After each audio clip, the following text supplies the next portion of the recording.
Hello. Welcome. It's a bit late, but better late than never, right? Welcome to the office hours, ladies and gentlemen. My name is Paul Berserker01 Batman Chili, your humble host and space bartender here at the AstroPub, your space bar at the end of the universe. Sit back, relax, enjoy the show. We got a good one for you. Welcome to the first day of Invictus 2955, and I gotta say, this is the most conflicted I have been about Star Citizen in a long while. We'll get to it here at the first, but Citizen Joel just comes in and just said, let's just rip this Band-Aid right off. Let's get start. Hello, pay to win friends. Yeah.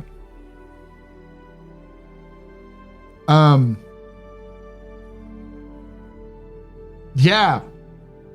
I don't know how to put it in a nice way other than CIG has stepped in it. Stepped in it in a way that I don't think they've stepped in it since 2016. I think it's been 9 years since they stepped in it this hard. I don't want to get into the negative part just now. I'm gonna tease it out. I'm gonna make you wait for it. If you're watching this at home or watching this while you're working, Ted, okay, I'm gonna make you mad about an hour into this. Not right away. Somehow Voyager Direct returned. So I'll be this with this. I am not going to be salty tonight. There's no point in me being super salty and screaming because that's not going to get anything done. My approach today is to explain the problem, explain why it's a problem in a way that is healthy enough that I think CIG can take on critically, and then give them a suggestion into how to fix the problem that would make sense with their own fears. The one thing I will say right now is I know this is going to be the same. This is going to be the same. And this is one of my biggest problems about any time there's something negative that happens with CIG, is that when something negative happens with CIG, everyone immediately turns to the same culprits, begins to drag out old bodies that are rotten and decomposing and fling them around as if they're fresh corpses that prove that CIG is evil or that Chris Roberts stepped on their dog or whatever. Like there's always these sorts of initial reactions of I'm going to be super mad about this, and this proves every negative aspect I've ever had about Star Citizen or CIG. And I hate that because those people then just leave. Like those people will not be here. If you're negative in the chat right now, I hope you'll stick around for the next week or so. But my feeling is you're probably going to leave after this and then not come back until the next negative news things happen, because you just come here to vent. And that's why I've said to these people many times who've had to ban in the past is I'm not your fucking therapist. There's another therapist that you go, especially if you don't live in America. I'm sure it's free where you are. You can go there and get a therapist. I'm not your therapist. And if I'm your therapist, I'm going to start charging you therapist rates. I'll explain here in a moment.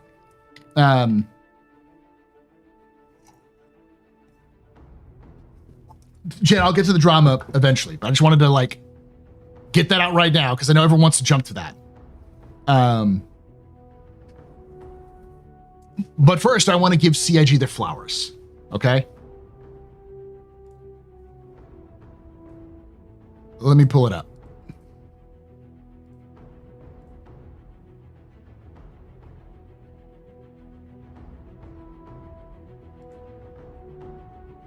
Did the NTC have a trailer? I don't think it did.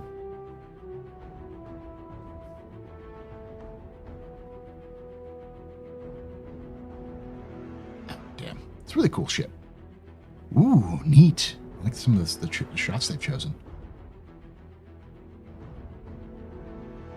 Gotta pick up an MTC.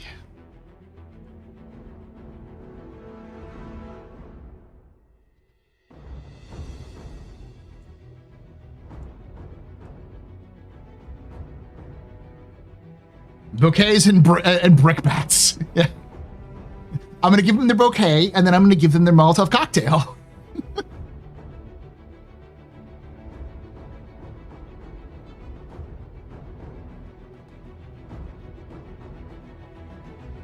No, I'm not mad about the F5 war. I think a lot of people probably who aren't in the loop probably have no idea what I'm talking about when I talk about madness. Some of you who are here, I'll say this: those of you who are here, if you already know, you're probably already too in tune with CIG and Star Citizen.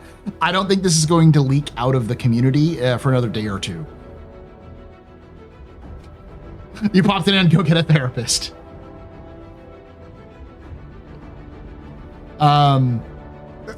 Yeah, Luna was mostly just as a precursor to, like, I'm here to discuss the game, and if you're here to hang out with me and discuss the game and see me get weird with things, you're more than welcome to stay here.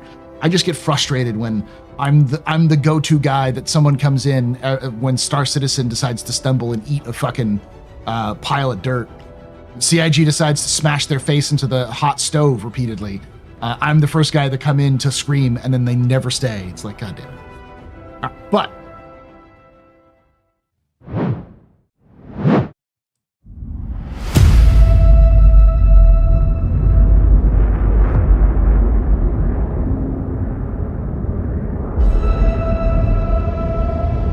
patience.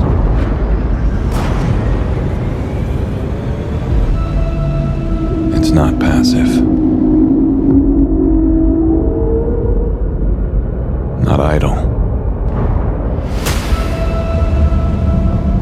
It's quiet preparation. Sharpened intention.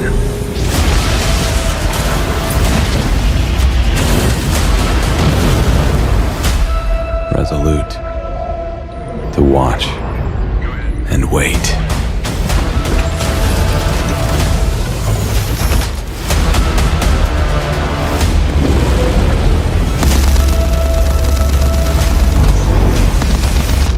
So, you hold against haste, beyond fear,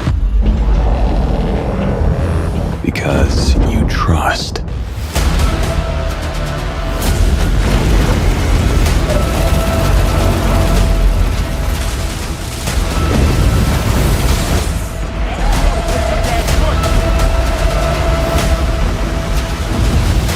From that quiet, your moment will come.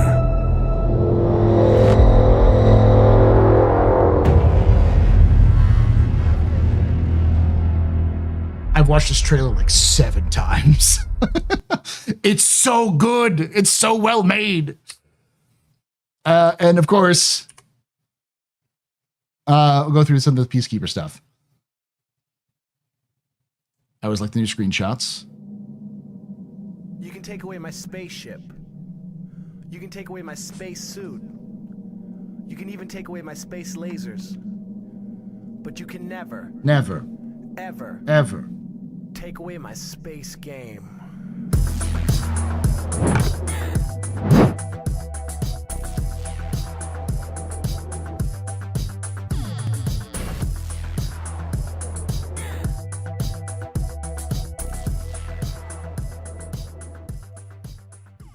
Ash__hole just resubscribed for 60 months. Ash, holdings for that 60 months of support. You're very important, Papa. Very impressive. Pennsylvania pedestrian. You rock. Shots and cheers, y'all. Shots and cheers. You can take away my space suit. You can even take away my space lasers. But you can never, ever take away my space game.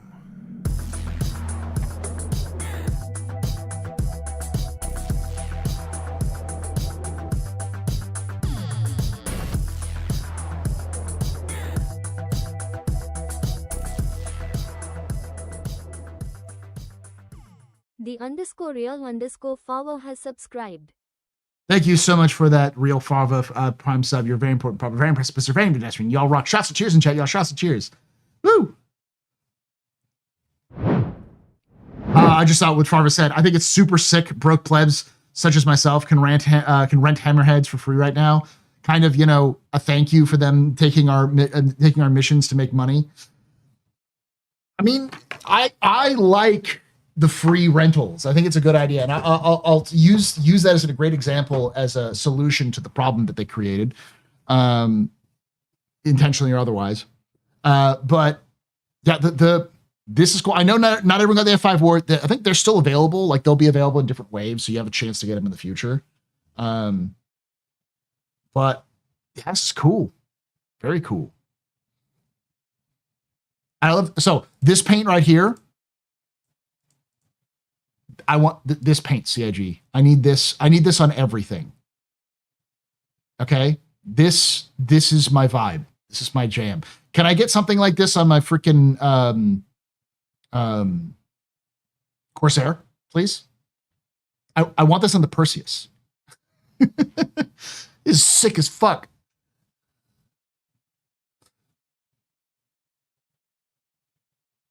We'll talk about that here in a moment, Aimless. Everyone wants to jump to the negative part. I want to be nice. Oh, the Hornet would be great with that. Holy shit, that would go hard as shit. I think generally speaking, the Beachhead's a little and I think this one's a little It's just black, but you know, this is okay, and then this is okay. I like the factory standard, the MISC style, and this of course is awesome. I can't see the kits because I don't have a P, but it's the T, the K. I think you get the M, right? You can buy an aftermarket kit with the M, but I don't know if that's the case or not. But at least the K and the T are pretty neat. Oh, Vanguard with the teeth would work well. Just the K and the T? Damn. Okay. But the K is pretty good. The T is interesting. It's weird. Got to get the pockets out of the way because there's not many of them. I disagree. I think this Invictus is legitimately one of the best Invictuses they have done. The floor is fantastic. It looks great. I love the decorations they've done. I love the changes they've done. I like the style where it's the same floor for the entire event, so it's easier for people to enjoy it, or they just rotate the rentals. And I like the K only because the K is turns your Idris into a mini javelin, because those are Jav Torps, the size 12s. That's IW, yeah, with an aspiration part. There's a problem, but the problem has nothing to do with the game. Like, the game seems to be holding up okay. The Idris is fucking released. Like, longtime viewers will know I said that the Idris was going to release this year. I just thought they were going to wait until they announced Squadron 42's release date. I thought they would announce Squadron 42's release date and use that as the cover to release the Idris. They had no hype leading up to this. There was zero hype. They didn't have any hints or drops, anything. It was just, by the way, it's in the files. You know, like people saw it in the files, and CIG didn't even do the, you know, they didn't have like the Idris following around like, you know, a top content creators or anything like that. It was just drop it. I'm like, fucking, fantastic, wonderful. This thing is probably one of the most anticipated ships. It is, I said it in the lore video I did on it. It is the iconic ship of Star Citizen. It is one of the iconic ships of Star Citizen next to the Hornet, the Constellation, to a lesser degree, the Aurora, and I'd say like the Bengal. Like those are like the four ships that if you see that image, you go Star Citizen. Especially for Squadron 42. This is the ship of Squadron 42. How can I get the T kit? It's not showing. You have to have the P to get the T kit. You already have to have the ship to get the T kit. The only ship, this is the largest ship, the capital ship that can land on a planet. The Javelin cannot land. Well, it can once, as we've seen on Daymar.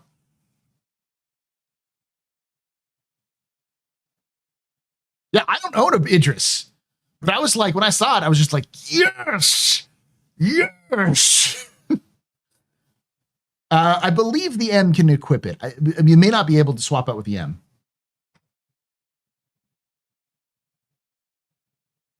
You have the P and the K kit. You should be able to see the T here in the aftermarket kits.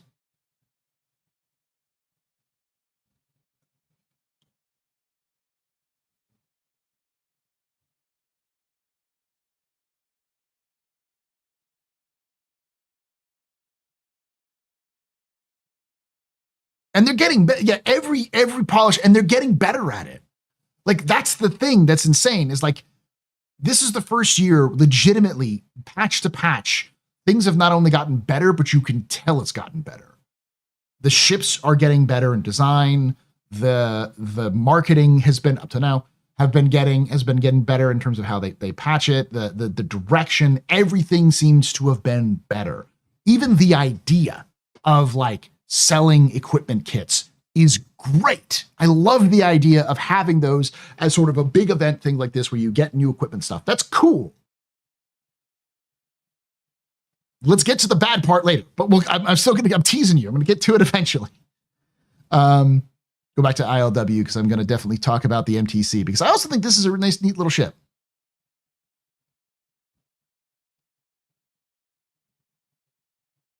I don't like this. This is one of those I don't like.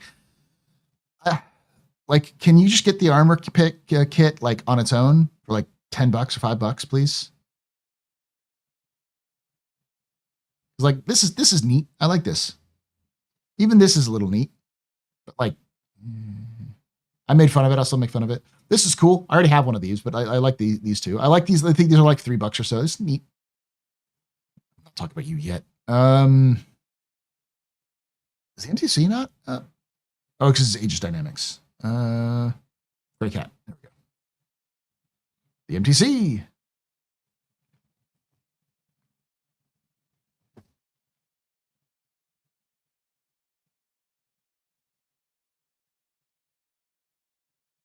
I like that it's a little buggy. It feels like a just like Star Citizen.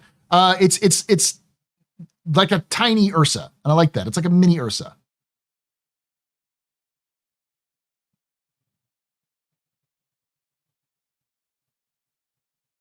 Seven meters, width 5.5, height 2 meters, driver and a gunner. It has a remote turret with dual size twos. It has 0.5 SCU with 4 at 1.3. Paints available, factory standard.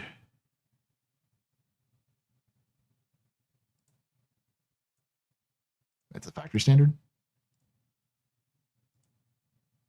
Baracus brushwood. Ooh, I like the brushwood. Stone. Yeah, I think the brushwood. I like that one. It looks neat.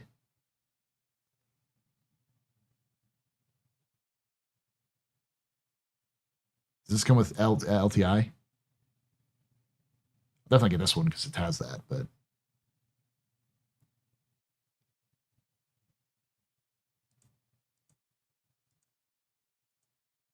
yeah, that's what I expect all ship prices skins to be. Around this would be fine, but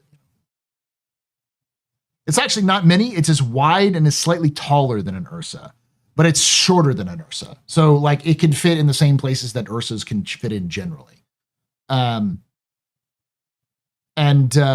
Or it's more compact than the Ursa.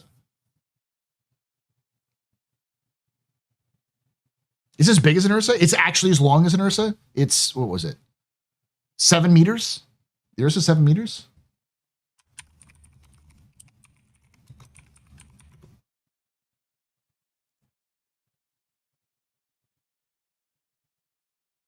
No, you're right. It is. Ursa is 7.75. So Ursa is slightly longer. And the height, the Ursa is taller. The Ursa is 3.5 meters. And this is only 2 meters. And the Ursa is wider. It's 5.7 meters. So it's slightly smaller than the Ursa, but it's about the same. It's around the same size.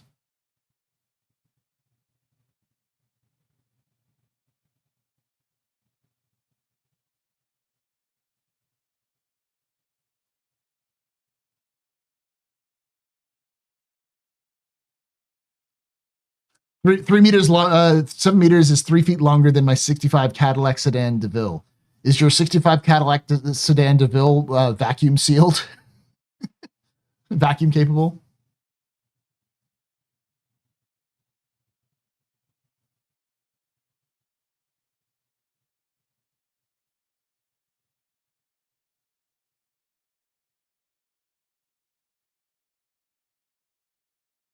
See, there you go. That's what you get. It's 3 feet longer, plus it's also got vacuum seal. What do you think is going to be the video tomorrow? It's the one that they showed off as Chinese Citizen gun, the Chinese bar citizen, the Beijing bar citizen.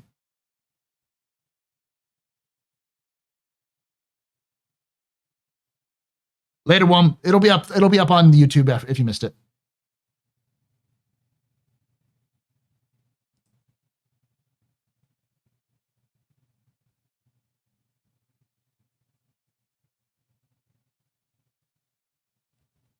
Do you think they'll address the drama we aren't yet talking about? They will eventually.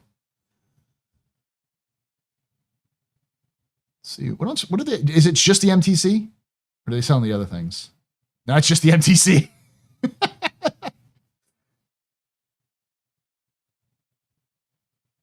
All right, so would have been 20 minutes in. Oh, I do want to. Let's watch the videos as well.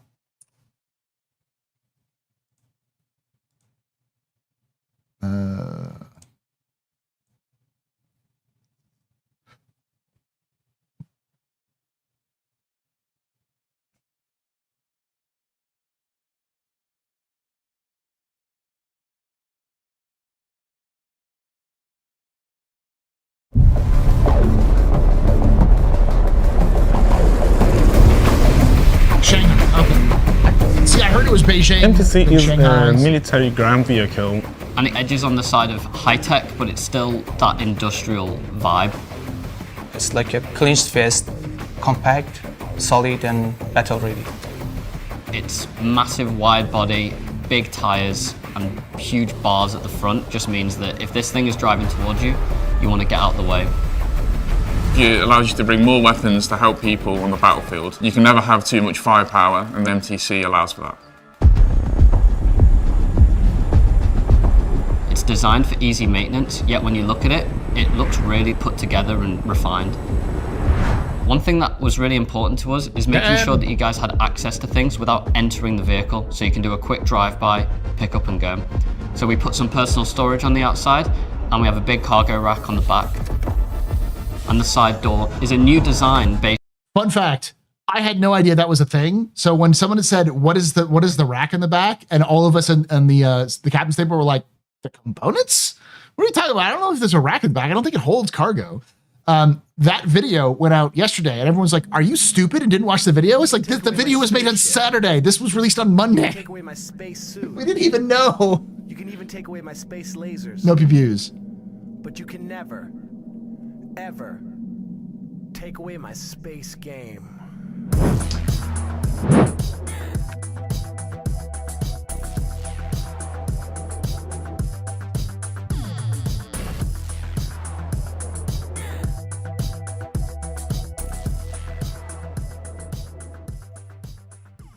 Jamie's 12 just resubscribed for 22 months. Thank you so much for that 22 months of support. You're very important, Papa, very impressive, Mr. Very pedestrian. This is your fault. These are drinking out. Shots and cheers in chat, y'all. Shots and cheers.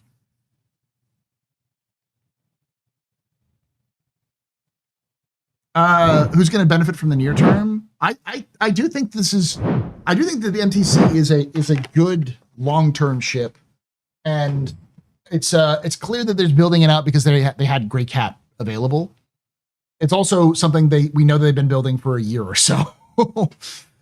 Based on this kind of chassis of vehicle. You got to remember that ships and vehicles take 18 months. It doesn't matter the size of the ship or vehicle. It takes 18 months from start to finish. So this being released in May means that, let's see, 12 months would have been May of last year. So my math is always awful. So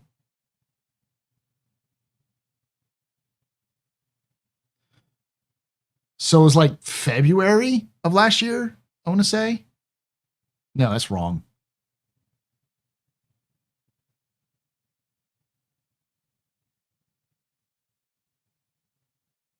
It was November of last year. No, November of 2023. So this started its development in November of 2023, if that 18-month time frame holds. They thought that engineering was going to be out. They thought 4.0 and engineering was going to be out, and they probably had a lot more different ideas of what Star Citizen was going to look like in 18 months than it actually was. Where it has a really low form factor. You'll see when it opens, the door slides along the rail. I knew that well, that's a kid. That this is his first job. Dan McCabe talked about how this is his first job. He worked in the Sulian. He also worked, what was the other one he did? Fury. I think it was Fury was his first work. So he did the Fury, then the Sulian, and then he worked on all of the updates.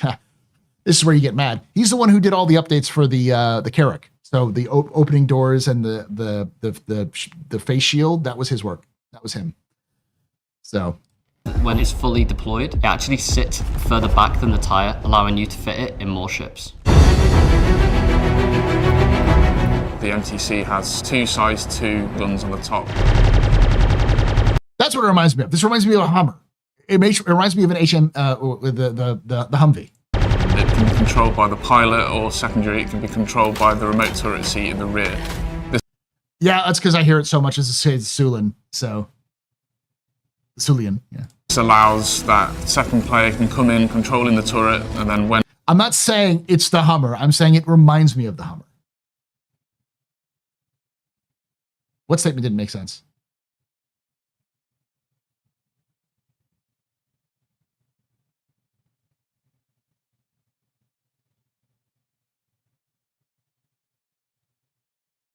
So a next DR, a truck will be faster than the buggies.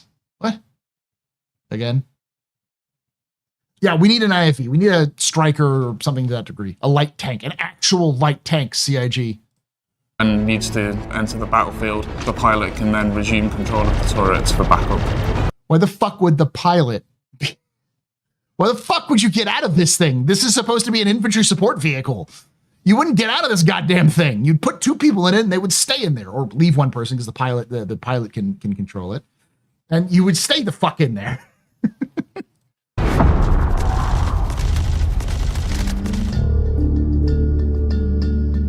In first look, you see very simple design, but telling a story. It has 3 weapon rack. One of them is between 2 suit lockers for a heavy weapon. I think everyone was thinking something different about the TAC. I never thought the TAC was going to be some Sweatlord dream. I knew it was going to be a frontline sort of group gameplay ship. Do people think that the TAC was going to be some sort of Jesus beatdown stick? Others for regular weapons. Striker equals Centurion. Centurion, it's too big. The Striker's too big for that. There is 4 component bay and 2 suit locker.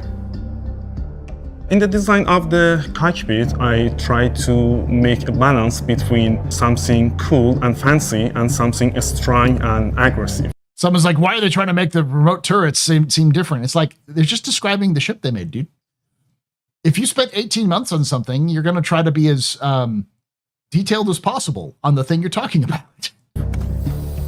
I think we did it. The MTC matches similar speed. I've always thought that at least it was going to be a tougher 2 size 2 shields and all. Due to TAC is a letdown due to some really questionable design turrets. It's not its proposed function. What design choices are you talking about? Like, I've heard multiple people talk about how TAC bad, and I'm like, I don't see how TAC bad. TAC makes sense.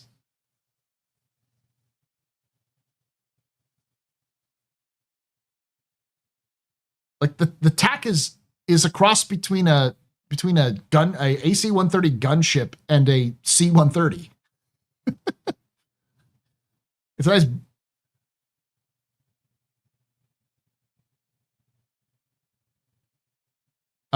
They want the size 5s to point straight forward like execute? No. TAC bad. TAC is a cargo ship they dressed up as a gunship. Like the AC-130. That's what it is. Needs of, say, the Ursa. But its improved handling characteristics is going to allow it to traverse, say, Daymar a lot better than the rest of the field. That's good. It's slightly shorter than the Ursa, and it's also a lot more tanky with it being a military-style vehicle. On the inside, you can carry a lot more weapons. It doesn't carry as many people as the Ursa, but like always, trade-offs. This vehicle's for people who want to be the hero. Everything's going wrong. They're on a ground mission. The TAC wastes even more space than the Max. The Fury, for example, is a huge waste. Dedicated drop seats are a bad idea. You could literally fold down seats in the cargo hold and put the med bay and put up the med bay. So that probably more has to do with the fact that they're likely going to make not all seats be equal.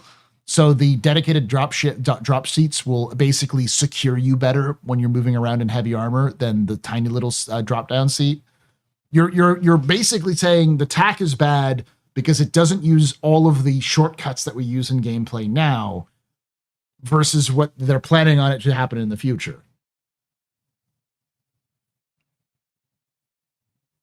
I really enjoyed watching this dev guy on The Last of Us. Was he in The Last of Us? I haven't watched The Last of Us, so I don't know if that's a joke or something.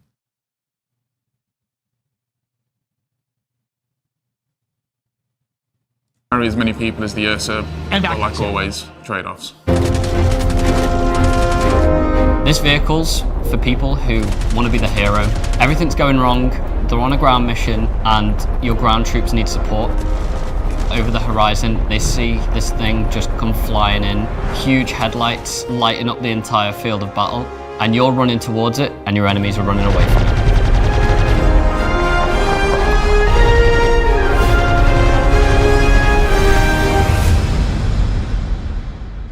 I like it. I like it.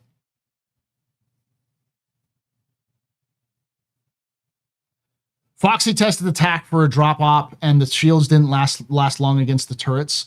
So he dropped the ship directly on a turret without destroying the turrets with his guns in orbit.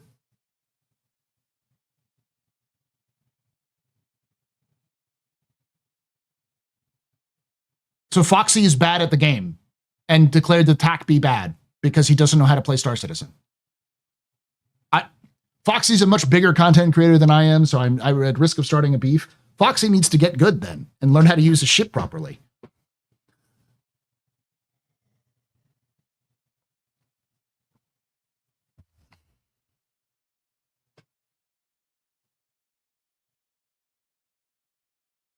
You don't hot drop an attack. You hot drop it an M2 or a Valkyrie. Attack is designed as a multi-role patrol ship.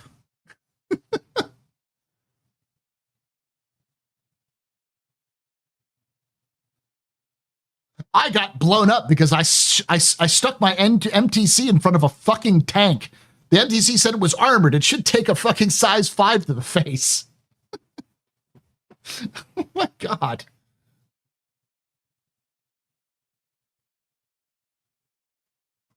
The problem is having military experience. I see things as you'd use them from experience, not as the designers think would be cool. It's also to remember this is a video game, so using them in the same sense as a video, as a like in real life, is not always the good perspective because the game is going to be balanced around certain aspects.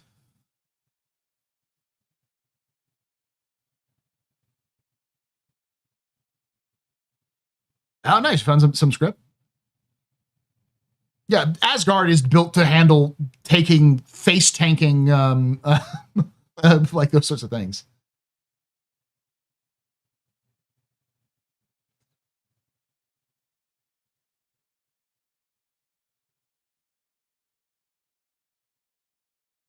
Man, the more I haven't watched Foxy's vid, but the more I'm hearing of the Foxy's vid is that it sounds like Foxy has a beef. It sounds like he's part of the execute camp of spaceships and believes that wants the TAC to fail. Maybe, but hot dropping onto a top a live turret looks like it's insane. Looks cool in game is in game is suicide. You wouldn't hot drop with the TAC. The TAC outranges the turrets. It's like you'd use an AC-130 to shoot things in the field if they can't touch you. Like, okay, here's my fucking death machine that can kill you. And it can stay there for hours. And you can't touch it. I'm going to call it in every time you put your head out.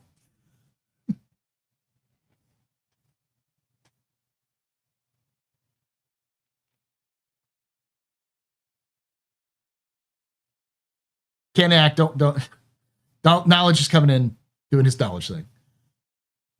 The TAC is a support gunship. Yeah. Yeah.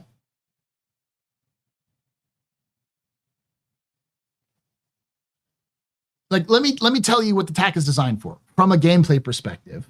And we'll get into the Idris video, and then we'll get onto the actual negative news, which pisses me off right now. Is the TAC is designed for a group of 10 people, 10 to 20 people, who need medical, who need something that can attack ground targets, because that's what it's designed for. Some light defenses in above it. Need to go very long distances. They need to have a lot of fuel. Still carry a vehicle or carry multiple or carry cargo. And also have onboard sleeping arrangements. It's basically a civilian version of the Valkyrie, but it's much more built around the idea of long range transportation. And it also has its own medical bed. So that helps.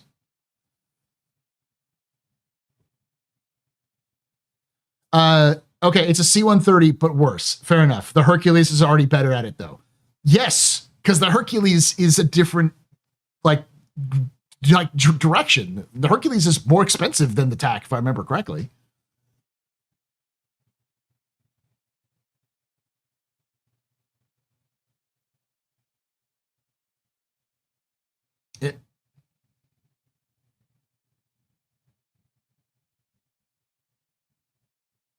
Let me look it up. Let me look up the price of the TAC.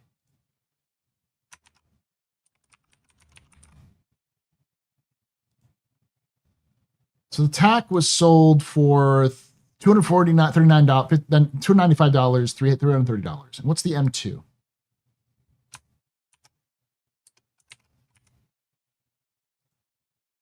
The M2, which is effectively the same, similar sort of design, is $520.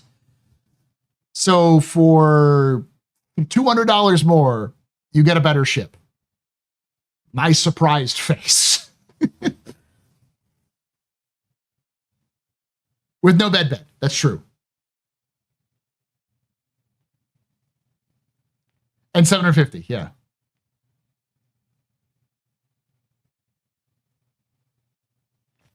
And I assume that it will be cheaper to buy in game than the M2 is as well.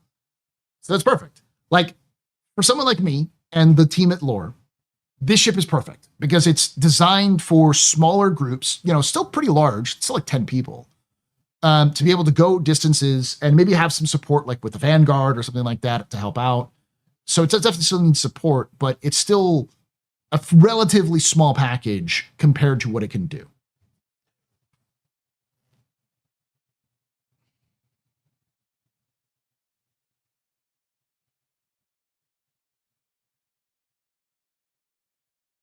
Yeah, but you can carry multiple vehicles with an Ursa for that amount of storage space. Yeah, I don't think you can fit an Ursa on that. That's true.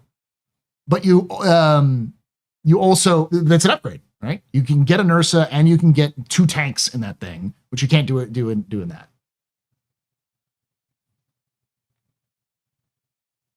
I was using my TAC to find artifacts today. It was great until I found the Idris. An Ursa can fit in the TAC? It can? In the back? I didn't know that. I thought it was too small. Oh, it can fit in the rear of a Max. Okay, so you can fit an MTC in the back.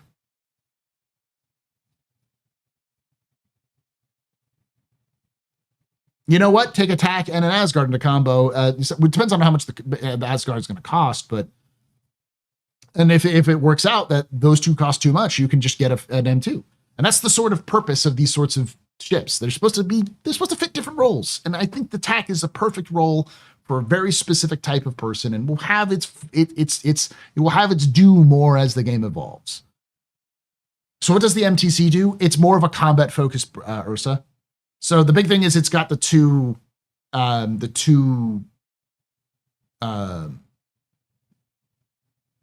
suit lockers in it, which right now don't do much, but in the future that's going to matter, because as you need to support different play styles, maybe new specific versions, like specific suits.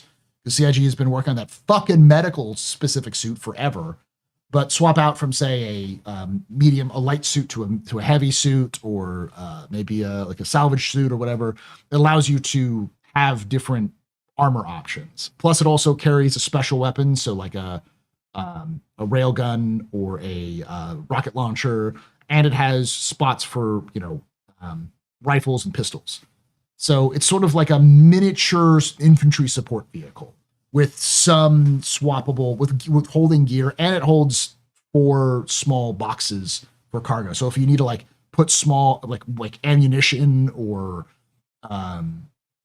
like food or something like that, so you can like drive it up to a group of infantry, deploy the back, and now they can pull ammo out of the back and use that for combat or food or medical supplies, something like that.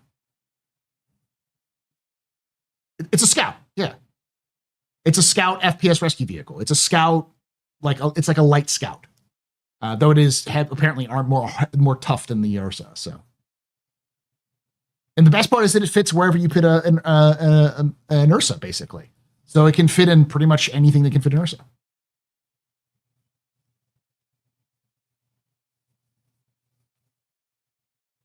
Mark the enemy's position with a burning recon vehicle. I mean, that works too. I could see, the thing is the funny thing is, I think the MTC is an anti-Titan suit vehicle. It's a Humvee, yeah. I honestly think it's an anti-Titan suit vehicle. It's got 2 size 2s. It's gonna be tougher than the Ursa, or apparently it's got tougher armor than the Ursa. It has multiple like things you can swap out on. I think it's something you pull up when you're fighting a Titan suit and you don't have heavy armaments, because it'll chew through the Titan suit pretty quickly. Better scout than the dedicated scout tank. Yeah. The IKTI runs in fear. I mean, if my guns don't, if I'm in a MTC and I'm facing off against a Titan suit, if the guns don't kill it, me running into it will kill it. If I've got tougher armor than it does, I can run it over.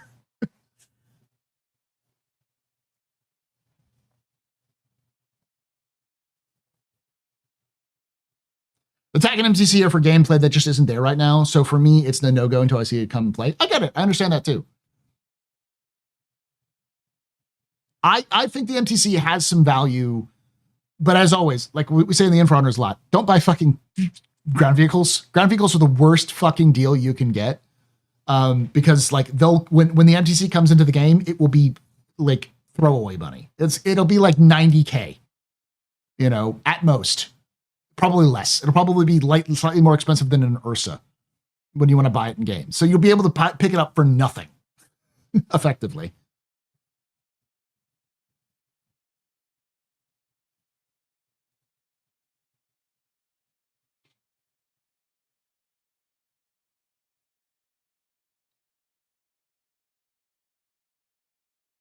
Yeah, LTI tokens work as well.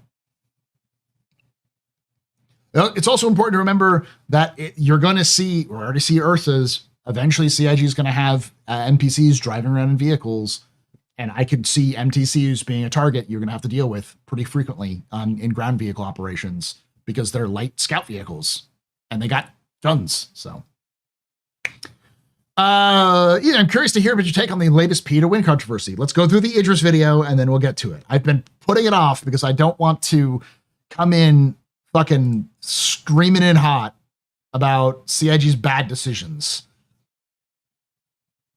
I want to give CIG the flowers, in the sense that I want to give people who are who made the game, who are building the game, who put a lot of effort into making the game and improving the game. They've done a good job.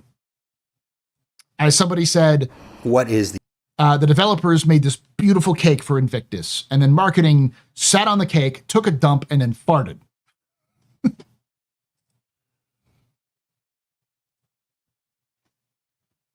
We'll get to it. Idris?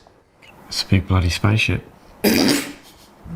The Idris for me was almost like the second stepping stone of 100% belief that we could make this project a reality. We took the concept off Ryan Church many, many years ago. I think it was one of the first ones. Ryan Church, by the way, who redesigned the new Star Trek Enterprise for the J.J. Abrams movies. Also did the design work for the updated version of the Millennium Falcon for the new Star Wars movies. That got developed for the game. Huge undertaking across the board. And when I first saw that taking off in that demo with the crew on board, it was a true sort of like, okay, we can do this, we can deliver on the promise that Chris had envisioned, several years before.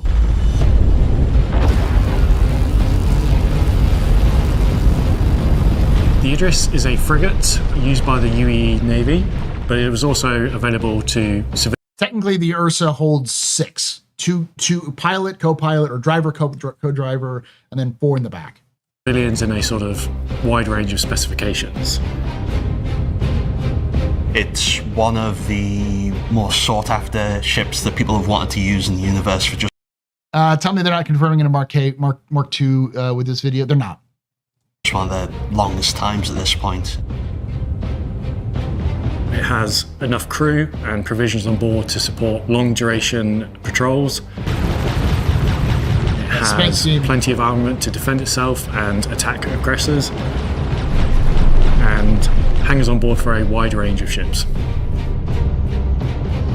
There are multiple versions of the Idris. Yeah, if you own a Kraken, it's going to be a loner. You'll get the Kraken, the Idris' loner. The most popular being the Idris P, the P standing for Peacekeeper. This is the civilianized version of the Idris. So the Ursa is an MRAP. It's a civilian MRAP. There is a military version of the Ursa that the Ursa is supposedly based off of.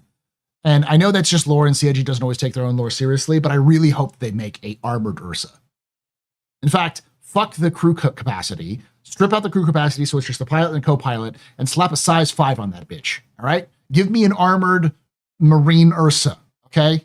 And make it proper Marine, where it's duct tape that shit to the side of the fucking vehicle and hope it works. It trades some of the prior military assets for increased cargo storage.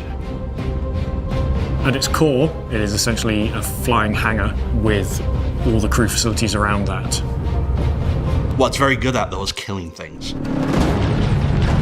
It starts with a front upper manned turret, which is size 5. This is swappable. Again, anyone who's fighting one of these things in a Polaris is fucking dead. Which we'll talk about in a bit. Then there are 7 additional size 5 turrets spread across the top and bottom of the ship. These are perfect for dealing with mid-sized targets and give you fantastic coverage across the whole ship from all the different angles they could approach you from. Whilst they are lasers by default, you can swap them to a wide variety of other weapons in the game. But that's not all the firepower that the ship has to offer. It also has 4 remote turrets, which are size 4, which are a little bit better at dealing with more agile fighters. So at this point in the game, you are looking at having a minimum of 12 people on an Idris P to fully crew just the weapons. So make sure you've got plenty of friends to tag along.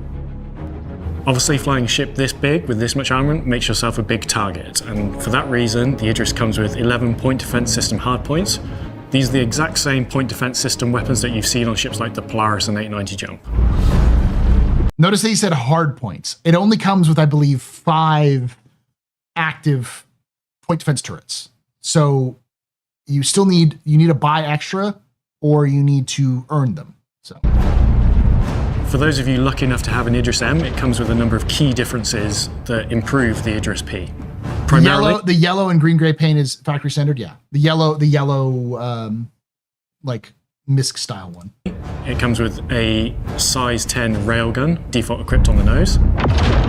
Now, anyone that's taken part in any of the Idris missions and been unlucky enough to fly past it just as that shot goes off, you all know how devastating that can be when it hits. My favorite first encounter with an Idris, we were in a hammerhead, and we were approaching the hammerhead, or we were approaching the Idris, and we were like, is that a railgun shot? Because we saw a flash, and within seconds, I was in the top turret. the railgun shot goes straight by my turret. I'm like, holy shit! Like, it literally went right by me, and I was like, fucking evade! The upper front turret is upgunned to a size 7 turret. The cargo room is replaced by the missile launcher, and it has increased armor over the base Idris P. But it does lose the lower rearman turret for all these other changes, so it's not perfect. For those Idris P owners who want a bit more bite to their Idris and missed out on getting an Idris M, we do offer 2 ways to sort of improve your Idris P. The Idris K kit and the Idris T kit. This is a kit. It's not a whole Idris. They are simply Idris M's or P's with additional items swapped out in their loadout. It's parts. I can't... The amount of times... Because it often gets confused, and it has been over the years. That I've had to remind people there isn't an Idris K. There is no such thing as an Idris T variant. It's an aftermarket kit. Anyway. So the Idris K and the Idris T are both completely separate variants in the game. The Idris K kit comes with a bunch of new items that can be applied to the Idris. I just think it's very funny. Every time there's a weapon in game that is like a meta weapon, it almost always is a fucking Hurston Dynamics weapon. I swear to God, CIG's doing that on purpose. Because if they are, perfect. No notes. Thank you. Because that's like, why does anyone like Hurston Dynamics? It's like, because they make weapons, which are extremely fucking deadly. Yeah, they do slavery, but their guns kill shit really fucking well. Primarily, there is the size 10 laser beam that goes in place of the railgun. The beam is one of the first real beam weapons that we've added to the game. Obviously, you've got the mining laser, but this is an actual weaponized version of it. And if anything gets in its way, it's gonna quickly wish that it hadn't. The thing is, they don't make the biggest guns. They make big guns that act like bigger guns. Like the Slayer cannon on the Nova is a size 5, but hits like a size 7. I guarantee you the beam on the K is, on the Exodus laser beam, is a size 10 that hits like a size 12. Yes, beam citizen. The next item in the kit is a size 7 manned missile turret, which replaces the front turret. It fires fucking, God, it fires fucking ballista missiles. Of the Idris. It also comes with 5 additional PDS weapon systems to help fill the additional slots on the Yes, they punch above their weight class. P and a cool black and red paint. The new Hurston is doing this on purpose, and they're going to come out and say, "Mwahaha, we messed with your morale because Hurston is evil now." My perspective is it's always a good thing to make Hurston the most meta weapons builder of all, but also make him the most evil. So, like, you can get really nice weapons from them if you have good reputations with them. But you're kind of also an awful person, and you're going to be seen as such. Who am I kidding? That's the old Star Citizen. The new Star Citizen, they don't care about nuance, just big guns. New Idris T kit is a companion to the K kit, and it sort of takes your Idris in a... Even better, call me Teach. Beam Citizen is real, and it can hurt you. less weapon focus and putting it into more of a torpedo and ordnance focus. So the first thing is a new nose-mounted weapon. A set of size 12 torpedoes, a total of 20 of them, that fire out of 4 fire ports. Now obviously, that's a lot of torpedoes. And for anyone that watched one of our more recent Citizen Cons, here's a message back for Elwyn. F*** the Polaris. The views and opinions of Mark Gibson do not represent those of Cloud Imperium Games, Roberts Space Industries, or its subsidiaries. They do represent Jared Huckabee's, though. The top turret is an alternate size 7 bespoke ballistic cannon turret, which is going to add some serious firepower. My belief is that this is going to be the turret for the or the model for the turret for the Perseus. Last piece is 5 additional PDS systems. These ones fire missiles rather than energy weapons. In addition to that, this also comes with another unique skin you've never seen before. The Star Wars reference! you look at the layout of the ship, including the exterior from the top down, there is no space conserved. It's packed. This doesn't work, apparently. You can't dock your Argo into the Argo hangar. One of the most impressive spaces on the Idris is the main hangar. This is the center operations. It's where you come and go, where you land your ship. I think they need to make the Squadron 42, because it actually has a top, like, magnetic clamp that you're supposed to be able to do. But You've got everything that you need, plenty of space. You can see space for offboarding cargo. It's got ramps for bringing in and out of equipment. That's a lot of fucking... The bridge is quite special. I like the fact that it's almost a sort of glass house in space, full views all the way around. You have this sense of importance, like you're commanding the vessel. Because you are? The corridors, they're like the connective tissue of the ship. They're bold, they have a really distinct profile to them. You've got these white, clean floors that you could imagine some janitor kind of polishing up constantly. It really feels believable. The mess hall is quite municipal, quite utilitarian. It's not the most extravagant space. I just like how tangible it is. The bunks have a very strong nautical, almost submariner type feel to them. Oh, the T-kit isn't in the game? I thought they're selling it, it's not in the game yet? Huh. Another space. The thing is, our RPG's dream, because it was built for Squadron. Like, it's built for like the Squadron experience. So it's going to have all those interior pieces. I really enjoy is the engine room. It feels like a nuclear reactor. My friend equipped this T. Yeah, I thought I'd heard people in the lore team said they were using the T. So the thing with the ship is everything is functional. There's one side door cap corridor have yellow and the other side blue. I think so. Functional and military. You get the impression that everything was designed for a purpose and space was at a premium. The Idris has been a ship people have been waiting for ages, and it means something different to everyone, and how everyone's going to use it is really down to them. So what's the deal here? I thought we weren't going to release this until Squadron came out. As Squadron has developed, and the Idris has been in the PU in various guises for quite some time now, it's been quite clear internally that the two versions are very different things now. And it's not going to be a spoiler for Squadron. Now, even after this ship releases, it's still going to evolve further. We've still got lots in the pipe that we want to bring to the ship for Squadron, and hopefully it will trickle through to you guys in the PU as and when we're ready. It's a frigate, but that's because if we look at its role and what it does, it is it's an Arleigh Burke. It is an actual, in modern parlance of the Navy, this is an Arleigh Burke destroyer. But in the universe of Star Citizen, it's a frigate. Whereas the destroyer, the Javelin, is actually more like a cruiser. And then, of course, the cruiser that we see in the Squadron 42 is much more like a battleship.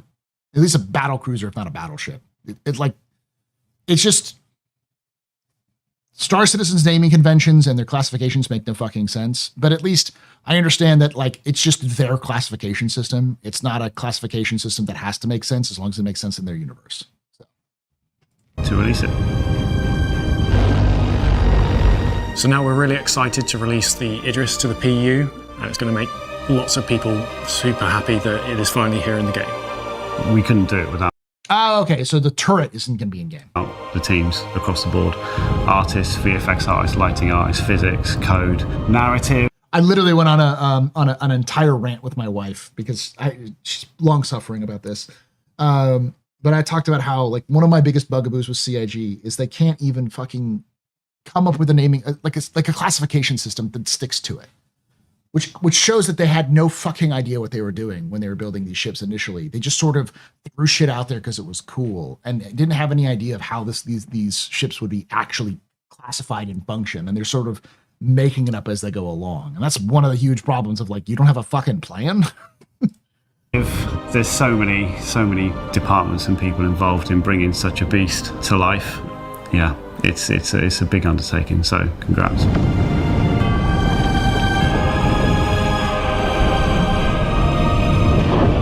Are there no new Invictus paints? For this? No, there's a ton of new Invictus paints.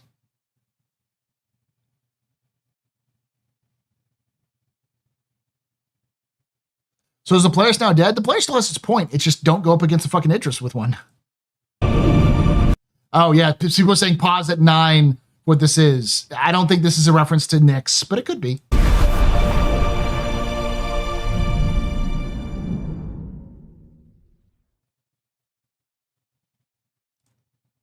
All right. Let's get to the negative parts. I've given CIG their flowers. I will say, I don't even think Elite Dangerous has this. The closest thing I can think of is X4. Can anyone name a game set in space where you can fully explore, fully walk, and interact with, fly, shoot the weapons, launch ships off of a capital ship? Like a big capital ship where he has all of those things. I can't think of anything other than X4, and X4 was really more like 4 rooms you could walk around in. And I like the X4's capital ships.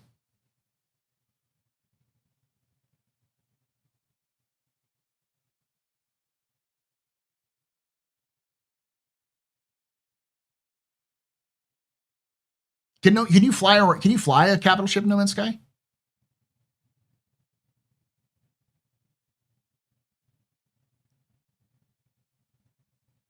I thought you could like land on a capital ship and then like order the capital ship around.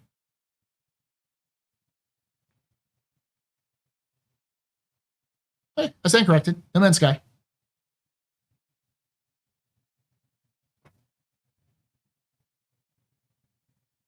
But that's like one game. You could build one in Space Engineers, but it's not the same thing. It's a level that teleports. Okay.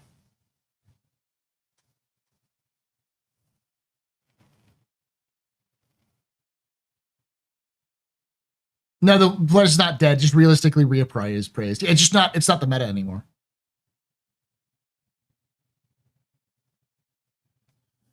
Okay.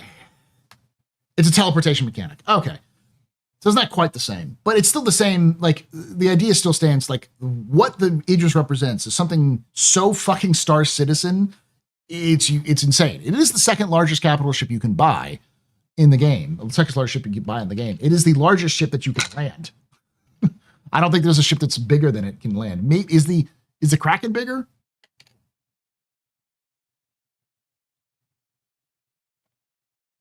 And I will say, up to this point, as Nightcob said, this is fucking amazing. CIG is coming out with a very strong start with, a fun little buggy. That's not really the point, but the floor is good. I love the way the floor is designed. The Idris being released is a nice, like, beat up. And Idris is so cool. It's good. It's cool. That should be the highlight of this event.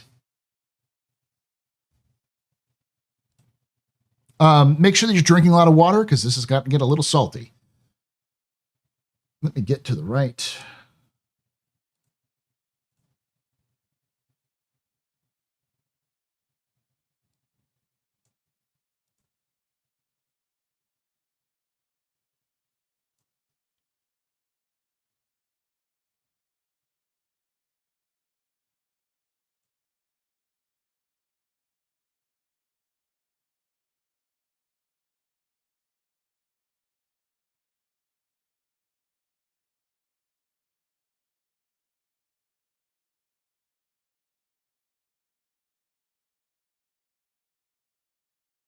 Weapons free, y'all.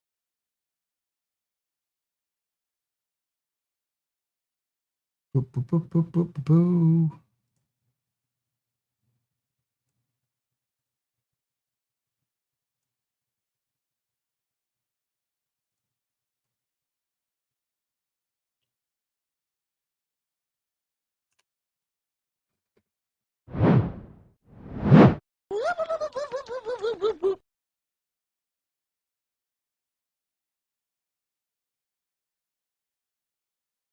All right. Aegis Avenger Series Flight Blades. Oh, it's a series. I thought it was the individual ones. Okay.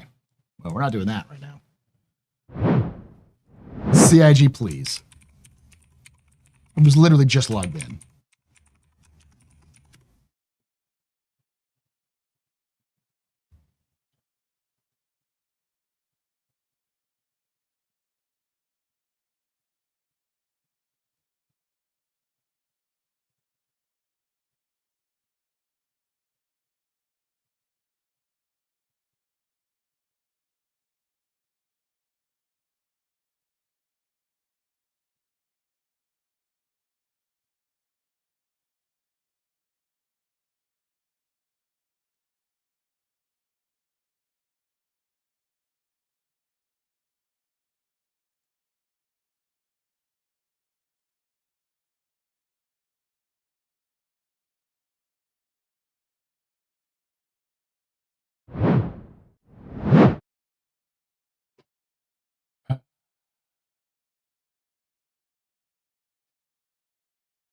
So,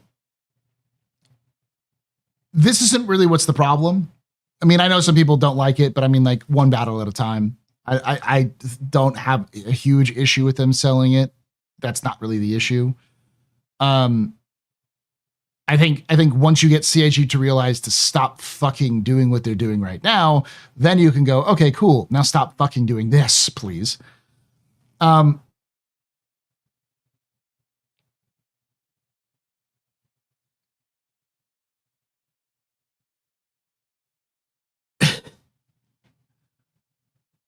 This is unacceptable because what this is the new flight blades, which do slight changes, very slight changes to the ship design.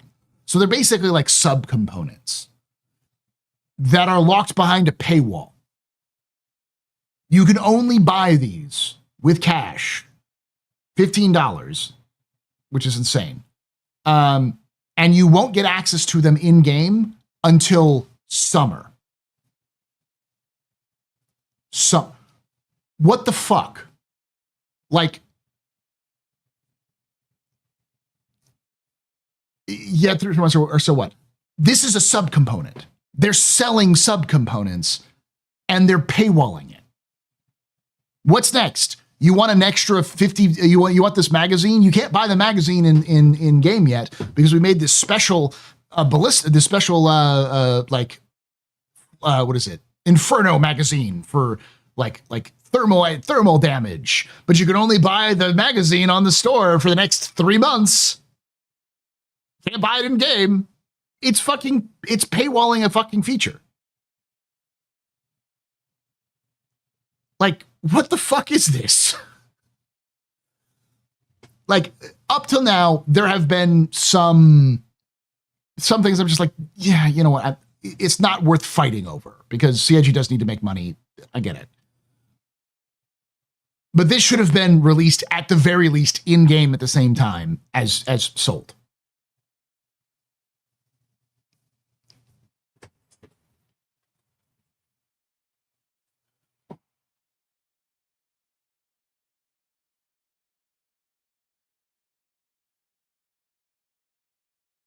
And the thing is that this isn't new. We've already had this conversation. This happened with the ATLS. This happened when salvage first came out. This happened when mining first came out. CIG, it's a pattern that CIG does. Every time they release a new feature, sometimes they get better and they learn a little bit. But holy shit, does it happen every single time? It's a pattern. CIG wants to paywall features. Like, what's to stop them from selling engineering next? And here's the thing. Before anyone starts going absolutely bonkers and being like, Chris Roberts is bathing in money and he is, this is just him trying to soak your wallet dry. Like,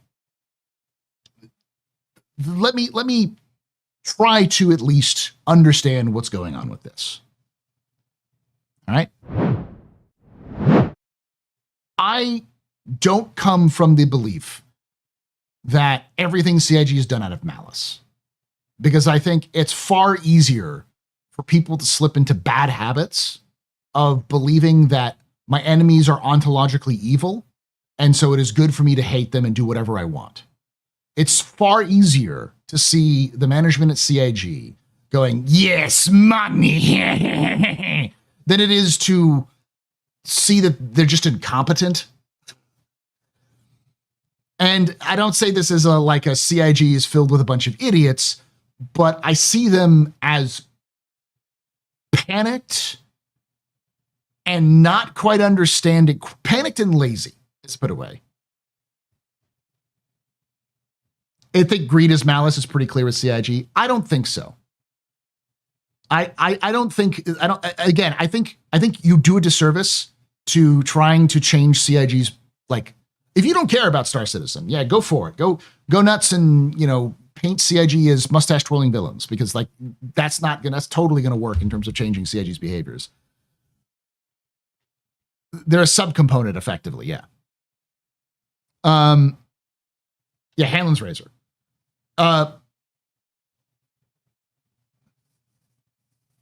It doesn't matter that they're nothing. What matters is the principle of the thing.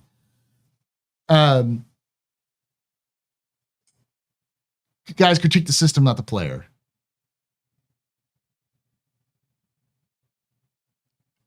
Convergence error. Are you new to the stream?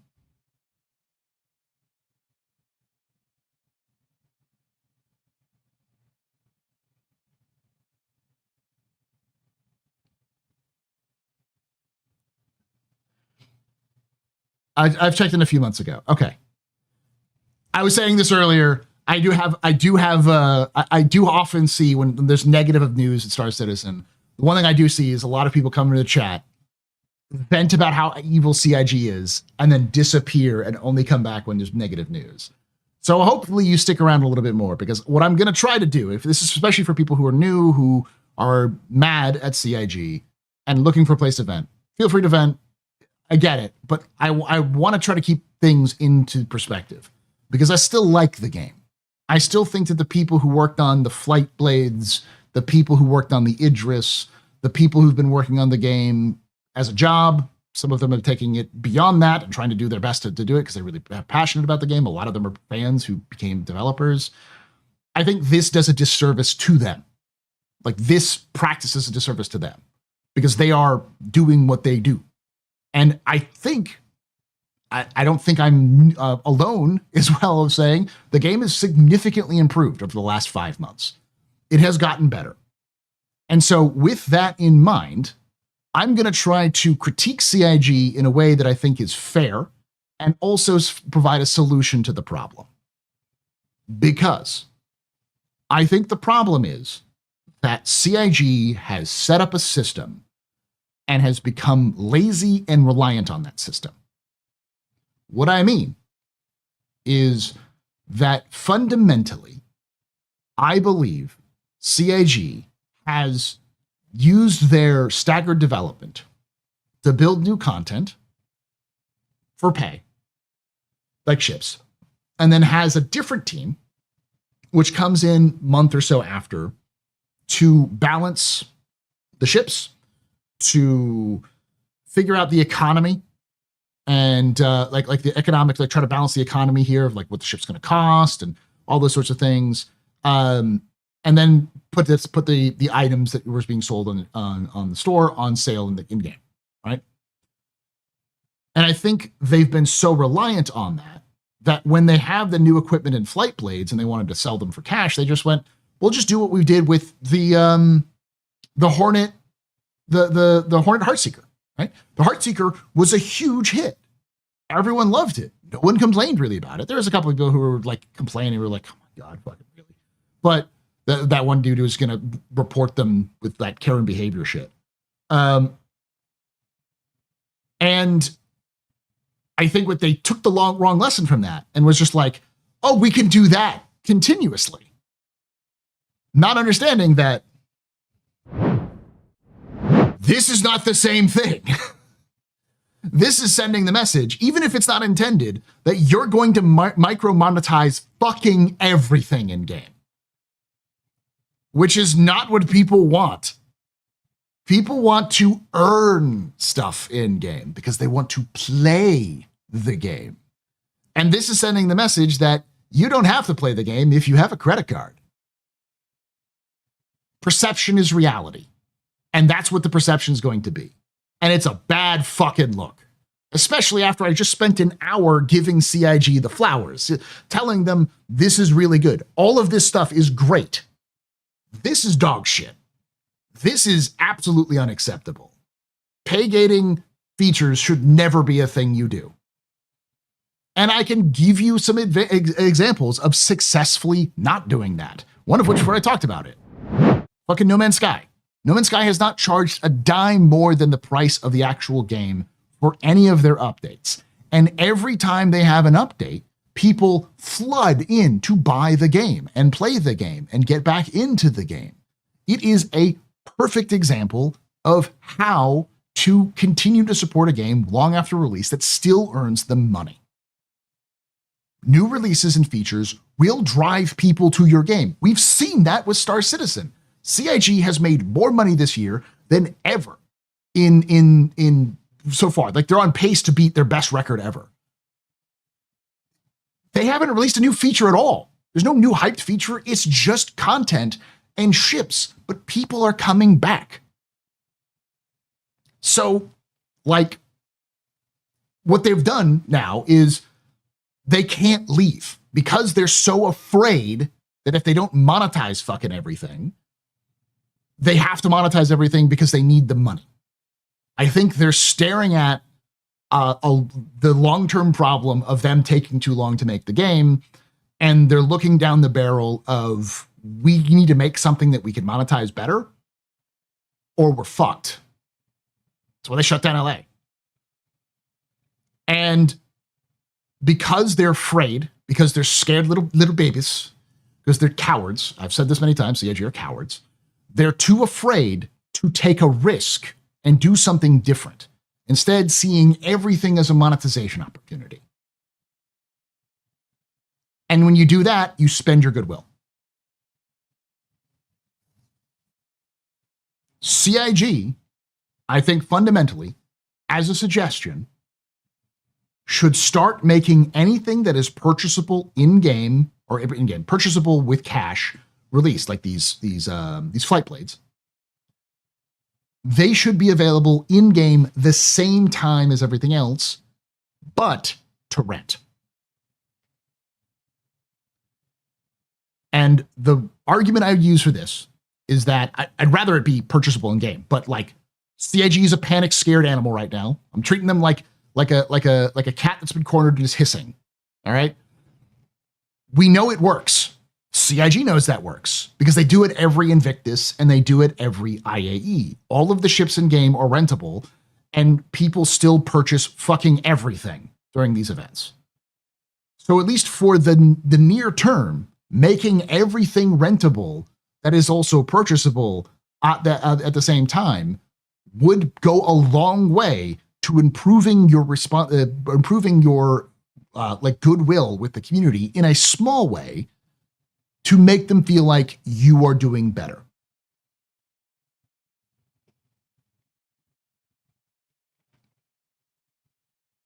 Now, don't play the Christ card, dude. I've said this multiple times, and you agreed with me, and lots of people in chat have agreed with me that CIG. I couldn't tell you when CIG is going to run out of money, but they can't do this forever. There will come a time when they're running out of money, and I think we're coming to that point.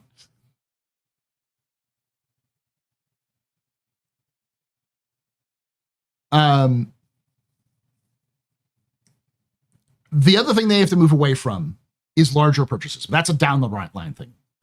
If CIG is legitimately trying to attract a larger audience, they need to start moving away from selling ships. I don't think they'll ever get rid of selling ships, but they need to start moving towards other monetization options. Subscriptions as an optional service, they already do that. They could expand that a little bit more, but I don't think subscriptions is the answer. But they definitely need to move away from these fucking ridiculously priced skins and equipment.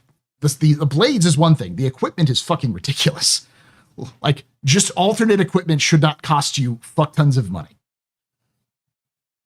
Flare, like unique equipment. I don't have an issue with armor. I think armor's a bad deal right now in general. But if it's interesting, yeah. I think what CIG is doing right now is they're basically saying this has always worked. So we're just going to keep going what's worked because they're afraid that if they do something different, that they will either make less money or make less money or lose money on that option, which I understand is a legitimate fear. But at the same time, this is bad. And this is unacceptable, in my opinion, because this is setting a precedent which will go forward and make me not want to play the game ever or support the game. And it's clear from the reaction, which I'll pull up here. And again, Spectrum is not always a good point to this. Did they disable fucking? They didn't disable it. I feel bad for Freya who did this, because I don't think this is not Freya's fault. This is the fault of CIG's management. Only 108 people on the announcement have upvoted it. Over 3,000 people have done a downvote emoji. If this was executes ideal Spectrum, this thing would have been buried by now.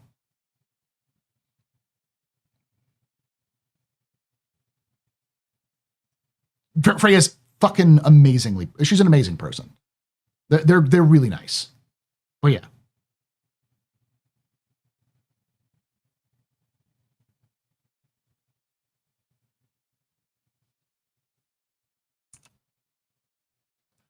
So, like, it's clear if you see the subreddit's the same thing. Basically, if you're just in the Star Citizen community for YouTube and Twitch, if you look pretty much anywhere else in the community, all people are doing is talking about this.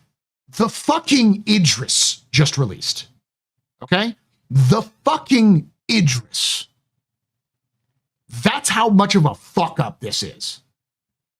One of the most anticipated ships in the game is now out. This should be your shining moment. You should be taking victory laps, but this is the discussion. If you don't take this and fundamentally reevaluate how you're fucking doing your monetization policies, you deserve to get fucking roasted. You deserve to get roasted alive and to see your company fail. Like, this is fundamental business shit. Get your shit together, okay?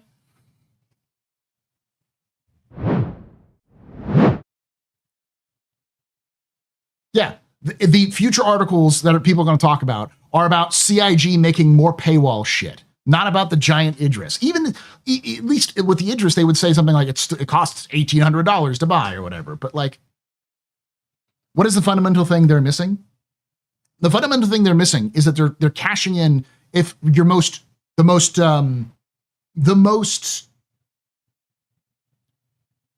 like, how do I put this?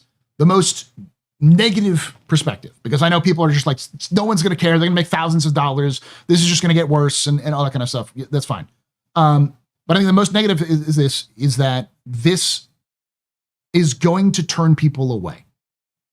You want passionate people to be passionate, positive or negative, about your project.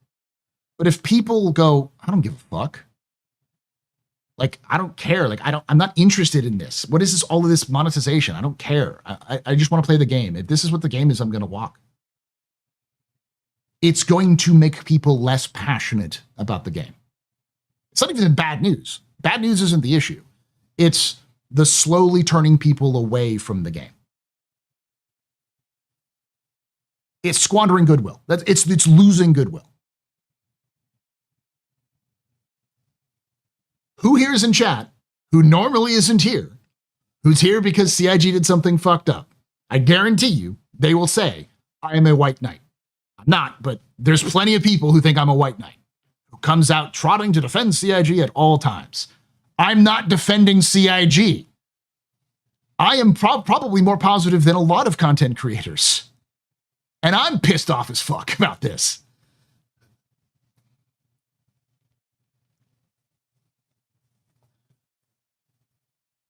So if I'm mad and other content creators are mad, you can look through that thread. I have seen tons of names in that thread who are positive to neutral about CIG, being like, this ain't it, champ. No, this ain't it. You're going to get bad press.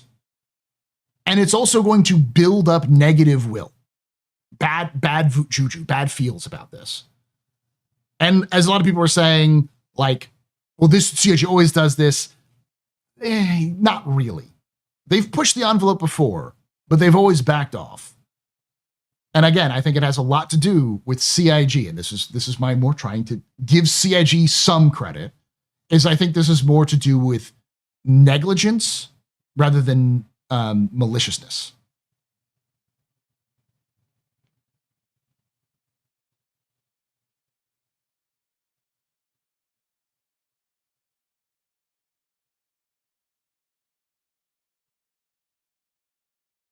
Damn it, I hate this. I hate that this isn't my game. It's still attractive news. That person still cares about your game. It's when people say, "Oh, hell with it. I'll give up on this crap." That CIG should worry when they're driven people away, having gotten fed up with constant negative feelings from new things. Exactly.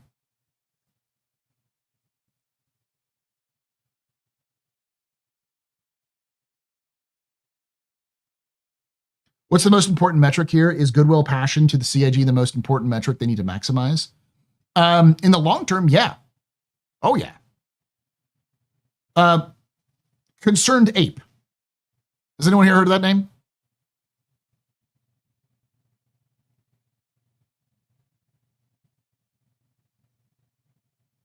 No?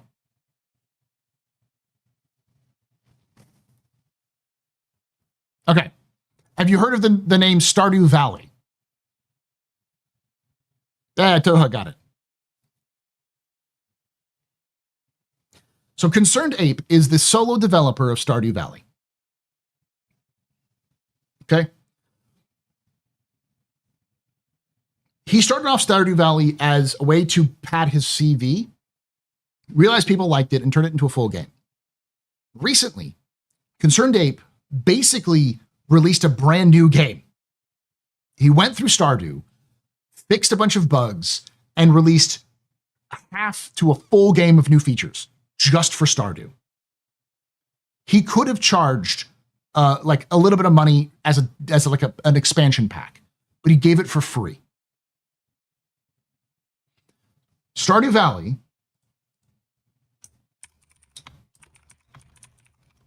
looking at when it was released.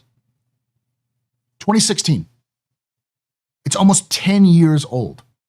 It is still one of the top charting games on Steam in terms of sales. He's still making money off of it, and he's still supporting it, and he's still getting a lot of support from it.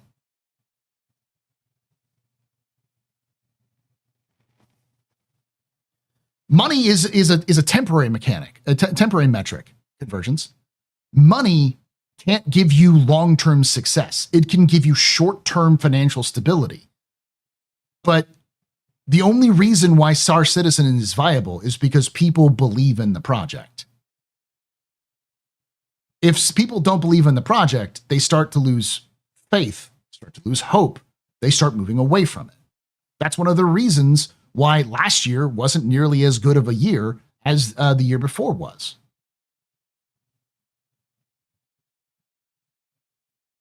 And my wife is a Stardew Valley player. She's all in that community, and it's insanely like good for it.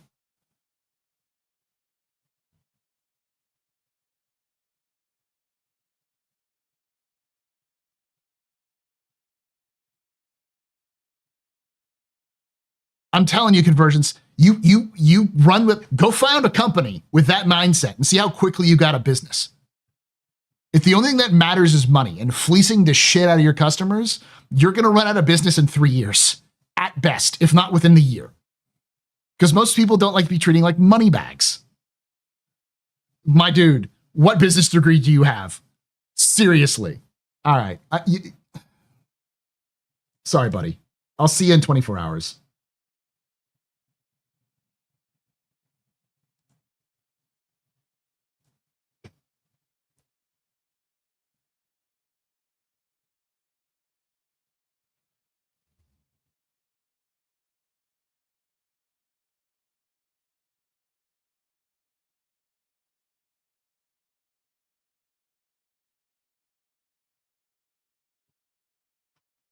Like, I'm here to have a conversation, but if your conversation is you're wrong, I'm right, fuck you, it's my channel. Go fuck yourself. Especially if you're like, you only came in for today after only being here for a month. Like, come on, buddy.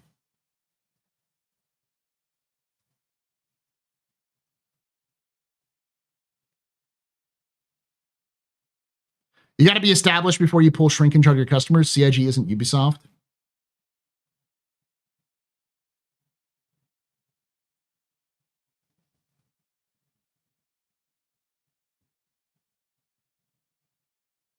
Isn't ships locked behind a paywall? Sounds same thing with flight blades.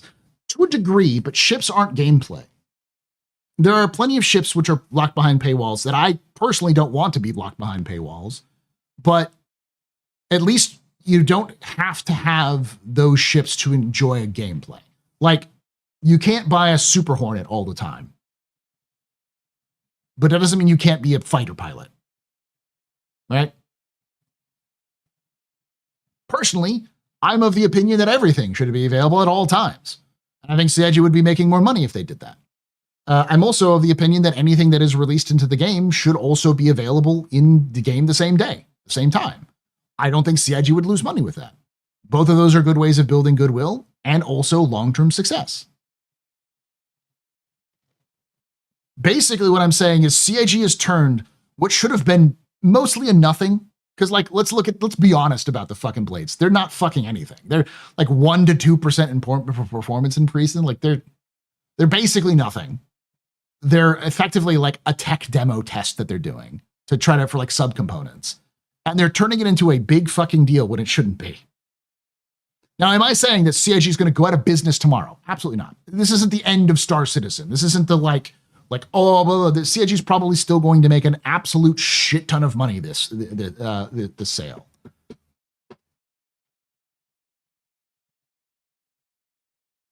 But this is a step too far.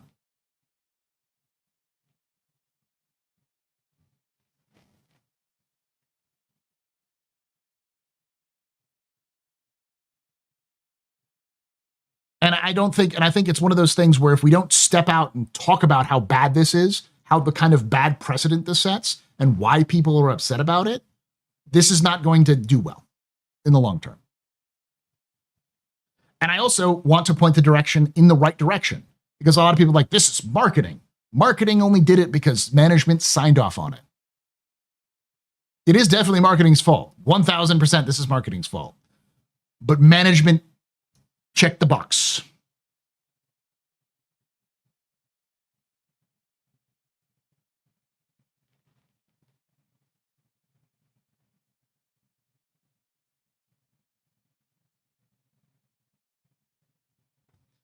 That's the thing. That's the thing that actually pisses me off is the bombs, because the bomb mechanic, I was like, this is neat. I'd love to try this. And now it's fucking paywalled, and I'm like, fuck you. Like, I legitimately had a long conversation about this in our Discord, in the AstroPub Discord. I've talked about it many times. I'm excited for the idea of having bomb racks, because having like a size 4 bomb rack for the Gladiator would turn the Gladiator into a really cool multi-role bomber. I'm like, yeah, this is awesome. And now my excitement for bombs is, fuck you, pay me. No, fuck you, CIG. Like, I should be excited right now. I'm mad.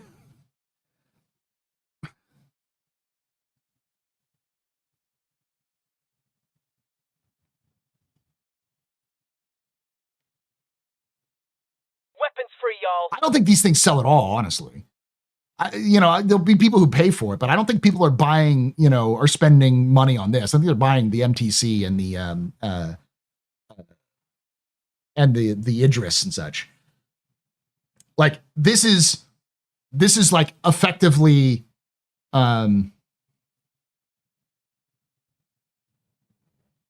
this is effectively like, this is horribly marketed. They haven't said shit about this. But it's sort of like down the stream, like down the you have to like scroll down to see what it is.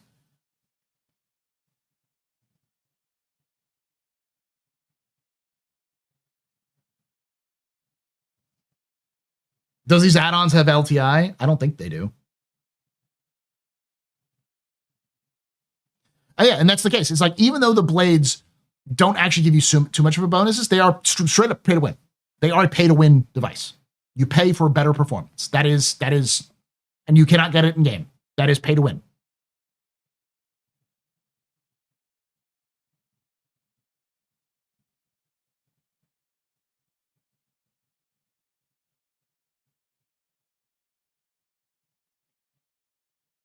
That's the other issue. I don't think that it's on purpose, but I also don't think that it isn't. Many, if not all, are losing stuff they buy in game after every patch since 4.0 came out. I have lost several ship components and even ships. The message this sends is that if you want to keep something, you need to buy it with real money. I don't think that's a little too conspiratorial thinking from my view. I think, the fuck, who's just blowing up my fucking blue sky?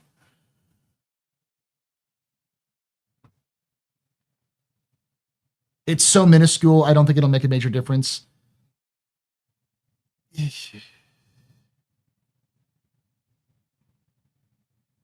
They're spending a lot of money on marketing. 40 million, I think, is what they were, or is it 4 million? It's like 4 million. The marketing they're spending is also that's the one thing that I believe I saw. I forgot what's his name. Look at the financials, because he's actually a financial person. He's like, that's a lot of money on marketing, and like the thing is that it's also their operations budget. So it's not just the budget for marketing; it's also the budget for their facilities and for like CIG, who was in chat earlier. I don't know if he's still here. He gets paid through that because he works on the platform. So it's like a lot of their platform budget is in the marketing as well. So it's like a big. They usually wrap it around a lot of different things and call it marketing. Like the community manager salaries are all in marketing as well. They are here. Okay. I'm trying to make this sound that I'm not mad at CIG as a whole. I'm mad at the management who've made these decisions, because I think these are bad decisions that are bad for everybody, including CIG staff, because at the very least, the people who made the fucking blades should get the recognition for the work they've done and not get shit on by marketing by making these bad decisions. Like, this hurts the team. This hurts the entirety of the company, from the lowliest QA tester to the highest of the management, and they should see that. And I know no one at CIG can agree with me or disagree with me publicly because they don't want to lose their jobs, but like, not mad, just extremely disappointed. I am concerned. All right, that's the best way of putting it. I am concerned that this is the direction CIG is taking, and they need to adjust to the times. Because if this is the direction they continue to go, I cannot support this project. That sucks, because I built my entire content creation, and I've been doing really well on content creation. Like I said, this should be a fucking victory lap. I released my Idris video, and it's like about 24 hours ago, as of like 25 hours ago, and it's got over 10,000 views. Like, things are going great content creation wise, and then CIG does this, and I'm like, God damn it. Could you try to be normal for 5 minutes, CIG?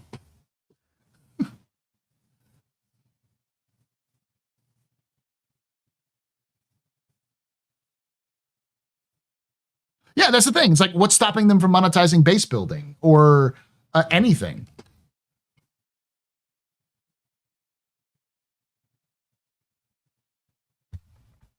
No, I mean, yeah, this is me being like, I'm trying to be very clear that I'm not mad at CIG employees. I am mad at the very specific person who decided to make this decision, but I'm more in the sense of, stop this right now. This is nonsense. Stop this nonsense and take a step back and realize what you're doing right now.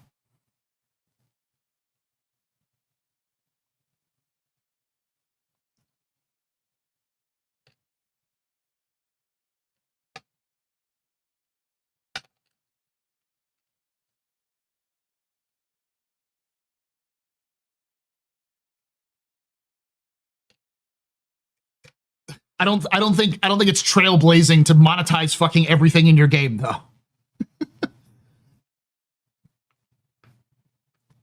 And again, I think the reason why so many people are pissed about this, including myself, is more of, up until this point, CIG's actually been very good this year. Like, all of the ships they've sold were real ships. I don't think there's been a single concept ship thus far. Maybe I'm wrong. Maybe there was, I just didn't pay attention to it. But like, they've been straight to flyable. They've been heavily focusing on improving the gameplay. The performance has been better than it's ever been before. The last free flight was fucking amazing for a free flight. I was so concerned about it, and it turned out really well. They seem to have been learning their lessons and slowly getting better. Could have been a little bit faster, but I'll take some better. You take it being better, especially going into the summer, because CIG typically just destroys their momentum going into the summer, and nobody gives a shit about the summer. And then they release the fucking Idris, and I'm like, yes, they finally got the momentum. They're going to take this baby all the way to the fall, and then they're going to release the new content in the fall, and they'll get even better. They're finally learning. No, they're not. Fuck,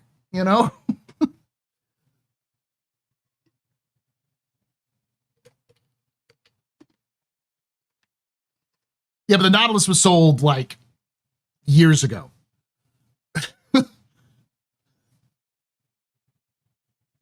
Hey, crew. Love you too.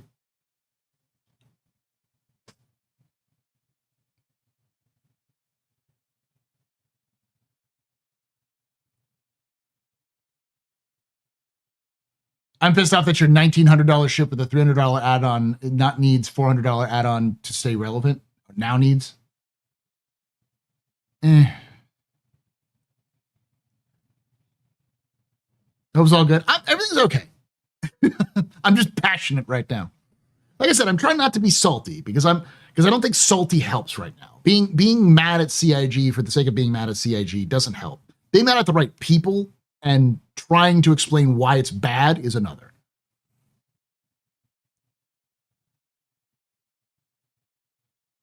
No, I please rate this in the pantheon of CIG stupidity. Oh, yeah, I forgot. There's only one time I think I've seen CIG fuck up this bad before. 2016. We had the Wombo combo in 2016, but like they tried to pay per view CitizenCon. And the argument they used for trying to pay per view CitizenCon was, well, that's what they do for BlizzCon.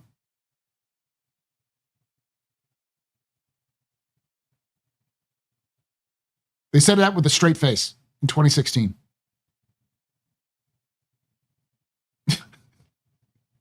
And literally the entirety of the community, supporters, haters, everyone in the community was like, you're not fucking Blizzard. You haven't released a goddamn game. And CIG backed out real quick. Like they fucking folded like a cheap suit. And luckily, what the community said was, listen, if you need to pay, if the reason why you need to do this is to pay for things, then if you did like a small pack of like some cosmetics, some like armor or something like that people could get, people would pay for, $10-15 of a small package for those things as a nice support, because most people buy the ships to support the game that they want to see. Thank you, Glass. And that's the reason why we have CitizenCon starter packs, is because the community gave it as a suggestion other than the pay-per-view. The CitizenCon like little goodie packs.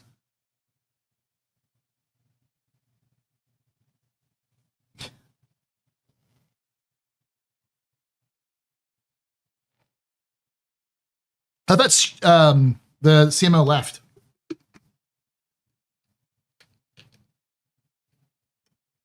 So yeah, CIG is definitely banning people. The one person in my Discord said he was banned for 2 hours for his post, but he kind of posted directly, and I think it was probably an automated response, because he said the word scam in it, and it was probably an automated drop off. But I haven't been banned for it. You want to see what I said? I was definitely negative about it. I don't post the Spectrum much.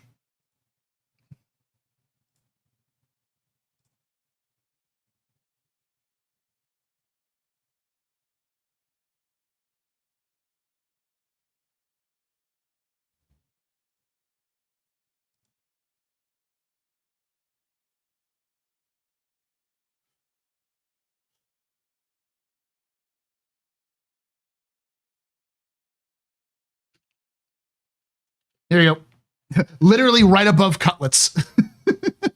Last time I saw it was like basically 0, me, and Cutlet, and we were all giving CIG the Riz. This is what I said. This is totally unacceptable behavior. Pay gating new features is something I had thought CIG had learned from with things like the Vulture and the ATLS. As the game comes closer to 1.0, especially with claims made by their own staff of earning in-game rewards, you need to give us options for these in-game earlier, not put them behind a paywall.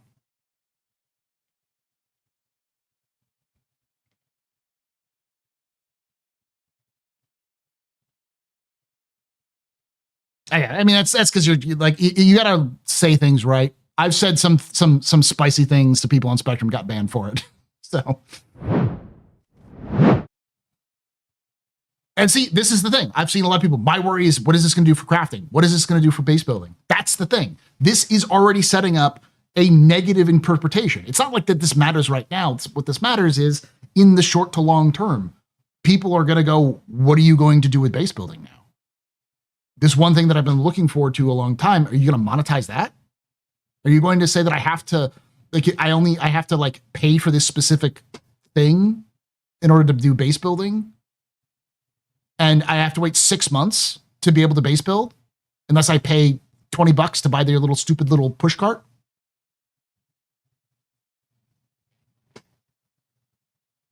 Because like that right now, that's 100% what I see. CIG is going to charge you $20 to buy their little stupid push cart to build a base, and it's going to be only available for $20 on the store, and the only way you can build bases for 6 months, which is fucking bad.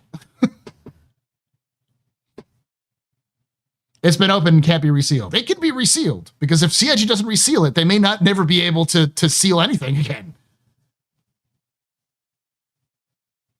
What it is it's a fundamental rot. It's an institutional rot inside CIG. This is, in my opinion, based off what I can see, a culture problem, a misunderstanding of how their community works, and them just praying that the same thing works over and over again without critical analysis and thought about how it's working.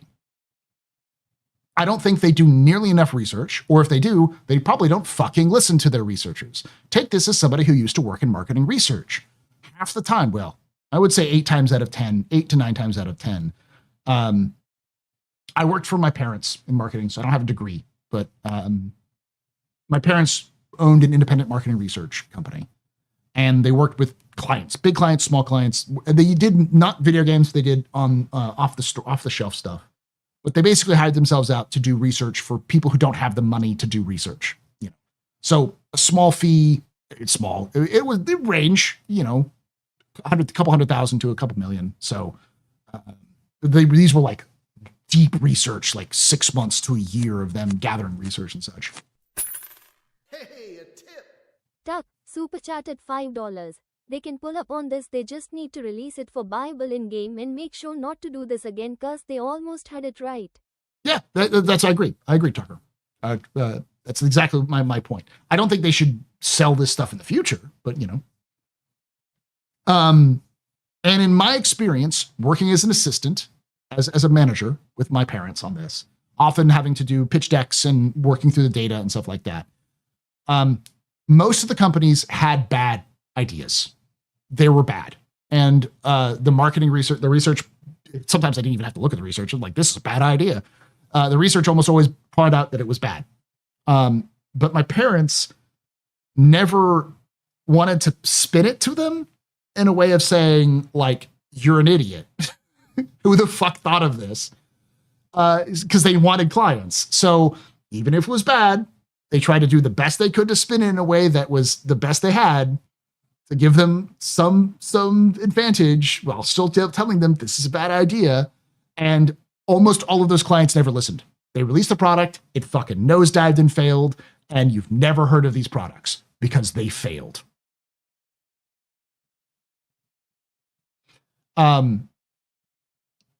So I know there is a bias to have a research. CIG has a research department. They do have a research department.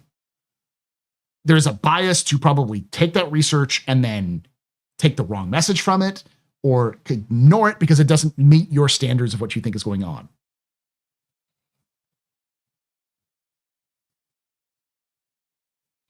Best marketing is a good product. Well, that's my point. Like we were doing marketing on the product itself if the product was good or not, if they could sell the product. And most of the time, it was not a good product. But they still wanted to do it.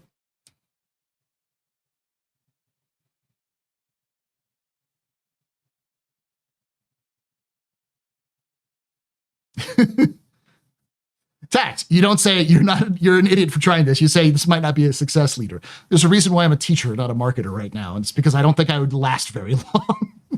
I probably wouldn't be able to keep my mouth shut long enough. I'd get fired real quick. Or the research performs confirmation bias and makes to make ends meet. Exactly.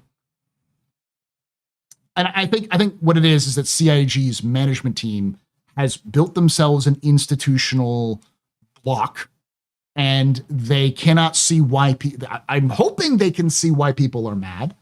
And hopefully they take the right lessons from this.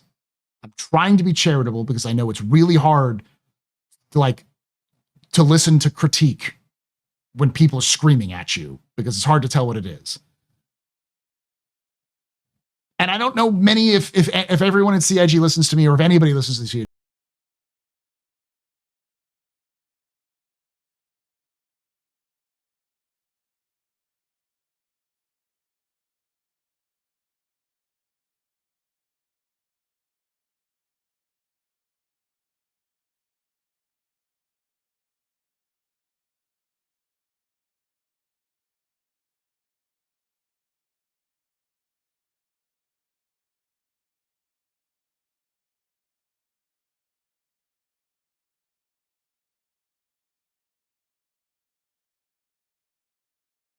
Christiana, how you doing? Welcome everyone to Christiana Stream. My name is Paul Berserker01 Batman Shell, your humble host and space bartender here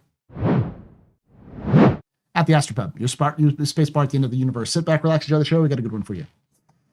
How you doing? Doing good? That's good. You doing Star Citizen or?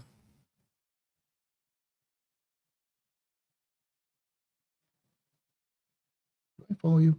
I do follow you. I rated you a couple times.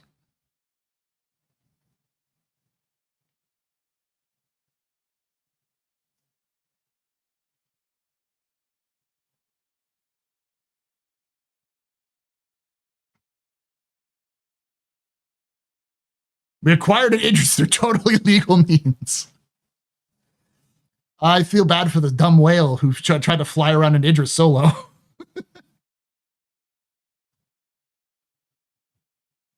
I stole an Idris. Yeah. Paul, can they fix this situation? Yeah. 100%. It requires fundamental changes in their marketing. It requires fundamental shifts in their perspective. And it requires a change in future looking. Like, they need to look forward to what the game is going to be and what they need to do to support that game, rather than seeing how much fucking money they can earn now. Sorry, Christiana and everyone who came in. We had a very spicy topic today. So where do I get my vests? I think I got this on Amazon. So it's a kind of cheap vest, but it's similar. It sounds like no, yes, they can, but it also sounds like you're saying no, they can't. They can fix it if they want to. And I hope they do. I'm also not super optimistic that CIG will learn the right lesson, because it's the same lesson they've learned 3 times in the past that they, for some fucking reason, haven't actually set into their brain, which is stop monetizing everything.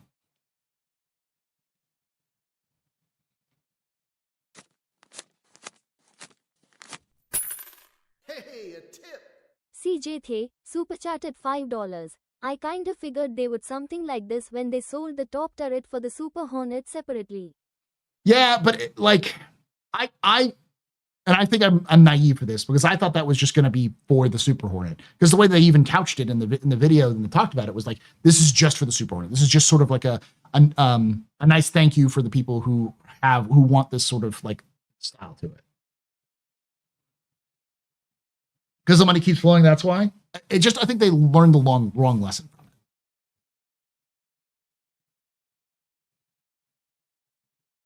Likely they replace the whole marketing department every few years.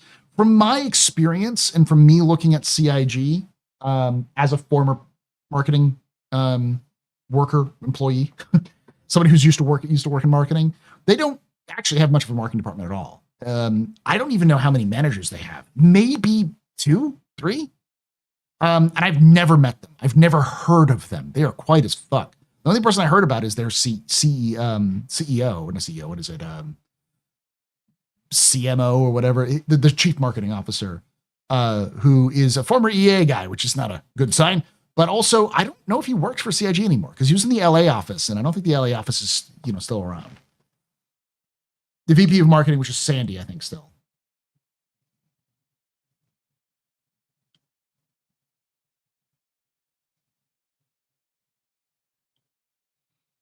Thinking the marketing machine has morals. It's not even about morals. It's about success. There's one thing that I've learned in the few business classes I've taken, which is one of the oldest and most poignant, lessons of business is pigs get slaughtered. You get too greedy, it's going to blow up in your face. And that is pretty consistent. You try to do things too quickly, too fast. You do the wrong thing really quickly. You can burn goodwill, burn trust, and explode in your face.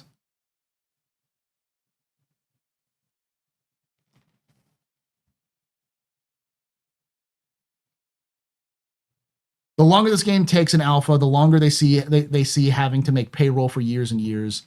They don't have a release date in mind when it starts to make money normally. Jim, here's the problem with that. They have 1,000 people they have to pay. Without a fundamental, consistent cash flow that they can rely on, because the funding goes up and down. It doesn't stay the same. Like whatever they make this year, they can't guarantee they're going to make it next year. But if they have a released game on, say, Steam or something like that they can rely on, people will pay for it, and that changes the factor a little bit. But the game is in alpha. It's still in early access. It needs more time to be built. Yes, but they can't just build it forever. That was never the case.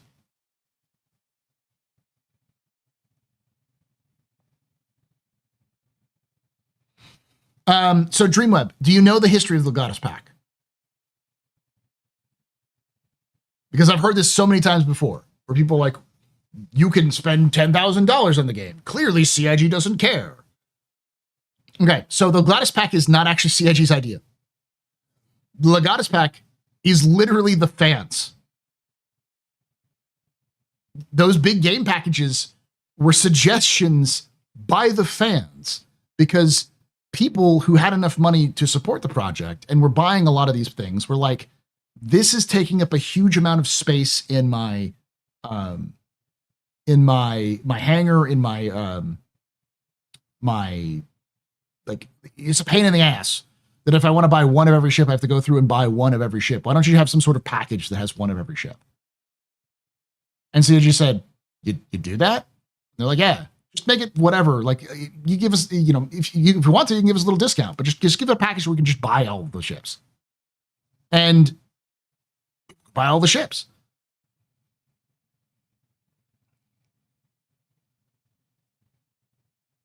Paul, I didn't mean to mean look at where their video. Didn't mean to be mean. Look at where they had their video in a country that does nothing but got your games. What are you talking about, Ronnie?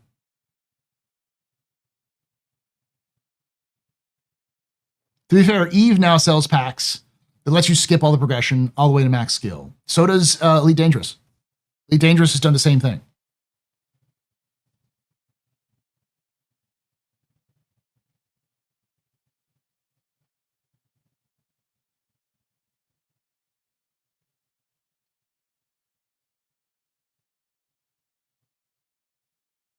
Self-scamming customers, damn. Okay.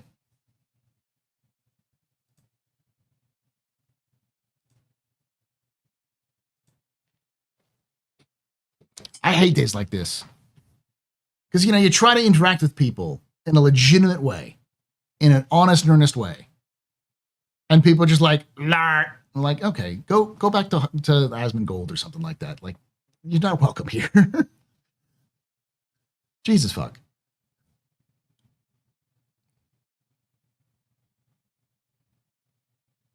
The fact that the pack like that even exists in a video game is the shocker, not that the backers asked for it out of convenience. That's the shocker, but I think it's important to add the context. Like, the reason it exists is because players wanted it to exist. The game itself has existed because of the players' goodwill, because of players' dedication to the game, because of their hope and genuine enthusiasm about making the game work. I was one of those early backers who was like, I didn't like the way that game development was working. I saw what CIG wanted to do, and I saw that what their kind of their background was, and I like this idea. I want to support it, and I got involved in the community. Then she started making content for it, but like that idea is still there. I still want to see CIG do well, and I want to see them do well in an artistic way that works, that still functions well.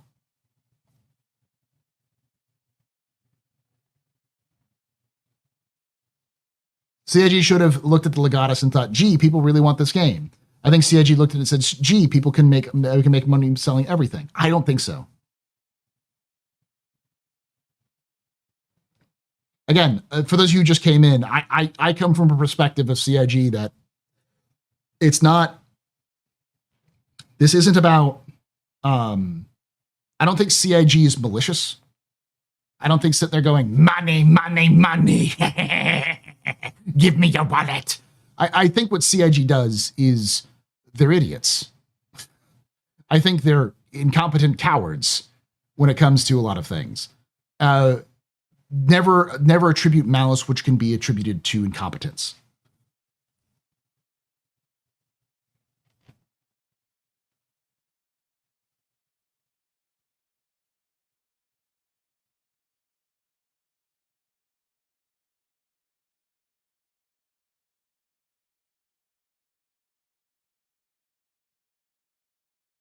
They can't be both. I think it requires a certain level of maliciousness. It requires, no, they really can't be both. Because like being malicious and incompetent means you're dumb and you're also an asshole and it doesn't work. Malicious incompetence doesn't work. You know, dumb criminals get caught. I think it's more that they... Hey, a tip! Cano, super chatted $5. It makes sense for an org to pool their money and buy one pack, so they can share access to every ship without each member having to buy everything. I think that's a great way of putting it, Redamon. CIG are taking advantage of their community, taking their community for granted. They're operating on the fallacy that too much money has been invested by the players to walk away from the game now.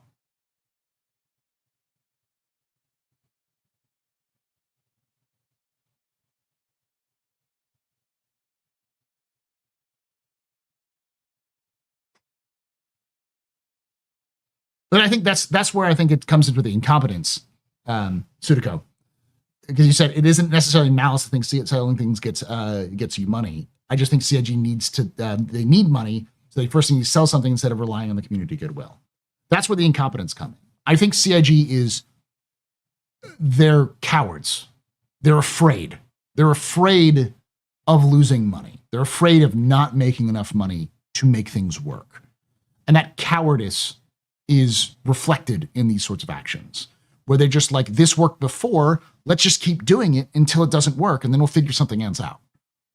And that is incompetence, because it's also clear that from the perspective of me, who doesn't have access to their internal numbers, but has seen this project work, that the reason this project works is because when CIG produces gameplay and produces patches, that line goes the fuck up. So what people want is the game. And the more you develop the game, the more money you get. So the goodwill is from the game being developed. And so if you continue to develop the game, that line will continue to go up. You don't need to find weird monetization schemes to try to keep the game going. Just keep making the goddamn game. Now, that is business as usual. It's not unusual for that sort of thing to happen, Jaybird. And that's what I was saying. It's like, I think CIG's fallen to corporate rot, to institutional rot, where they've just gotten into the rut. They're doing the same thing over and over again. And again, they have done this before. They did this with the ATLS. They did this with salvage, and they did this with mining. And I have said on this channel that I do not like the fact that you can't get things the same day as they're released. I would prefer that CIG release things the same day. But I also understand that fear of not making enough money. And so that's why I suggested renting. Everything should be rentable the day it's out.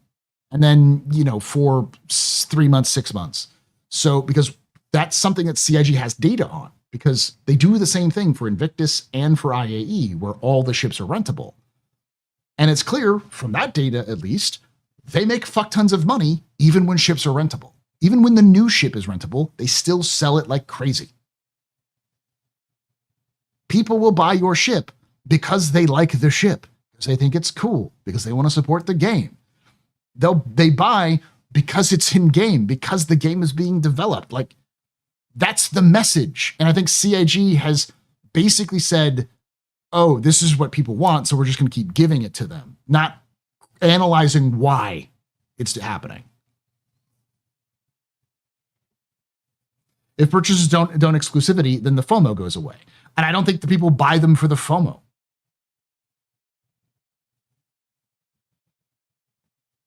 Because if that was the case, the renting, they would lose all the money during Invictus. Like, they wouldn't be making shit tons of money because you can rent every ship in game. You can do that right now. You can rent all of the Anvil ships right now.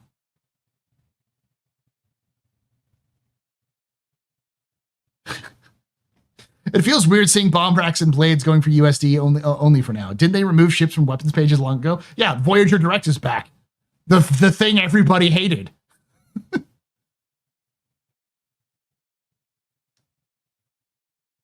That's the thing. They buy the dream, not the FOMO.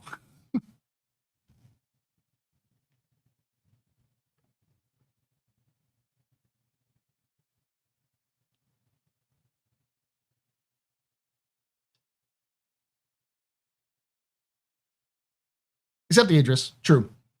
Though you can get the Idris for like $20 if you get the Imperator, but I don't think it's available now. It'll be available afterwards.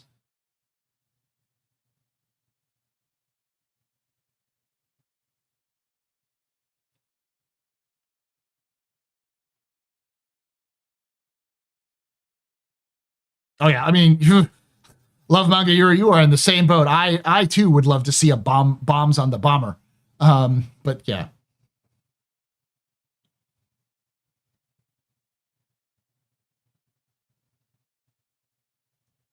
A week only for Imperators, yeah. So here's the thing. That's the thing. This is the thing that's bad. Is that like what we should be seeing right now is where was that? I saw it earlier. Zelkanova. We should be seeing what Zelkanova is saying, which is, me and my friends test fired the Exodus laser this morning and the voice call was just the epitome of happy. Sound design means so much. This should be a fucking victory lap. CIG should be able to go home on Friday, crack open a beer, enjoy a game of football, kick back and be like, we nailed it. Good job, everybody. Let's move on, work on to the next patch. Right? This should be, they released the goddamn Idris. This thing should be the title of every fucking news media for the next week. For anything that's talking about Star Citizen, should be CIG. I realize that sounds ridiculous. I meant gaming news media. Like, that should be the title. New frigate released. Idris frigate released. There's still going to be some negativity, but that should be the focus. But it's not going to be.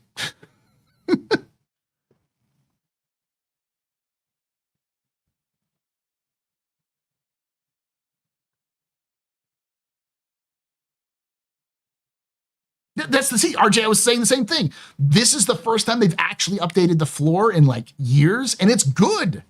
It's a good design. They fucking nailed it. They did a great job of building out the floor. I like the design, the style to stay with one single floor for the entire time and have the rotating rentals. I think the MCV is nice. It's not like overly priced or anything like that. I think it's a good LTI token. I like the idea behind it. I of course like the TAC, but I'm biased on that one. And I think the Asgard is going to do well too. Like, I don't think the Guardian do well, but it's the Guardian. But like, this conversation should be about the video game that they've been developing and working on, not their weird monetization practice.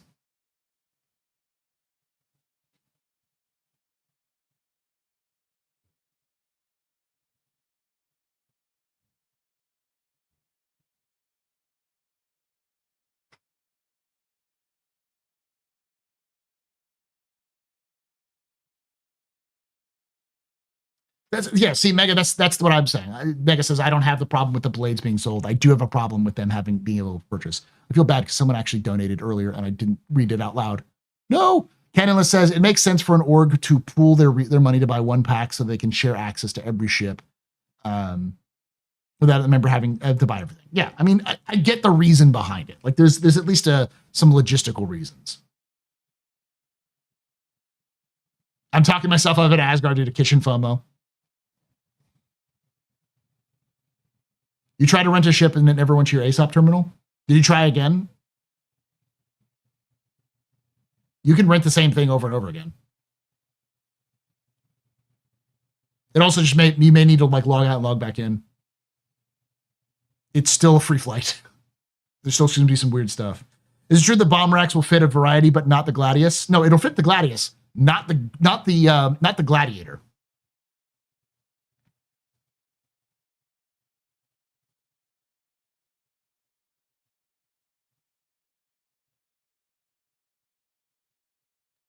And I know also someone said earlier, there's a difference between rentals for a week and rentals for the entire time. What I'm saying is paid rentals. I'm not saying it's free.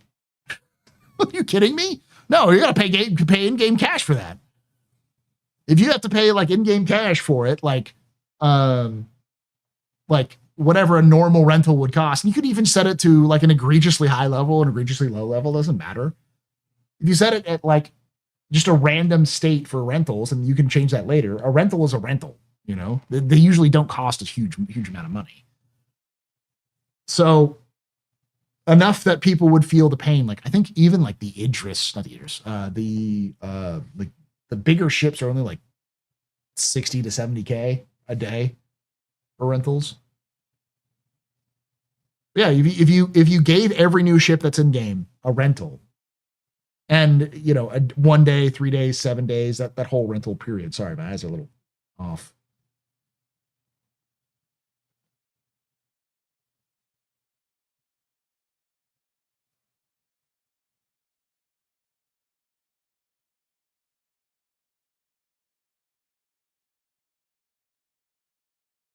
Then people would feel less FOMO'd. And I think a lot of people would be like, oh, I can get in game. I can go fly it around right now. And I don't think it would reduce sales.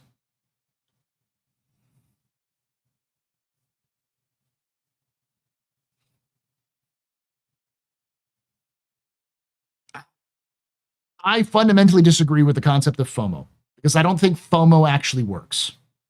Especially the way CIG does FOMO. They're really bad at FOMO if they try to do FOMO. Because you can just wait another 6 months and they get it again. Like, they're going to sell the F8C, y'all. We know they're going to sell the F8C. So if they sell the F8C, you don't need a fucking golden ticket for the F8C. You just go buy the F8C. Why is the Phoenix still limited buy? The limited buy stuff I'm a little weirded about because, like, some stuff I understand, some stuff I'm a little bit more iffy on. Like, I understand the larger capital ships being limited because they don't want to, like, flood the game with capital ships. But like, the Phoenix doesn't make a lot of sense to me either. CIG doesn't, but the place I worked at pretty much has FOMO patented. They don't use FOMO as much as they use impatience.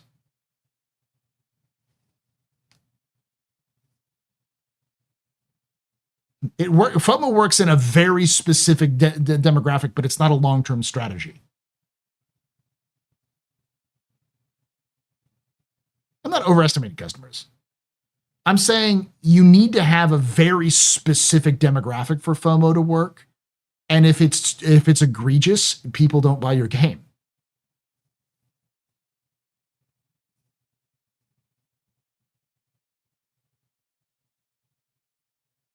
Yeah, I love and thanks CIG for releasing the Idris, but they shot themselves in the foot with his flight blade.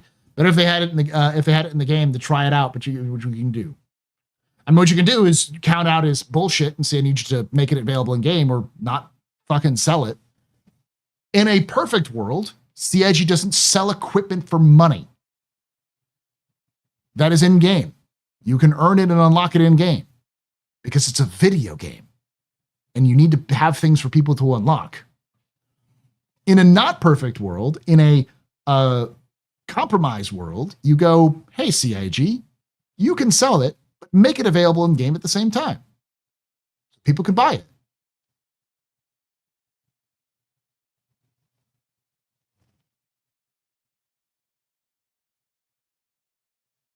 CIG keeps making sales, though.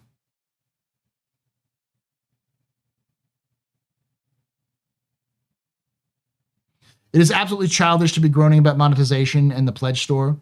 Pay to win is a shaming language to mask class war. This is the ban hammer of the people used to ban somebody who's bringing up fucking class war in a video game.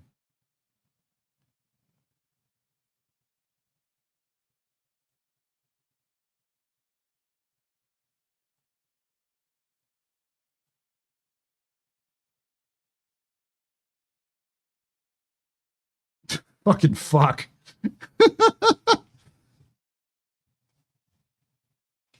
Vive la révolution. Damn.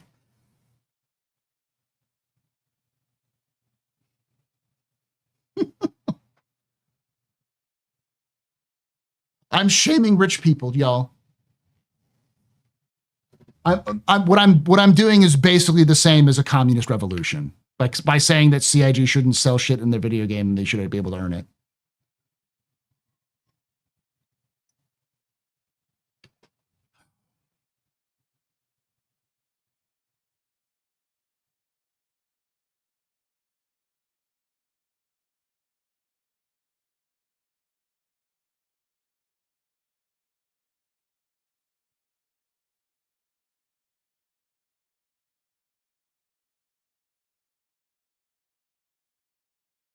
$5 says the delayed financials are actually bad, 2024, 2025, and they really need more revenue to cover the ballooned expenses.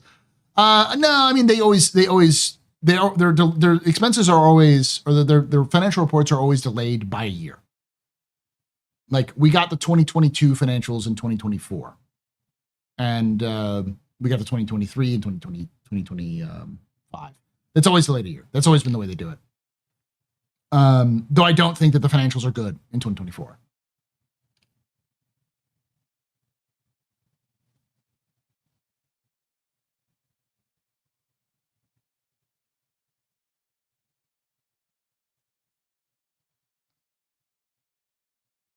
Yeah, that was stupid. I can't see straight anymore. Sorry, was that mining?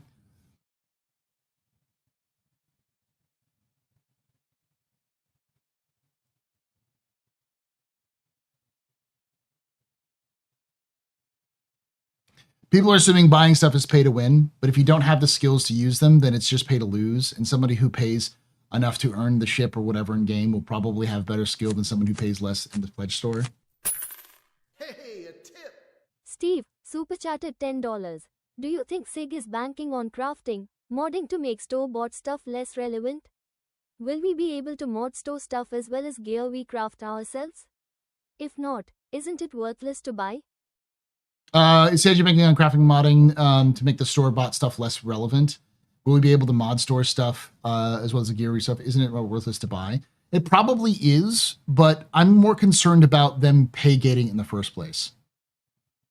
So, like, the issue I have right now is pay gating features, which is what this is. They're pay gating this sort of modification features as a practice. It's something they've done in the past that I didn't like, and I'd like for them to move away from it. And I also think that it sets a bad precedent for things like crafting and base building and stuff like that, where you have to pay $30 to participate in an entire loop, even if it's not really that important. You know, like what Citizen Ninja was saying earlier. The issue isn't necessarily that if it's pay to win or not. The issue, I mean, it is pay to win, even if it's not really that important. Like it's like 1% to 2%. It's not going to be that much. The issue is like, why? Why sell this? Like, what's the point? Why not put it in game? It's such a weird choice to die on, to sell new equipment, which was already something they didn't like to do and was already something they removed from the game. Oh yeah, someone was asking what Voyager Direct was. So CIG used to have an in-game Amazon store called Voyager Direct, where you paid real money to buy weapons. So the only way you could upgrade your ship, because this is before you could actually buy anything in game, because this, you know, just from like Arena Commander, was to pull out your credit card and pay for weapons. And so if you paid Voyager Direct, if you paid for weapons, you I think it was actually for UEC. You could use UEC for it, but you used the UEC that you started with, and you couldn't earn UEC. So you could pay for UEC and then buy Voyager Direct weapons with UEC. And some of them were overpowered in Arena Commander when it was the 1.0 days. And so everyone would buy the meta weapons. And CIG realized that was a bad fucking idea, and they eventually refunded all of their UEC to everybody. But yeah. Paul Shelley, they need to make money and can't do this forever. Paul Shelley, now they're fine and things are good. Both things can be true. Knowledge. Like, does this one action mean that Star Citizen is going to fail? No. Like, absolutely not. But can they continue to do this forever? No, they can't. I don't think they're hiding financials for bad reasons. What's gonna happen when 1.0 finally drops and they aren't selling ship for IRL money? Do the people just starting Star with a disadvantage to the rest of us? Does somebody who starts a year after an MMO is released have a disadvantage to somebody who starts an MMO at the beginning of the MMO?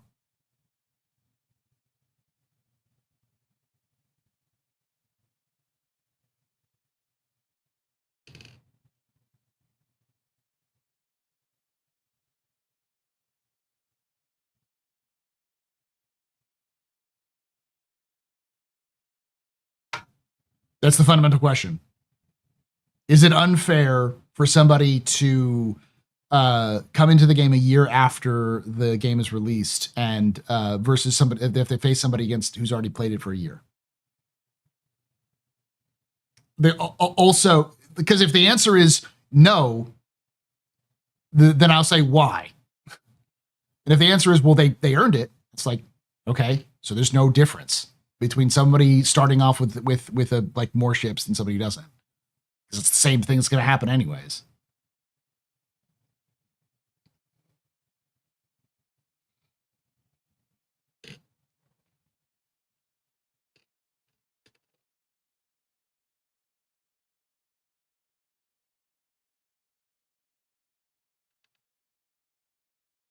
I have no idea who those people are.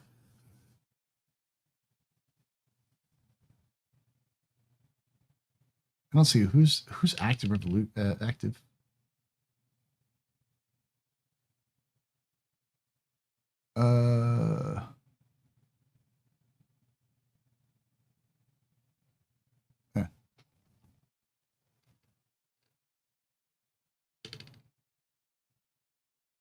Yeah, this could be the best day in CIG history. It's that it's the worst. I don't think it's the worst, but I do think it's definitely not talking about the Idris anymore.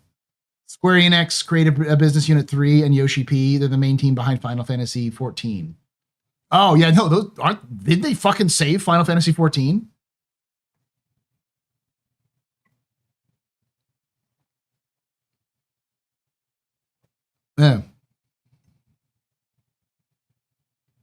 There are people who've purchased so much AUEC off the website. I don't think you can buy AUEC off the website. You can buy UEC, but that doesn't translate into AUEC.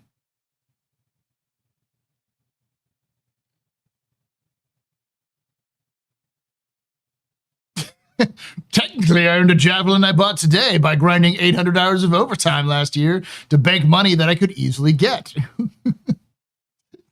True. You have what's called wallet advantage. You have real life grinding skills.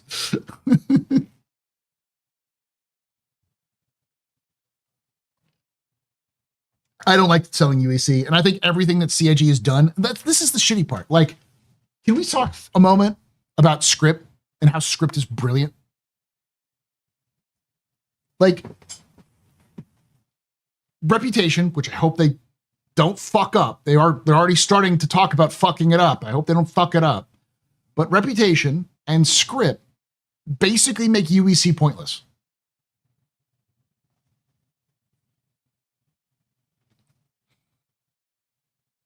For those of you who don't know what script is, it's Beskar. It's gold press latinum.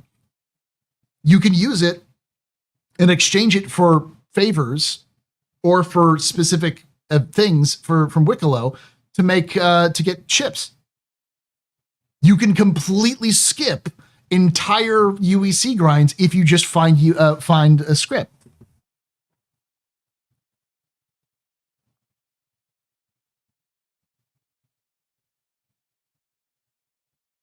And you can't buy a script. You have to find it in game.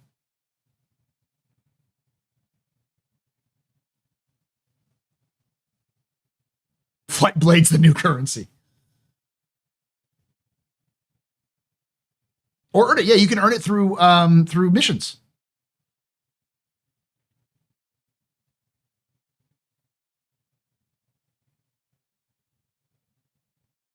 But you grind script. Yeah, but you can't pay for it. You can pay for UEC.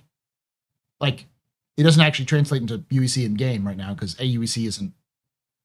Don't buy AUEC. That's a scam, y'all. Don't do that.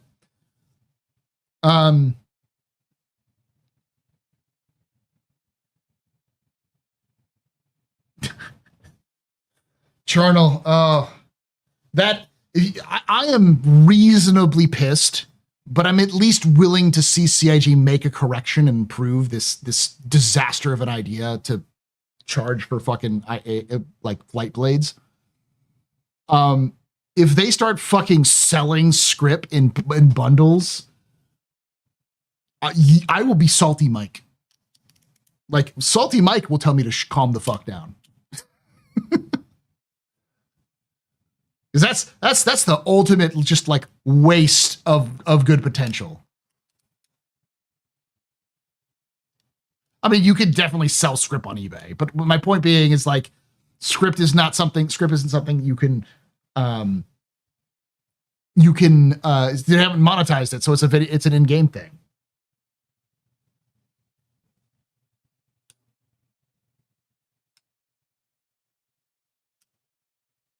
Okay, that's a little extreme, Sergeant Lobster.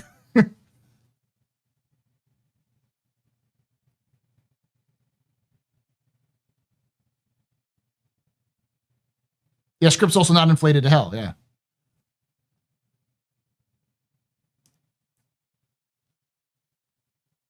All right, Lobster, I'll see you later, buddy. Enjoy whatever you're doing whatever you're doing in the future. If you honestly and earnestly believe that this game is cooked, then good luck on your adventures, dude.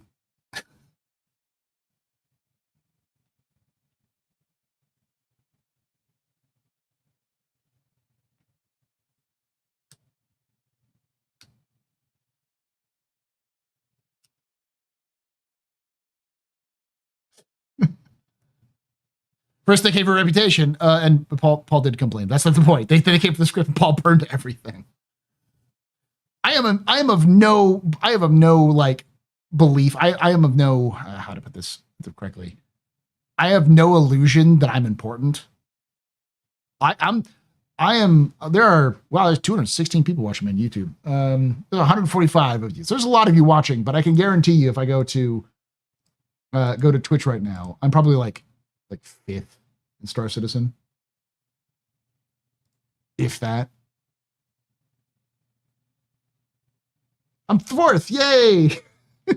But Burke is also playing and has 1,000 people. Das Medi is playing with 900 people. Of course, Burke Black is playing because he's got his fucking Idris. I know Burke's been waiting for his Idris.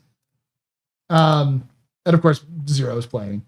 But like, if I left tomorrow, if I didn't play Star Citizen, if I quit content creation, or if I decided to become a fucking Zenless Zone Zero content creator tomorrow, CIG would move on.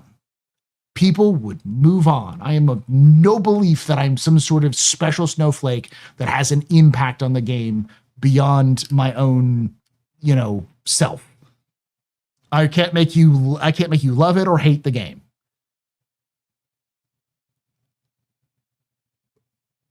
But I will do everything in my power to be a petty bastard if things go totally tips up.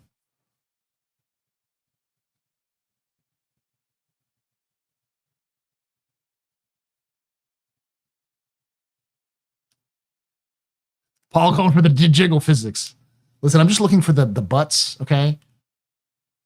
All of the butts in Zenless Zone Zero are perfect, okay? The weirdest fucking thing is I have no desire to play any Hoyoverse game, but they get advertised like crazy in my feeds.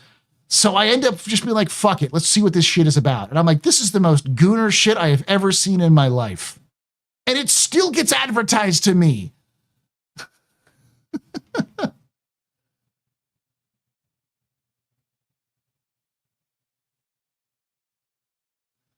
No, I wasn't shaming you, dude. I was just saying, like, I can't talk with you if you're just like, it's the end of the world. I see what you said. I see what you're saying. And I agree. This is 100% a slippery slope that CIG is walking down. And I don't want them to go down this slope. But they still have a chance to pull back. And I don't think CIG realized what they were doing. I think they just were lazy and were just moving on their monetization policy as it always has been. And I don't think they realized what they were doing was selling gameplay, was pay-gating gameplay, not just gameplay, but like features. And that is, it's bad. It's definitely a trust break. It's definitely at this point like, hey, CIG's been doing a lot better this recently. They've significantly improved how they talk with the community, how they've released the game. It's been better this year than it was last year, significantly better than last year. And I think the funding like responds to that. And what should be a victory lap for releasing the Idris has become a disaster zone, because you can't just talk about the Idris without someone saying, how about that pay to win though? Like it's a goodwill killer.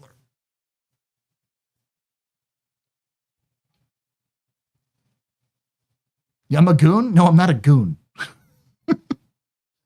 I've never been to I actually don't. What is that? It's something awful, right? Is the goon thing? Yeah. Sorry, that's I teach Zoomers. So for those of you who are too old, who are too old, gooner is fapper. If that makes sense for my younger folks, or my older folks.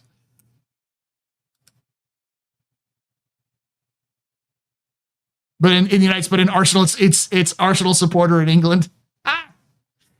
It's also like one of my secret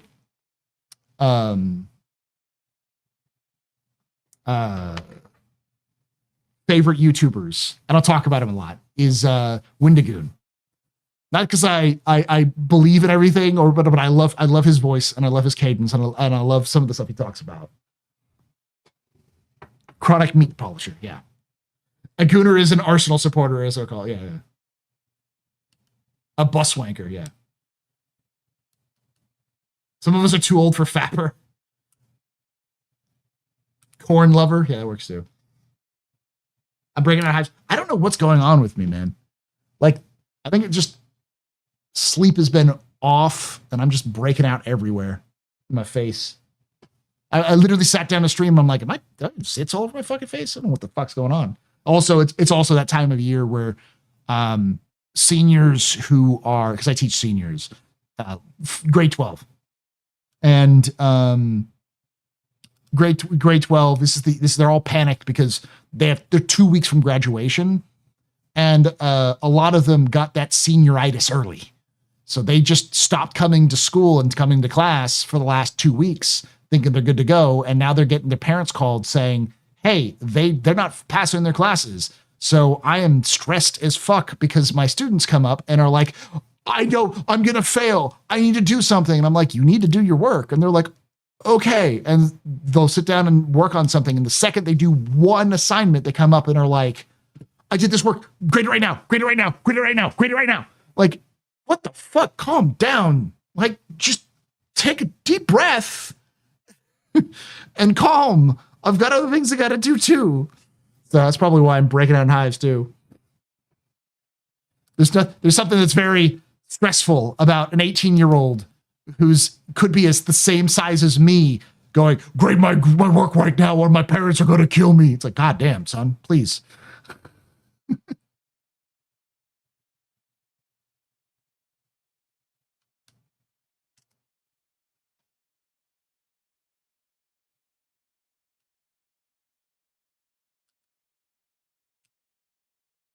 I gotta be careful too, because there's at least 2 students who, so I always make this deal with my students where if they graduate, I will tell them my stream name, because I tell them at the beginning of the year that I stream and do content creation, and I say I will tell you what my stream name if you graduate. So a couple of them I don't have this semester. I had them last semester, and it's like 2 weeks from now, and they're graduating. They came up to me and like, "Can I get your stream name?" I'm like, I probably should give it to you. So, there may be some people inside this chat who are my students who I have told not to like dox me because this is bad. There are 300 people watching. They're usually good. I've never had a student dox me before, so they're usually pretty cool with it. I am both scared. Apparently I'm both feared and loved by my students. Some students really love me. Some people think I'm the hardest teacher they've ever had. So you tell me. Never say never. It could happen. But generally speaking, the only students who remember it are students who are usually students who care a lot. Like they come up to me and ask me about it.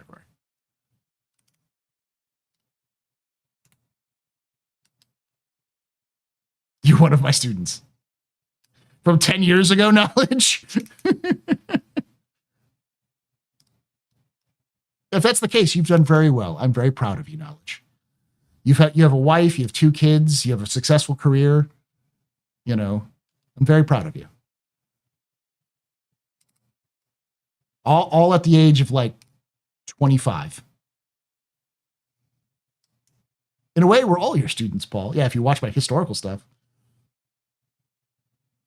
I have pub business cards. I hand them out at graduation. So typically what I do is at graduation, they'll come up to me and ask me, and I'll hand out my business card, my stuff on it. What are you doing? Grade my assignment. I'm off work. Work ended at 5. Well, technically it ended at 4:30.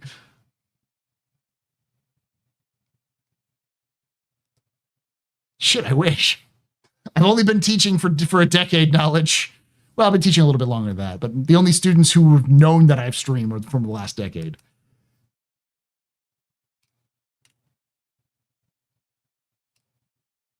I'm so old. No one is ever too old to learn. I have learned things from my students that I never knew about. I've learned things from younger teachers that I never knew about. So.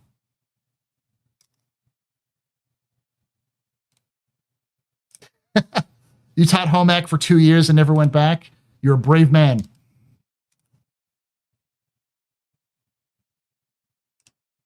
Mr. Astro of Messer. No, wait, Imperator. Yes, Imperator, hi.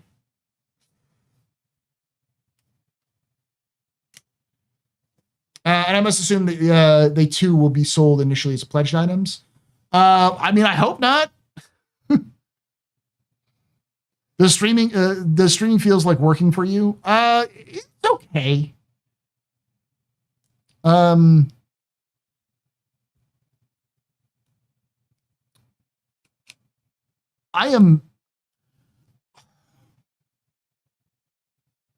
put it this way. The last month has been the most successful month. Dem biddies. So, we're all really liking the smart, amazing business decisions that SIG has made, right? Right? Yeah. Yeah. I mean, you're just coming in at the end of all of this, but like, I'll say it again. Keep saying it. This should be a victory lap. The CIG should be basking in the glow of a good job well done. Because this is probably one of the best Invictuses they've ever done in game.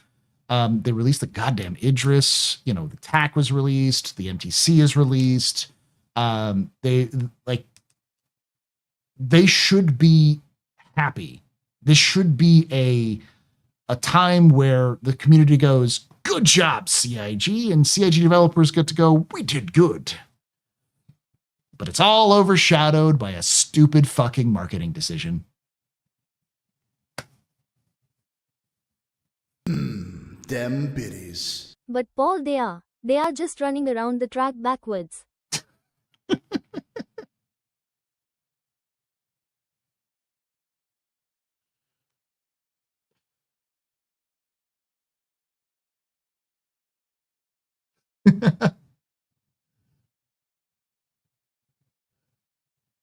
Yeah, CIG's doing an amazing job of pulling defeat from the jaws of victory.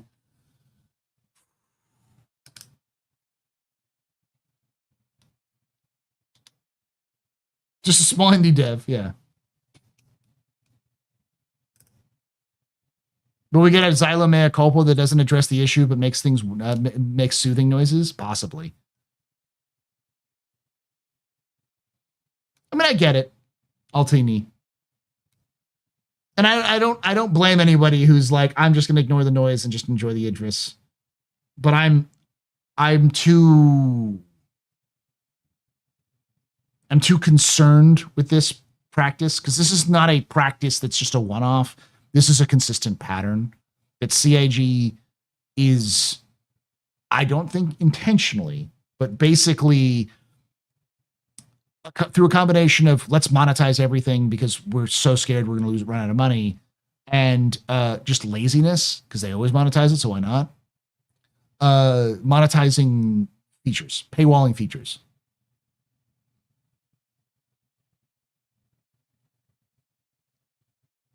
Real Exodus, I'll give you can you want me to give you the short or the long version?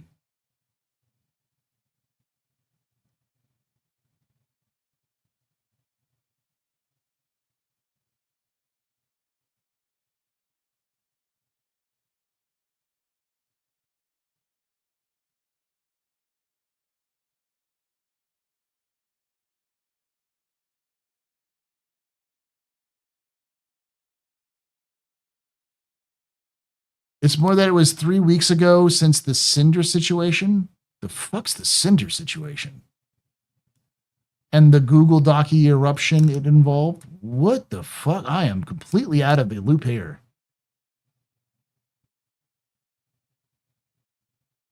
VTuber stuff. Oh, I know Cinder. Yeah. That's a lot of drama. I understand that too. I understand people going like, I'm not going to deal with the drama right now. I just want to play my fucking ship.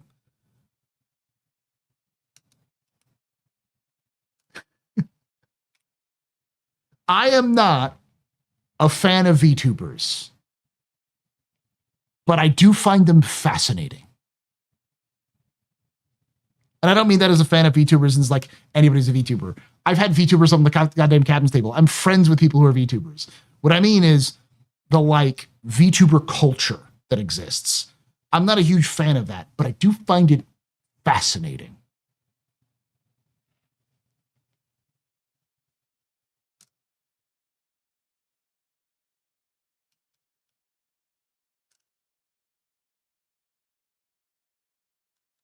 PD is a VTuber. He's a PNG tuber. When can we fund Piss Poor Pete's full 3D? I want to see the full 3D version of the pupper.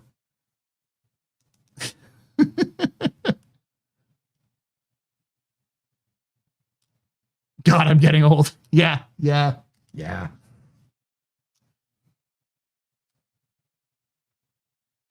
But I learned how to animate one.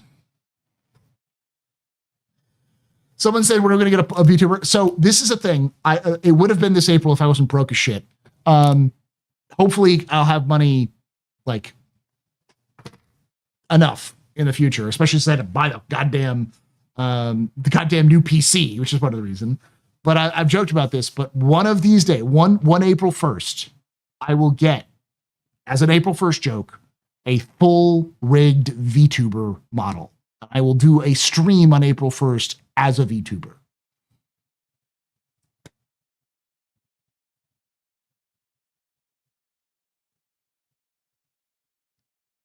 Am I a furry? No. No. But that would be a fun VTuber joke. The Echo bit. I'm just making jokes. I'm in the same boat as AstroPub here. What's a VTuber? So a VTuber is somebody who uses a 2D or 3D avatar as their, instead of a camera. So basically, when an anime girl streams, and they have like an animated, so like if they talk, the animated talks, that kind of stuff. That's some length to go through for a bit. I kind of love it, right? Yeah, it basically means a virtual tuber. You know why I'm broke? VTubers? That stuff is expensive. Yes, that's the reason. What's an eager? Oh, that's kind of weird. I mean, yes and no. The reason why it's popular is because a lot of people don't feel comfortable on camera, but they do still want to go do content. And so a lot of people I know who do VTubers do it because of poor image issues or just, maybe shyness, some social anxiety. And a lot of VTubers are like that. They're very socially anxious. So they use this as a way of being able to express themselves without having to put themselves out there.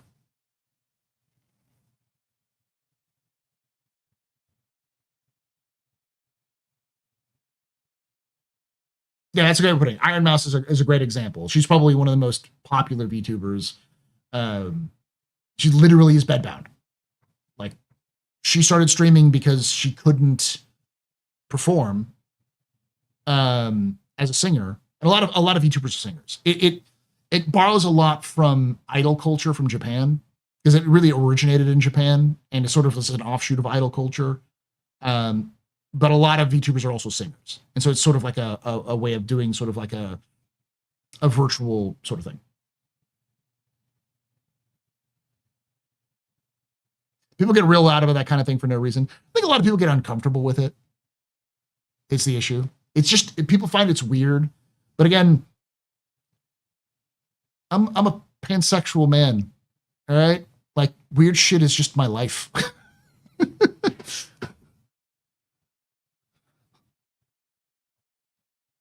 Yeah, and Verity's doing it. So if you want to see Verity, she does it with that kind of stuff. I get it.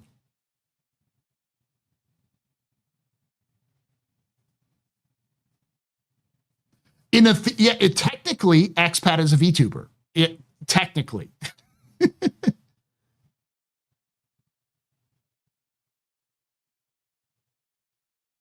It's a privacy thing as well. Yeah. There's a lot of reason why people do this stuff.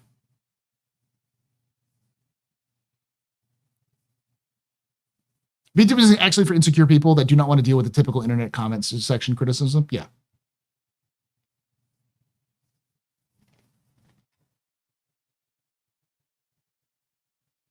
Listen, I live in the weird, okay? I teach for a living, and I've been doing this for 10 years. Normal people don't do this shit.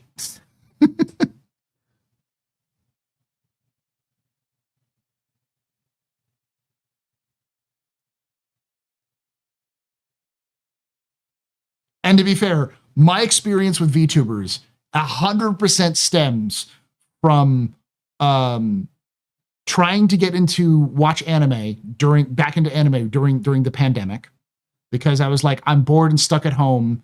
I haven't seen an anime in like 5 years, and they used to be kind of cool. Let's see what's going on. Oh God, there's so many things. What the fuck's going on? So looking at reviews online to see what's good and what's not.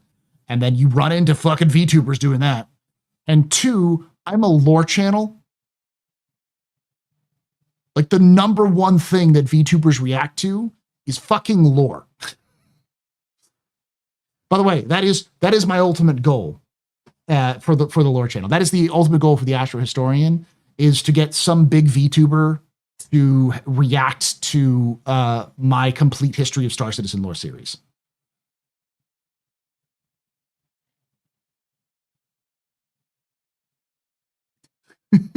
That includes you, Pete.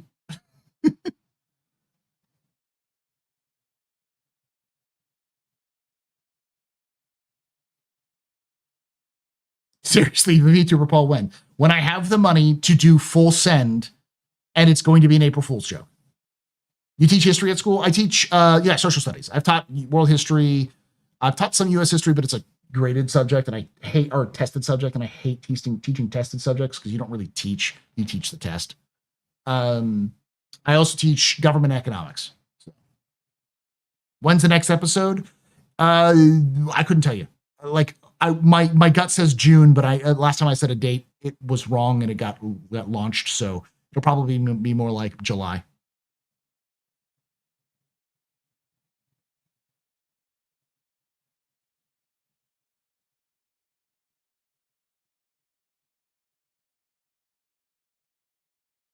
I don't know. I'd have to look up VTuber models and see what's works. It'd be a dude. It wouldn't be a chick. Or it would be mask, not femme.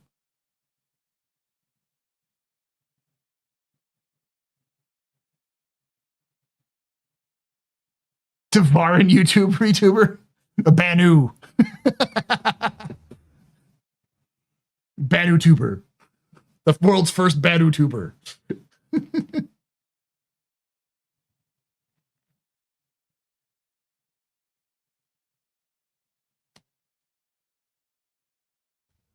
The female representation of an F-7A Hornet Mark II. Hey, I actually, okay. This is, all right, this is going to be, since we're talking about this, and we're on the chill side of this. We're not on the negative side of the office hours. Let me see if I can find it. Under general?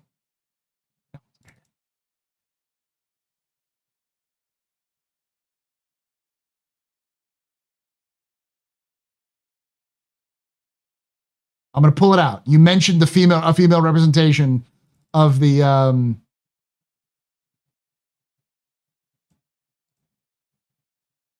of the Hornet Mark II.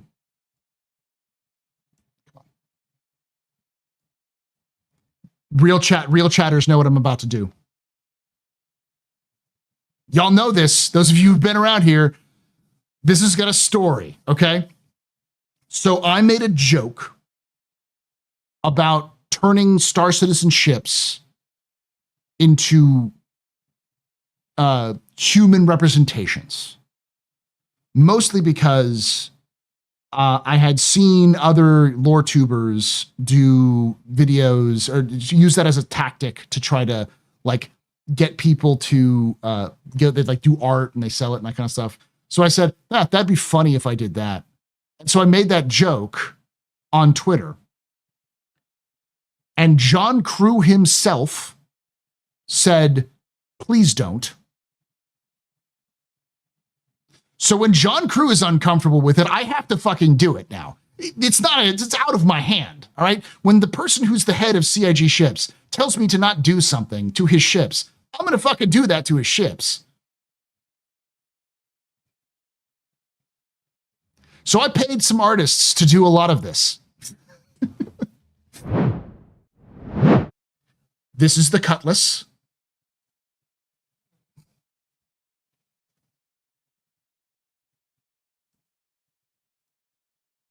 I came up with its own lore for this idea. The idea was that because I'm brain broken, that I was like, all right, let's make a gotcha game in the universe of Star Citizen that's a mobile game that people would play. And so I came up with this idea of calling it Quantum Stellar as its own mobile gotcha game. I have a whole lore write-up of its origin and all that kind of stuff. Some of these are the earlier ones. So this is Gladius, Hornet. This was the artist that I commissioned. She really liked doing a bunch of them, so she did this as a fun thing that she did for, I think it was around Thanksgiving when she did this one.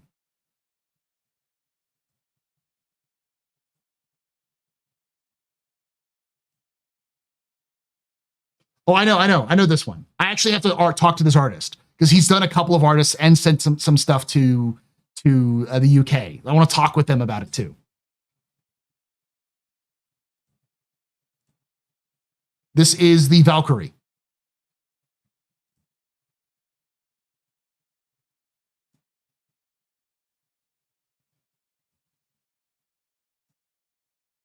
This is the go back. Star Runner. Mustang. Reclaimer. This is the Saber.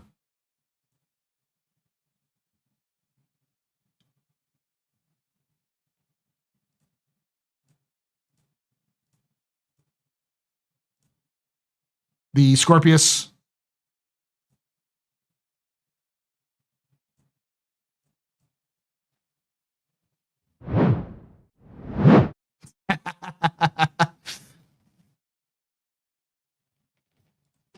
It's just very flexible, that's all. Let me see if we can pull up the...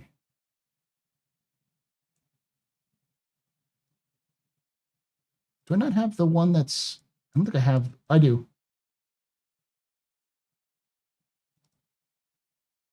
Okay. A few more.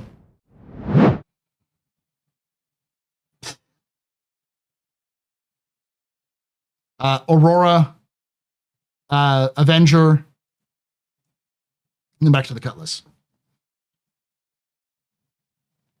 No Redeemer, not yet. Yeah. Well, I actually have to reach out because it's supposed to be about lore and because I have to play these advanced. So it's with Tree 0311 and it's going to be about lore in the game. And I was going to be talking with Warrior Humble, but I have to reach out to Warrior Humble because I haven't actually reached out to him in a while. Because he reached out and asked him to come on, and I got to tell him, he's asking if it's cool for him to come on. I did like the Saber, yeah.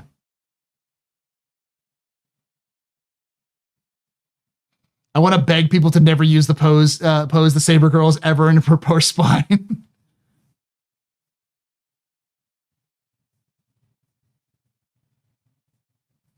You triggered my inner Puritan. That's the goal. I wanted to make people uncomfortable. And it worked.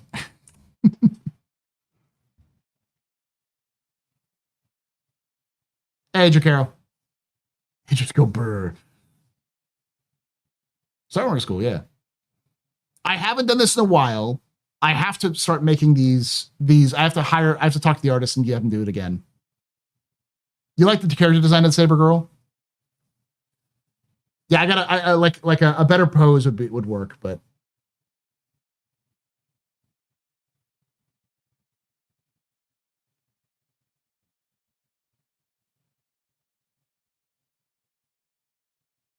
Saber Girl again? Okay. People are a little bit concerned about Saber Girl's back.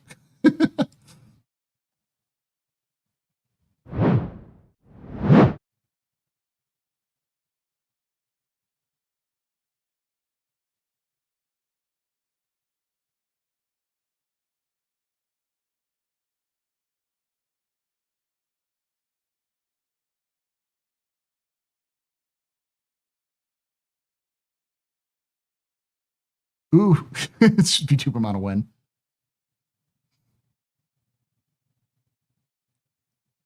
My favorite was and still is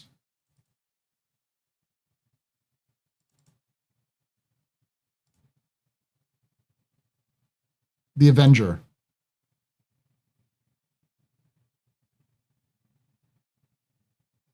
Cutlass Black is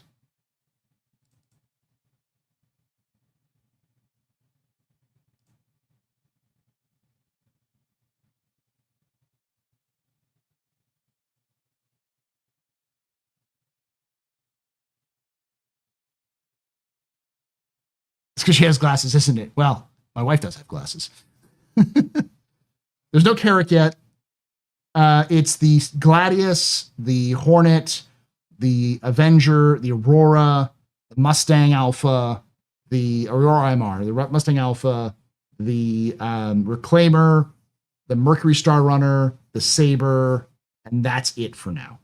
Oh, and the Valkyrie.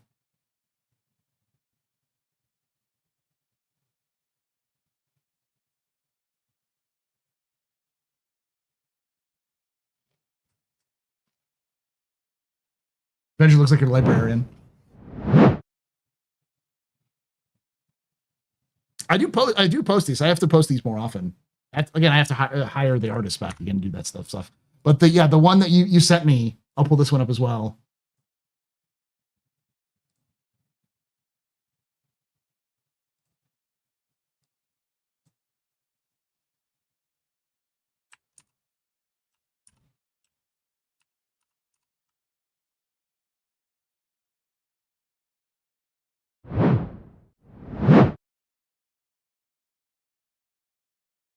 This one is not mine. This was done by another fan. I think it's a Chinese fan. I looked up his art.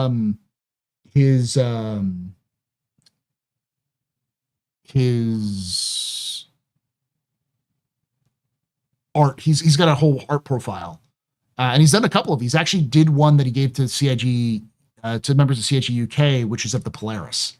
Similar. So yeah, this one's really well done. Yeah, ArtStation. Yeah.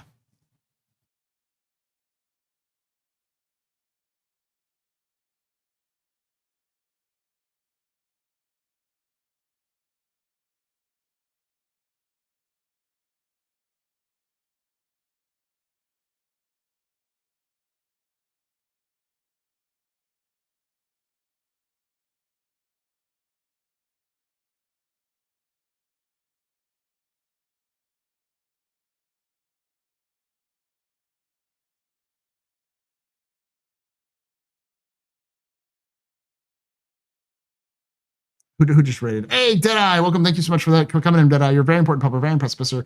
Very pedestrian. This is your fault. There was drinking night. Shots and cheers and Jack. Shots and cheers.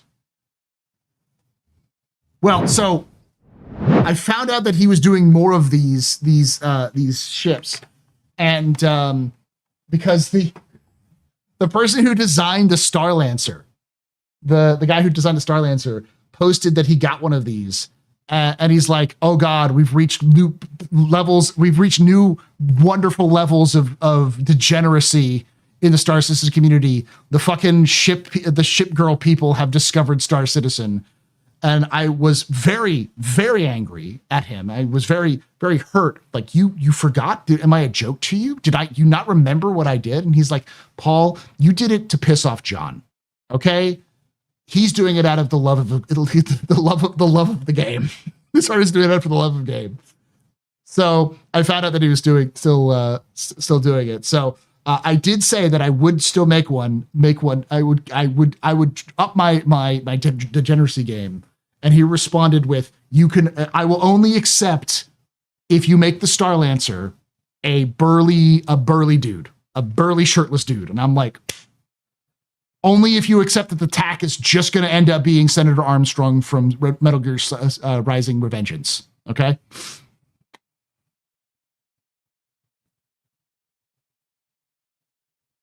Later, Jaybird.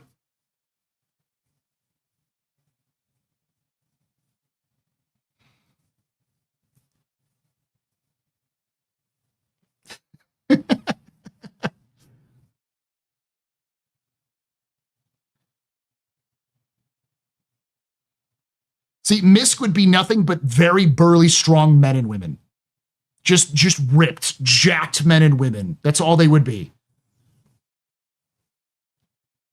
Like the whole A would be a tiny jacked woman.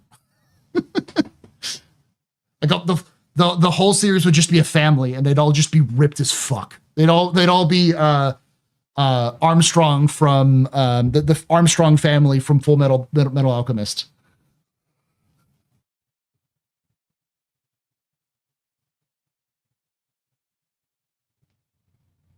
Korean MMO men models.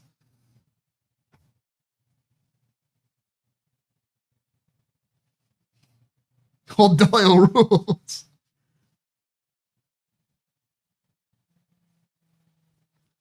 Drake has got to be a bunch of degenerates, but it's got to be mixed, right? I mean, we already have. I'll show you this again.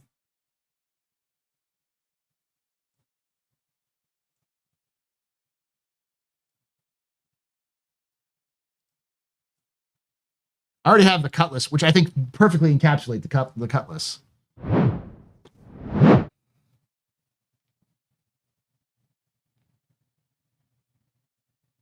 Oh, don't forget. I know what you're talking about. Don't forget. I forgot the date. Yeah. Drake should look like the Mox game from 2077. Gang.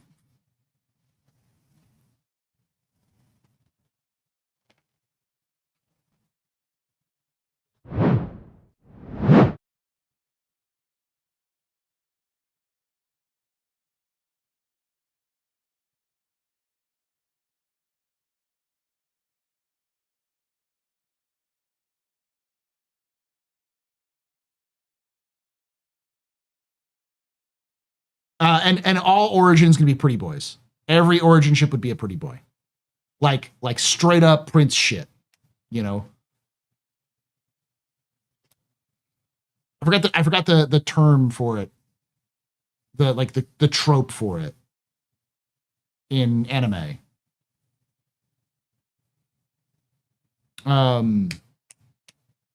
The Prince trope, the beautiful men trope. Not a hair on them, you know. Yeah, like a tome or whatever it's called. Oh yeah, the ringlets.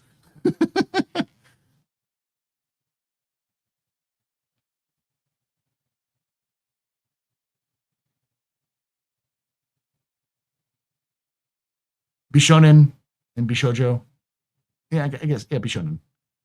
There's a specific archetype that I remember at the time I looked it up to see what it was. I was like, that's origin. That's fucking origin to a T. Big old anime titties. Yeah.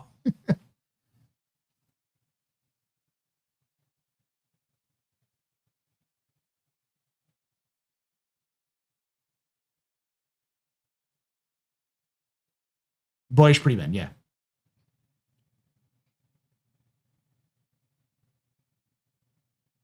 Twinks, basically.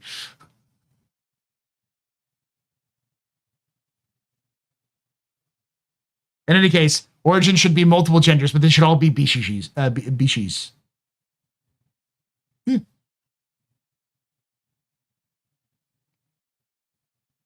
I'm too old for these words. They're all Japanese terms. They're all... it's really funny because they're Japanese terms, but they kind of transcend to a lot of media in both the West and the East. Because I know it's easily transferred over to like a lot of Korean media uses similar terms, if not the same terms. But like it's slowly invaded Western sort of culture. VTubers, great example of that.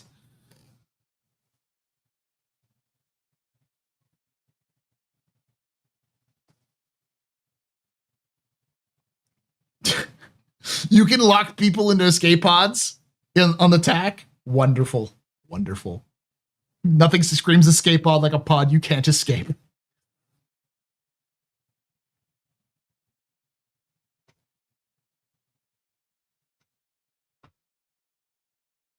Night Stalker, that's basically my take is that this is bad and CIG needs to reverse course because, like, long term, this is bad. This is just sort of like well, fuck you then, CIG. So, and it's even worse because they fucking released the Idris. Like, this should be their victory lap, and they keep snatching defeat from the jaws of victory.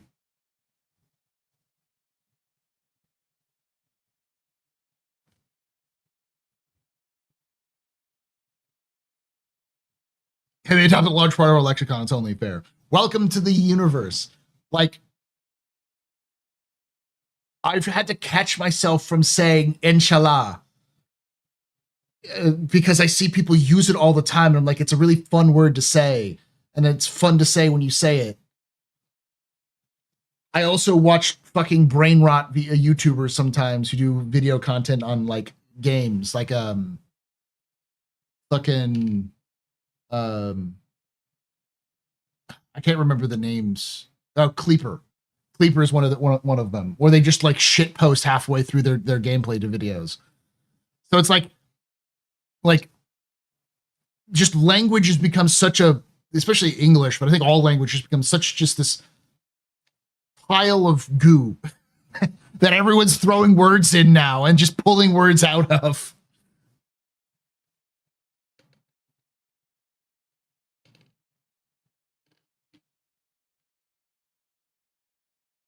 And as a historian, I love it because it's like, yes, only in the future will you be able to say a word like mate and nobody knows who the fuck you are or where you're from, even though that would have been entirely a straight up laser. You're from this region.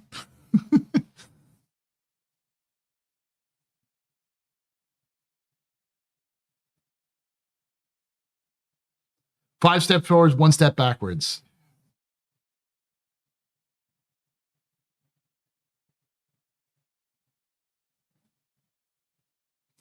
You leave the jump seats on attack. One gets blocked by the door gunner. One gets hit at the head by on the engine. And two get blown over by maneuvering thrusters above their head.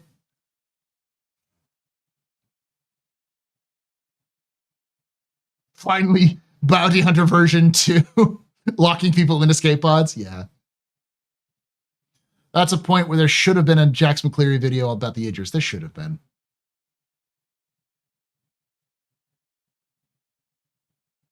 God, we're reaching to a point where people are going to be like, who the fuck is Jax McCleary? There'll be people who've backed the game before Jax was, since Jax was a thing.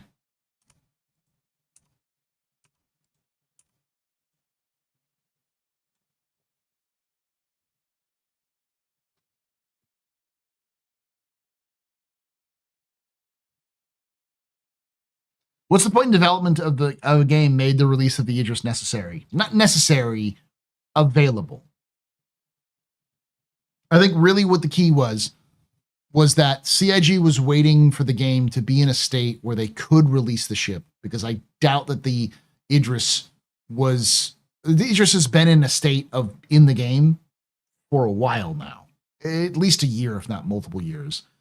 But it's never been in a state where players could effectively play it. And CIG has said in the past, they said that when the game is large enough to have two fully crew Idrises fight each other, they'll release the Idris.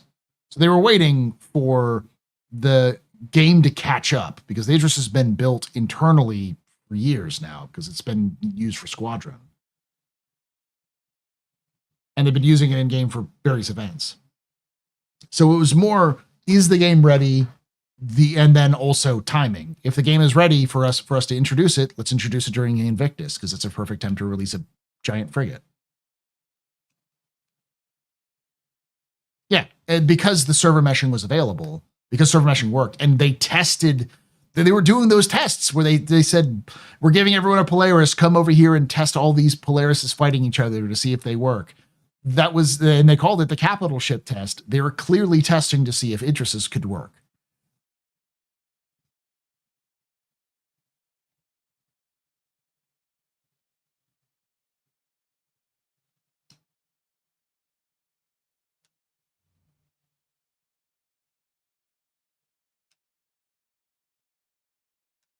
Yeah, I did start late.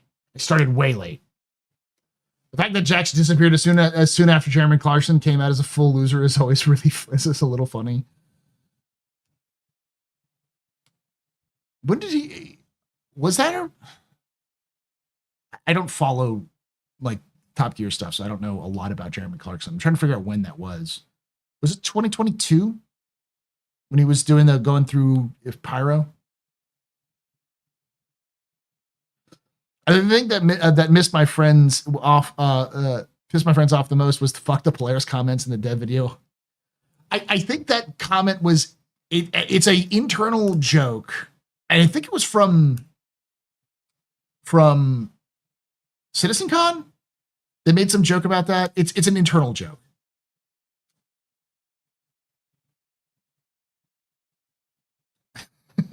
I don't disagree. The eye directed towards those comments at the same time. Fuck the Polaris. It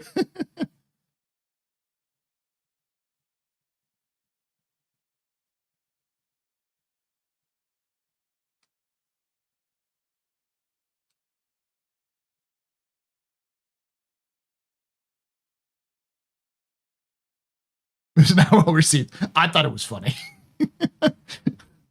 It was clearly a joke. When was the first recorded Idris versus Idris encounter? We actually, in lore, we don't know. We have no idea.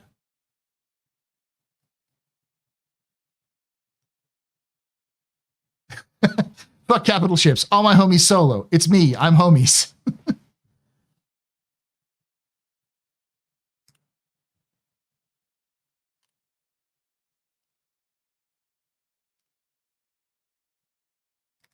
Yeah, it looks so much better with all the Xenothreat shit on it.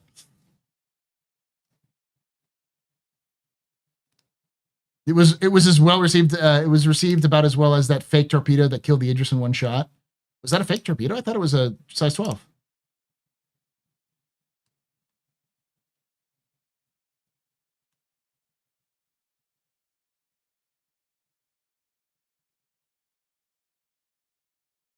I love that Sharkmouth skin. I want more Sharkmouth skins. That should have been in the fucking... That Sharkmouth skin should have been on the Ares when it first released, because the Ares is a A10.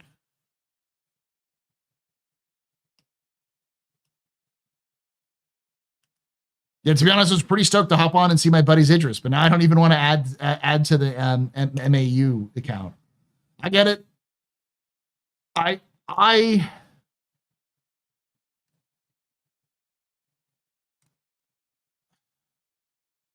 don't want to punish the devs for marketing decisions.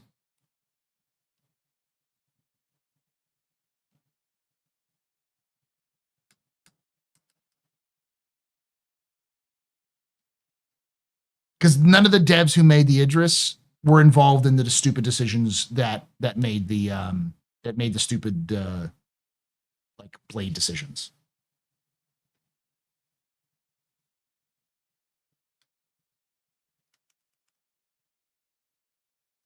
They made like what, $5 million today?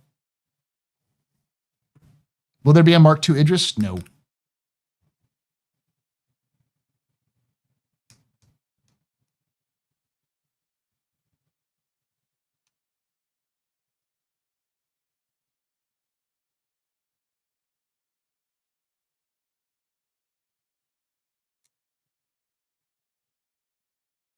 I like the 2955 racing suit pack, but as a pilot, I see no benefit to those helmets. They're just cool skins. That's all. They're just PP.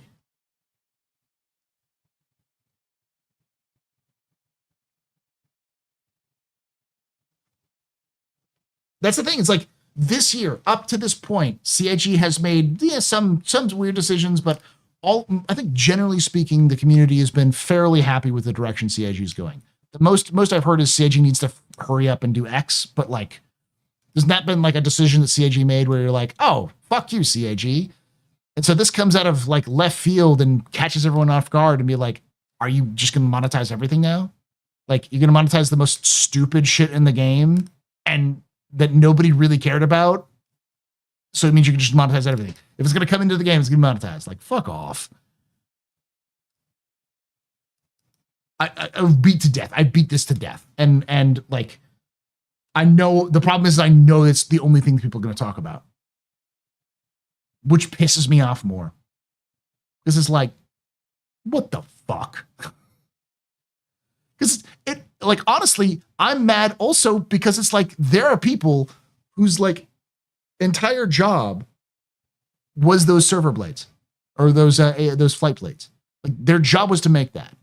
Maybe it was their first part of CIG. Their first sort of gig doing in CIG, or maybe it's their first forward-facing thing, the thing that's facing towards players. That's like now no one's gonna remember them for the flight blade and the idea of this like subcomponent idea. They're gonna remember the fucking like egregious marketing idea where CIG is blinded by greed. Oh yeah, that idea. Fuck you. You know.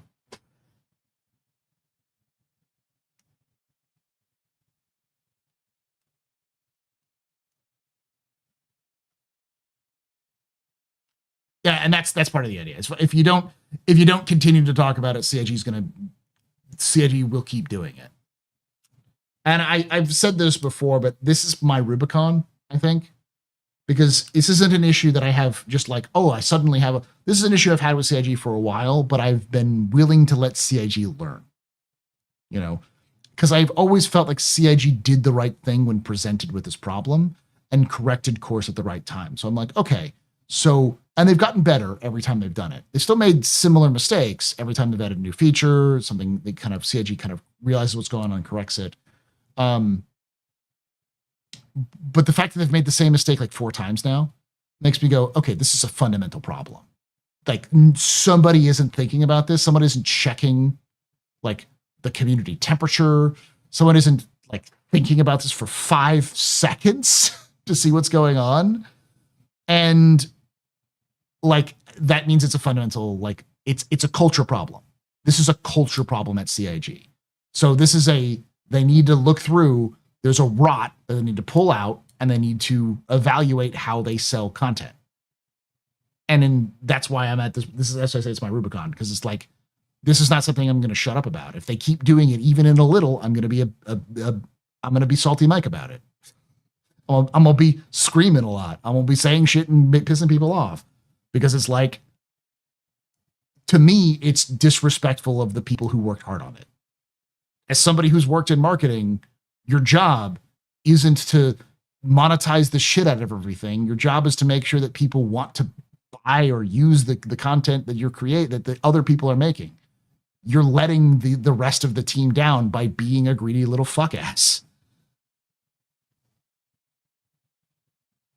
Yeah, after layoffs too, with no in-person CitizenCon. Yeah. It's like, and it's such a weird hill to die on.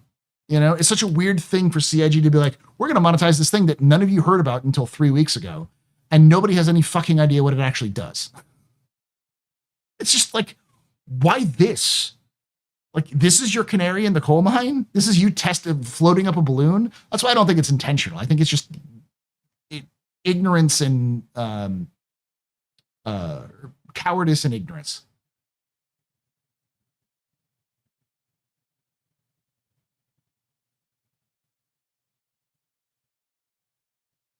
I got no problem with virtual CitizenCon. I actually don't think we should have an in-person CitizenCon at all until there's a game, because it's nice for developers, but like fans can run conventions. By the way, I am actually going to be at a fan convention on July 12th in Las Vegas called Quantum Vegas, run by the community, with community members like myself, Grim Star Jump, the Griffin Gaming RPG, some of the Soul Citizens. We have people from Test Squadron who are coming. We're doing like community panels. Some CIG members are coming as well to do talks and stuff like that. So, like, that's the kind of thing I like. Well, what's the one that's coming up soon in Germany? There's a German one that's coming up. There's BCon, which is in the Netherlands. There used to be BritisonCon. Like these Chinese bar citizens. I know this one was in Shanghai. So like these kind of things. Not Gamescom. There's like a fan convention in Germany that's coming up. I've heard people bring it up. It's like this weekend or next weekend.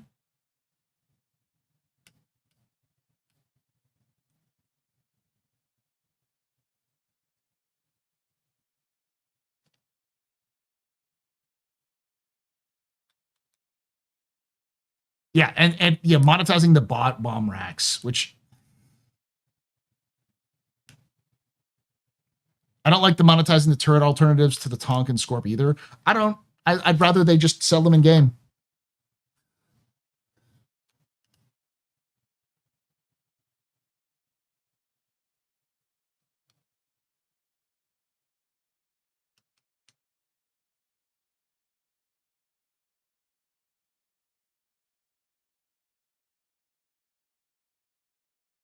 Oh dear, Paul, threatening to go full salty Mike on CIG. Is that my mom 2025 bingo card?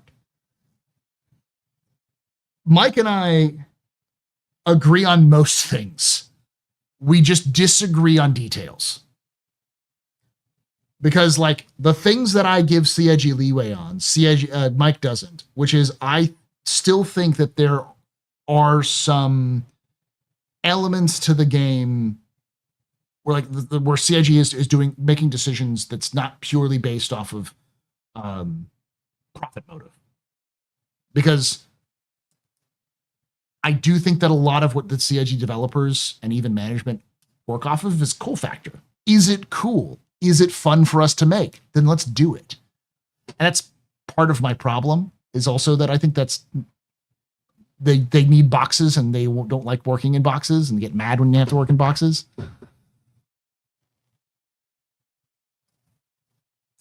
CIG learns their lesson. They just don't learn it as fast or as well as everybody hopes. Size 3. The bomb racks are for size 3.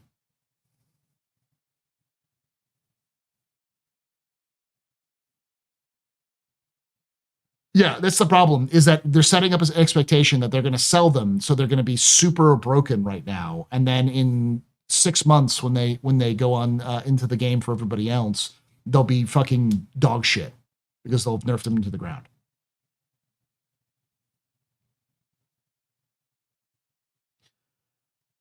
Who? Alternaut?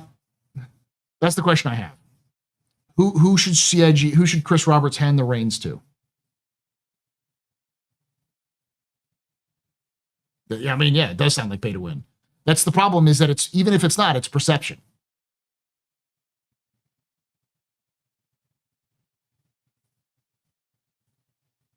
Yeah, the blades are dog shit.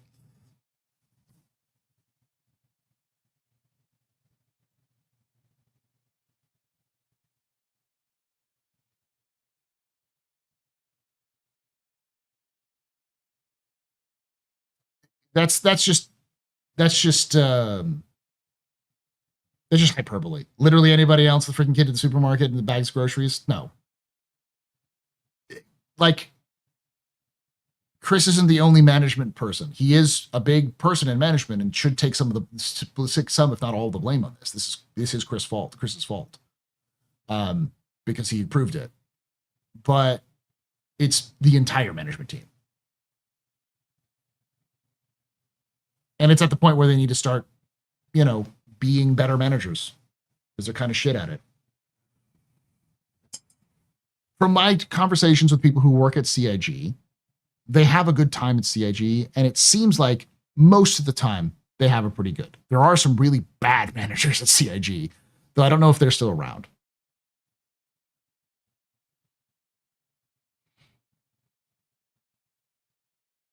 I don't think I'd want Microsoft anywhere near, considering Microsoft's done. Didn't Chris Roberts hand the reins off to Star Citizen to what's his name? Rich Tyre. Yeah.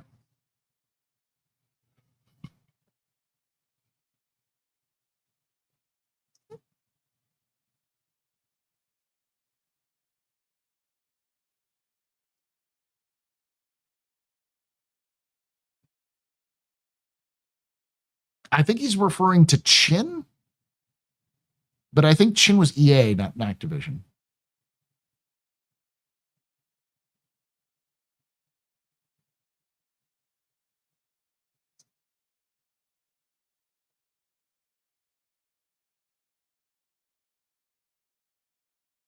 it's NBA. It feels like an NBA behavior. It's very, very business bro behavior. But I also think that what it feels like and what it is are two different things. But if it looks like it's bad, it's bad.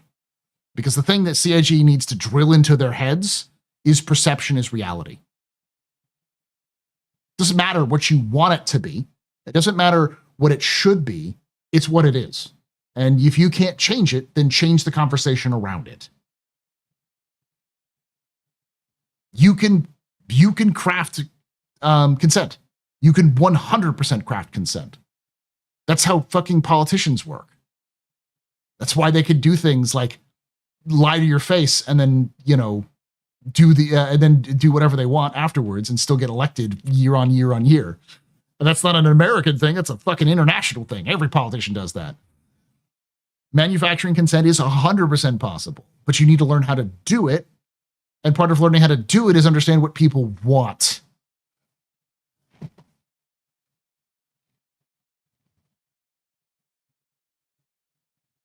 Propaganda only works if you are propagandizing the right thing.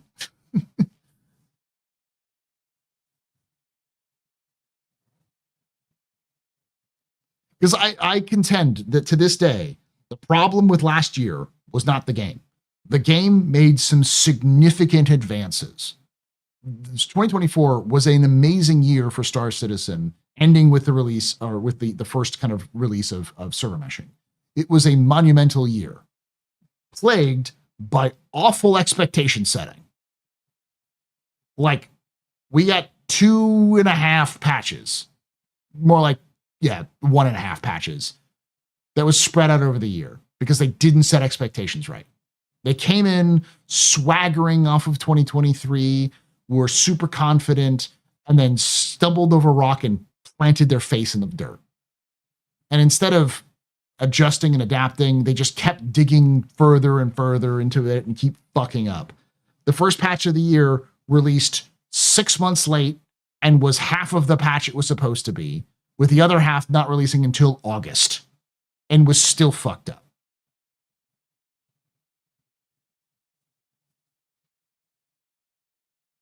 Like, they were great patches. We had some good stuff, and it ended with 3.24 or 3. Later 2.24, which is basically 4.0. And 4.0 was pulled stuff out. Like half of the patch of 4.0 was pulled out, but like it ended well, and it seemed like CIG had learned the lesson, which is, we set bad expectations.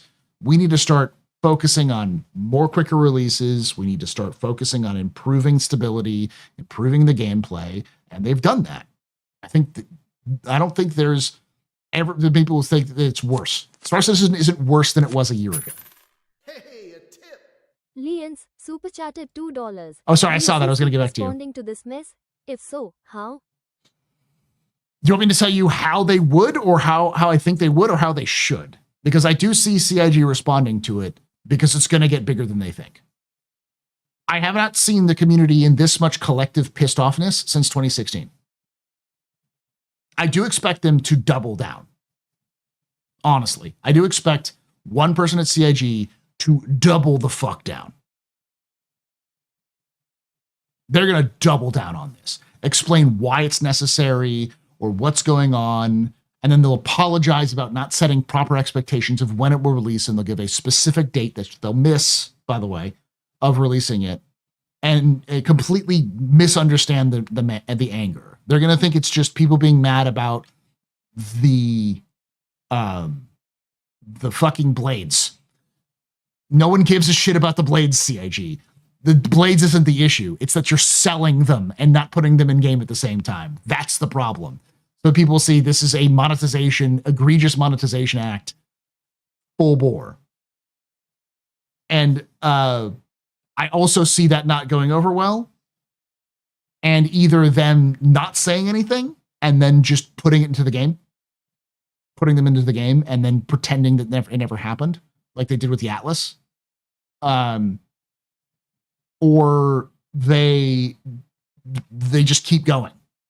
I don't see CIG does retreat often. When they reach enough, when enough people are pissed off and screaming at them, they do pull back. But it also takes them a couple of days to do so. Wait until the first article is released tomorrow. If you start to see gaming articles release about this kerfluffle, that's when you'll start seeing CIG respond to it. I don't think a single content creator is going to be happy about it. I don't think anybody who covers CIG like me, I don't think anyone's going to be supporting this. I think at best you'll see people say this is much ado about nothing. But like, that's typically my answer when I see stuff like this. I'm like, it's probably a little like overblown. Especially like, I thought the Atlas thing was a little overblown. I get why people were upset. And I've also tried to like run that mantra, perception is reality, to kind of really set like, this is how you set expectations, because I think that's what they failed at. And that they've gotten better at it, but then they do this, which is setting bad expectations. It's setting an example of what they will do. Yeah, they never admit fault. CIG will never admit fault. They will never say they're wrong. Absolutely never will admit defeat. If they retreat, they do it quietly.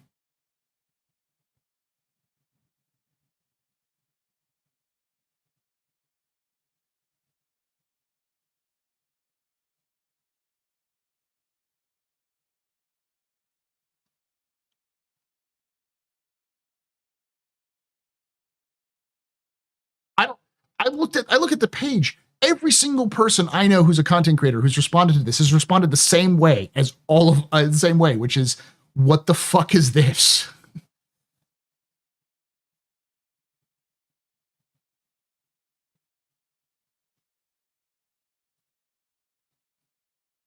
I also know that I've talked with other people who know people at CIG, and I asked them about this, and they brought it up to them, and they didn't know. Like, the CIG employees were like, what? And then they looked into it and they're like, this is awful. This is a stupid idea. So, like, there are people at CIG who will find out tomorrow when they start watching these videos and being, what the fuck did we do? And hopefully they're loud enough to break down marketing's door and say, fix this fucking problem. Because again, if you're working on fucking gun animations, you probably don't pay attention to what marketing is doing because you're focusing on what you need to do.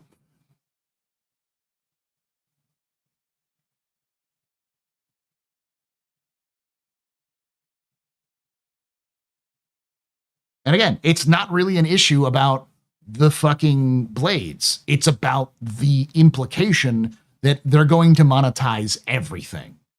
And they're going to put it behind a paywall, and you won't have access to it until they fucking give a shit about it. Which is like, cool.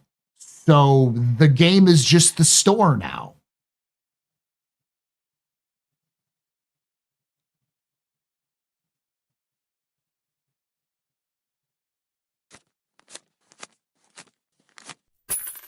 Hey, a tip. Leon's super chatted $2. Appreciate you. Thanks. Thank you, Leon.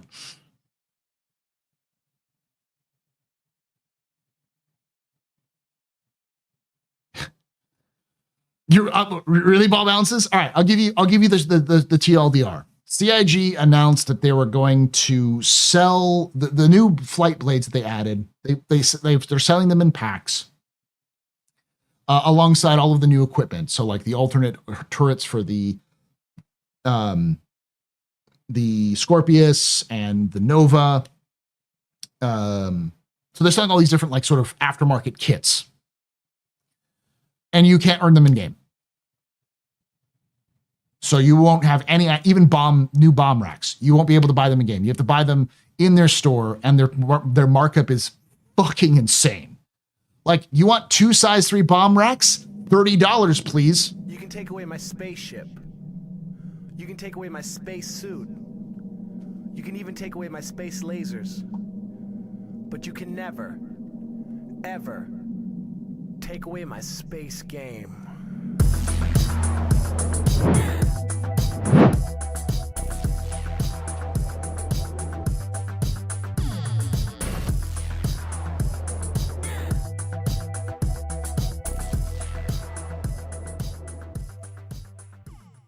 Srinders just resubscribed for 2 months. Thanks for the catharsis and representation, man. The problem there, Desson. What is this shit?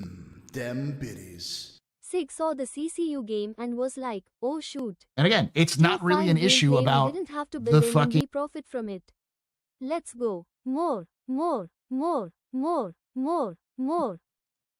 I think CIG can look at what's selling. And I'm gonna be real with you, chat. Who the fuck is gonna buy the flight blades? Like, you might be interested in it, but if you do any sort of research, first off, who the fuck even knows about the flight blades? The only reason why people know about the flight blades is because the controversy. Many of you may not even know that there was fucking bomb racks. Like, I don't think anyone's buying this shit. I would be very surprised. I think the money that they're making is not anything from that. It's from the Idris, the MTC, and the other ships they were selling, like the Hornets and stuff like that. Or not the Hornets, it's Aegis, right? So all the other Aegis stuff.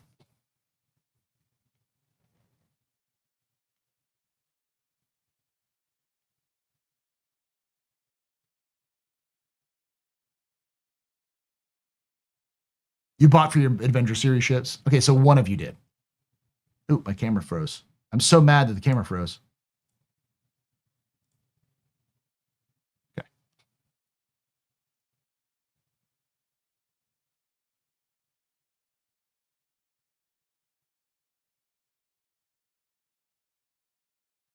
Which one did you...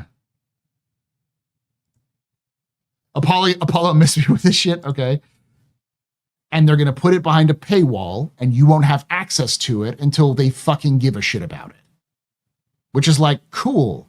So the game is just the store now.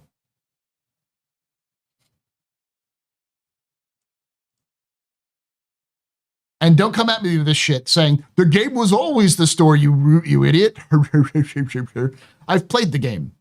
The game isn't the store. It's not supposed to be. And they spent a lot of fucking money on a game if it's supposed to be the store. It's clear that they put a lot of effort and time into the game to make it fun and interesting and engaging. I've done Zero to Heroes many times, and the game is in a better place than it's ever been in the past, and it's getting better, which is why I'm mad. Because it's like, this shouldn't be about this dumb shit. CIG should be talking about the good shit that they've been adding. It's basically telling everybody who worked on the Idris, fuck you. We don't care about you. We care about $15 flight blades. Like, give me that $15, CIG, Star Citizen fans. Like, what? Really? Over $15?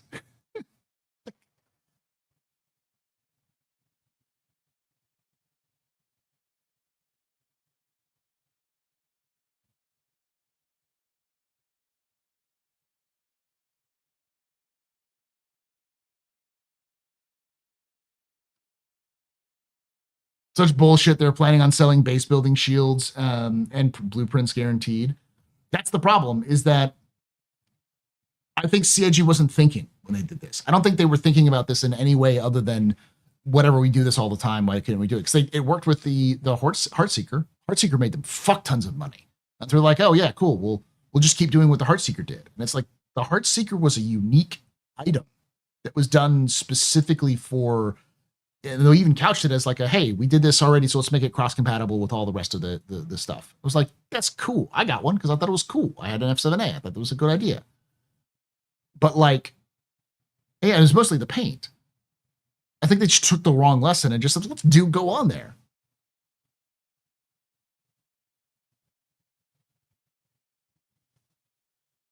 Compared to the Idris P, has bigger torpedoes, double shields, 5 times the health, bigger hangar, more PDCs, and more.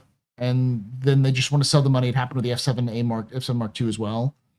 I'm fine with there being multiple ships with the same role, but having ships that are just better than others can be changed. More money is dumb. What are you talking about? The T is bigger. The P is more shields? Then what? Does the T give bigger shields? No, I'm going to go to bed here shortly. I started late, that's why I'm so up.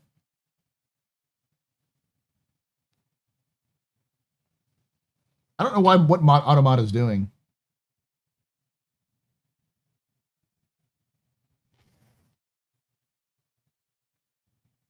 We always knew the Idris was going to be better than the Polaris. So, the Idris is always going to be out. Thank you, Cyber. I need to cut it.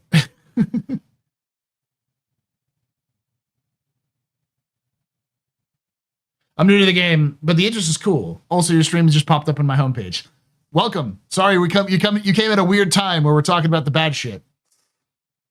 Basically, Blue, the topic is the game is in a better state than it's ever been before. CIG should be literally doing victory laps. The Idris has been in development for so long that it coming out is a big deal, and it should be a big deal.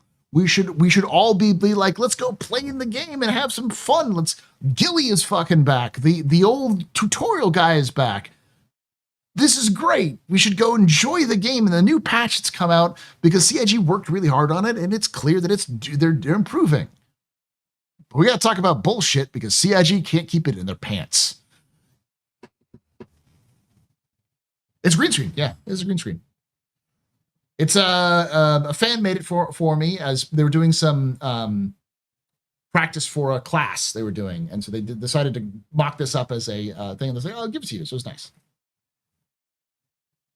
I know some people waited 12 years for the Idris. Yeah. CIG absolutely ruined their momentum when they were building hype for this week in Invictus. Chat, what did I say? What have I said about CIG and momentum?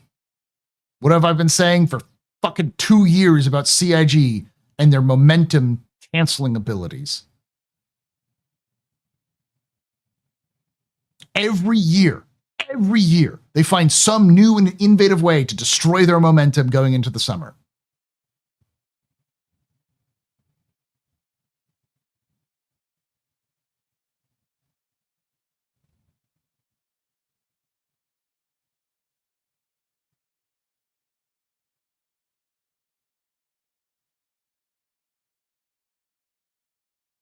Everyone complains about Knight Rider. Knight Rider's just doing their job. What, the pay to win they just dropped?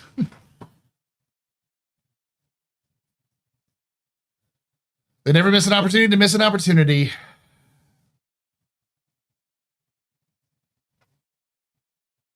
Yeah. I want to be talking about about people complaining about the balance of the Idris. I want to talk about like stupid things people are doing with the Idris. I want to go I want to go collect script like a crazy hoarder. You know, I want to go figure out if they're actually selling the IKTI or whatever it is, the iKitty from the mech, the battle mech that Wicklow has. Like, I want those things. I want to talk about in-game shit.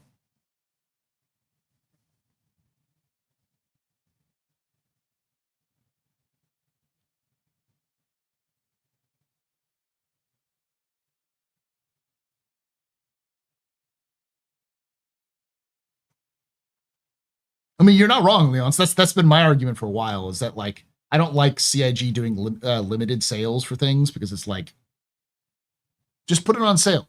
Let people buy it if they have the money. Like, why do you care? You can balance the ship by balancing the ship. But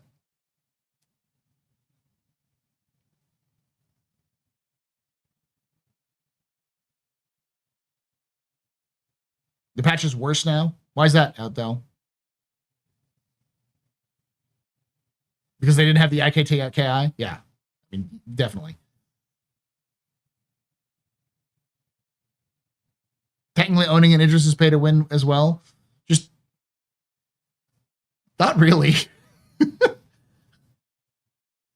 Owning an Idris and trying to solo it is like, I use this in the this example. It's like a geriatric with a walker who has a bazooka. All you have to do is outturn the geriatric, and you're fine. Just get up close with the geriatric, get outturn them, get behind them, and punch them in the head. They'll fall over.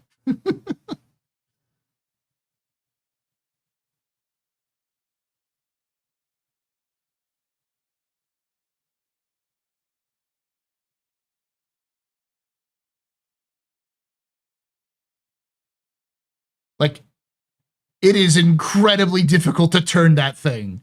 And even if you're the pilot and you have control of the biggest railgun or torpedo or laser beam in the universe, you still have to aim it at an enemy.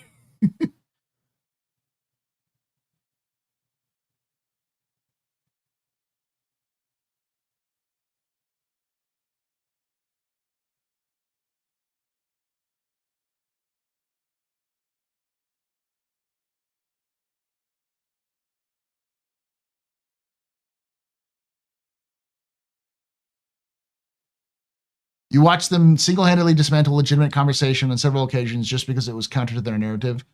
Not even being destructive. Twice last year I watched it just off the dome. Was there any potential legal or political angle to it? Because they're very, very hyper aware about everything and they try to moderate as much as possible on Spectrum.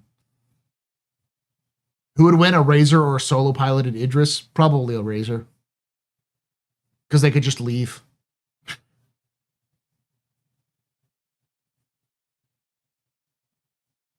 They don't tell you this, but you could just leave.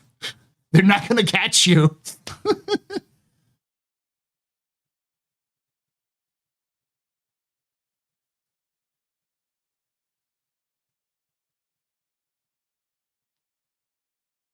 So many free ducks at the park.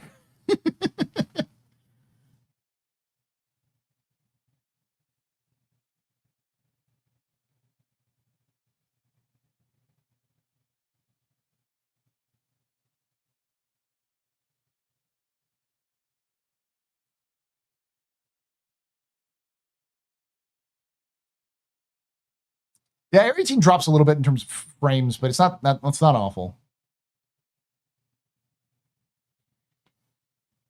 Yeah, I mean, I've known Knight Rider before they were the moderator at CIG. They've been a fan of CIG for a while. And like, I understand their moderation. I understand it's not everyone's happy about it, but Knight Rider's paid by CIG to make sure that conversations stay within a block. Like within a certain range. That's why I don't go to Spectrum, because I know my dumb ass is going to say something very stupid or I've been very, very, very, what's a good word for it? In my head. I am catty. I'm a catty little bitch when it comes to conversations that I'm having with people who don't want to have conversations with me. I am a snippy little bastard. And, I have been banned by Knight Rider at least 3 times.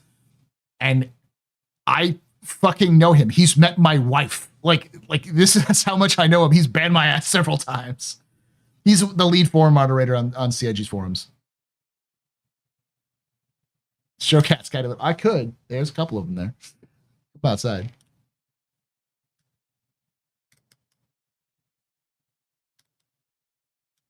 Bro, I got a 72-hour ban for respectfully saying I was disappointed rather to see in the forms of moderation.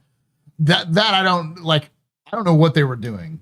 I think they tried to ban a lot of people early on, and then when the wave became too high, they just gave up. But is that an excuse to shut down constructive criticism? No, but it's also an official forum run by a company. So the like forum is going to be hyper aware of like conversations which could or possibly be used in legal actions.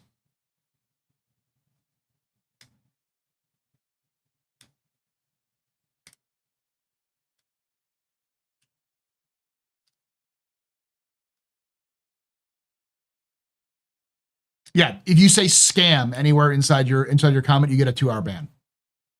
That's what I found out today. So there are certain words you don't use which are banned in there. They don't tell you what the words are, but they ban it for you. A forum is intended to hear the community. Why would you want to cut that from the lifeblood of fundraisers? Because it's not even the biggest forum community in Star Citizen.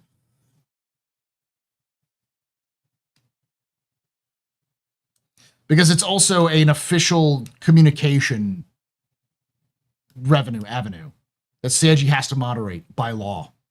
And if they don't moderate it in a way where things are going against them, then even if it's going just in a way that's weird, or if it's they think that could go weird, it can blow up in their face.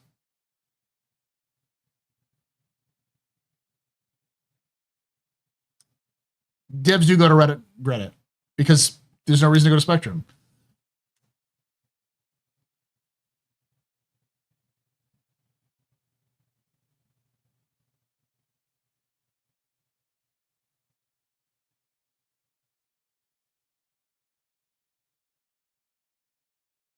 I'm going to say that Night Driver is doing their job. That said, CIG employing someone to ban people criticizing your incredibly stupid decisions is worthy of being criticized. I agree. But I also don't know the extent of the conversations. What somebody says is, I'm having a perfectly legitimate conversation with someone. I don't know any kind of context that's going on there.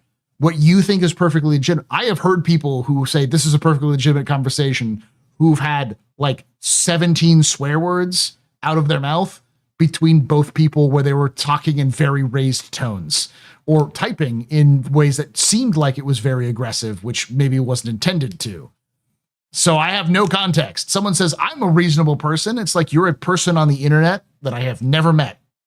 And I do not know how your context of that conversation is. I do know that Knight Rider is banned me multiple times for what I thought was legitimate conversations, but I was being a little snippy at somebody. So I'm like, okay, I get it.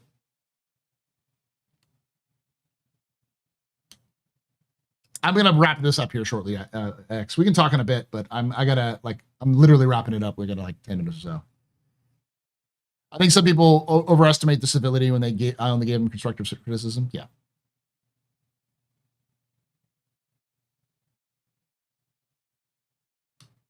I'm snippy snazzy. Yeah. No, I have never been banned from any forum other than CIG's forum. And it's happened to me 3 times.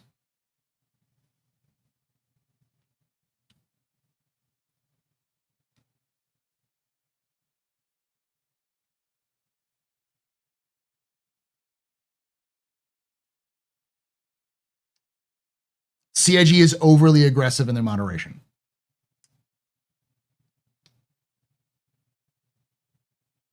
Like, I can acknowledge that they have the right to ban people for any reason, while they're also thinking they're being dicks for some reasons for banning people. I agree.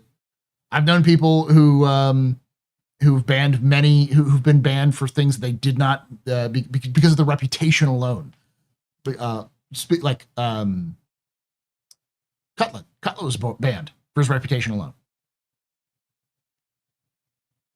I think Vertigo was banned for his reputation alone. In my opinion, that is where the community votes with his voice. His voice is not going to Spectrum. Yeah.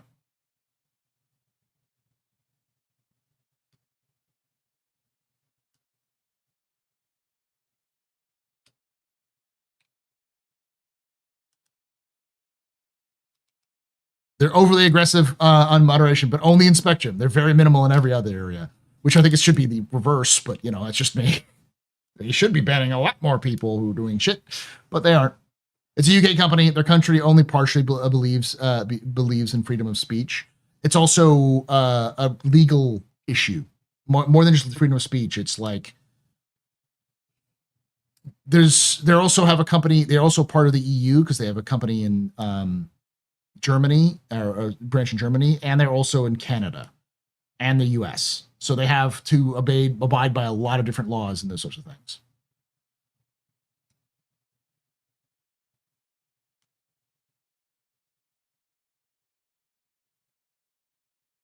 If it wasn't Knight Rider, it would have been somebody else. Knight Rider is simply the moderator. If it was a different moderator, they would have the same marching orders.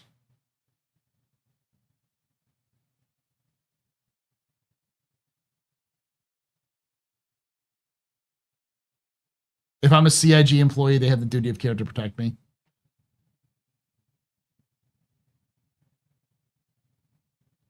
For the record, Star Citizen has the hands down best community of all time. We are both the best and worst. I have seen some egregious shit come out of the Star Citizen community. Stuff I've never seen come out of other communities. Some vile, awful shit. I've seen some hateful shit. I have seen some like downright disgusting shit. But it's more the exception than the rule. It does happen though.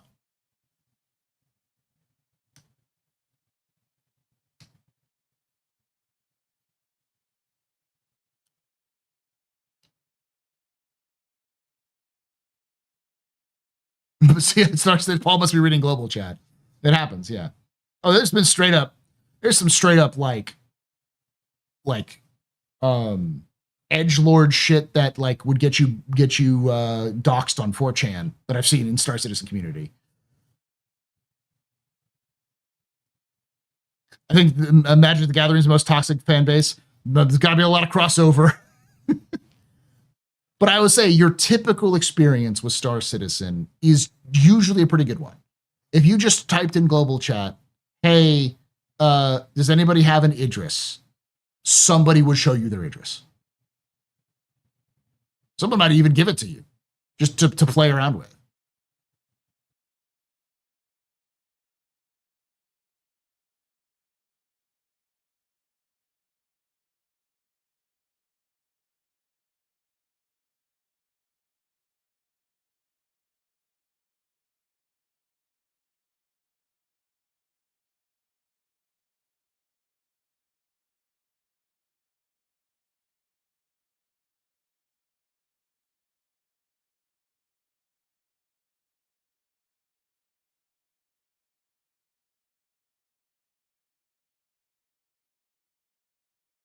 Paul Berserker and Batman Trailer, your humble host and space bartender here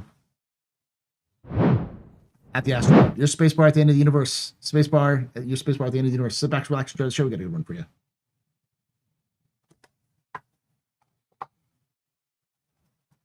My buddy once asked where to find a mission objective, and a guy sent him 5 million. Thank you for hanging out. Thank you for the raid. We'll send you someone over as well, because I got to wrap this up.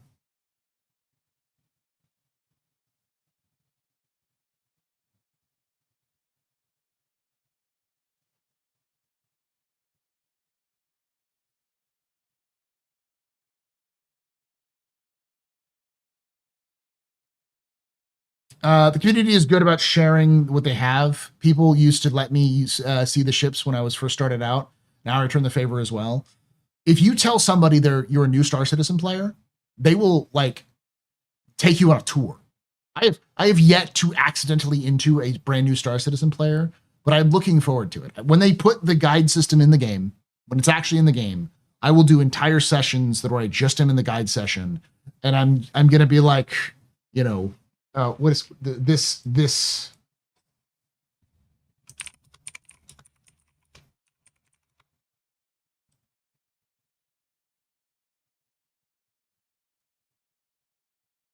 I'm gonna get demonetized for this, so I'll have to. But it's just gonna be this scene from Super Troopers.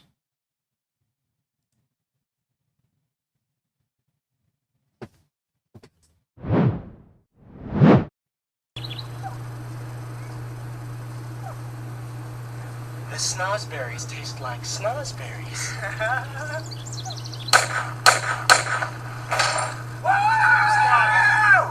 Oh shit! He killed the cops! Oh shit! Get out, score, man! Oh man, this is a cop car. This is a... Hello. You boys like Mexico? Yeah!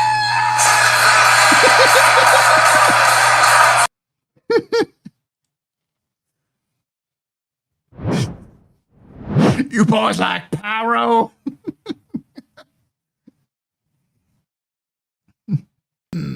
Them biddies. New character next to AstroPub. Help. AstroPub. I can show you the world. Here's a fully automatic LMG and heavy armor. What do I need this for? Shut up and come with me. What are we going to do? The game. Is this legal or illegal? Stop asking questions. Are those guys wearing armor? Yes. Why does it say Hurston Dynamics Security? Because they're the enemy. Am I breaking the law? No. Why are we being chased down? Shut up and shoot at them. We're almost a pyro.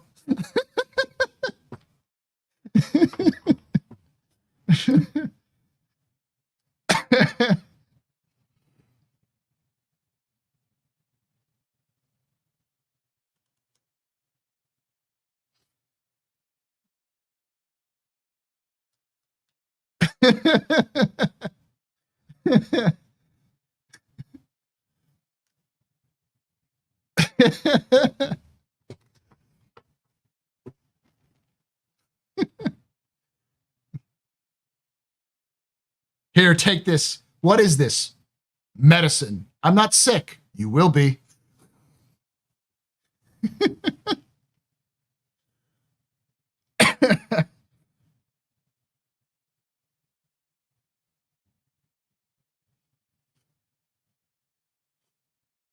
For those of you who don't know, one of the big jokes I'm going to have is one of the big things I want to do is I want to take over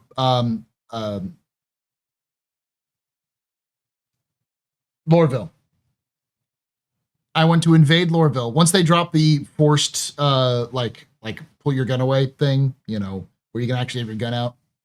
I want to storm the outer gates of Lorville with an entire army and then shoot my way through the entirety of the place and take it over in a revolution.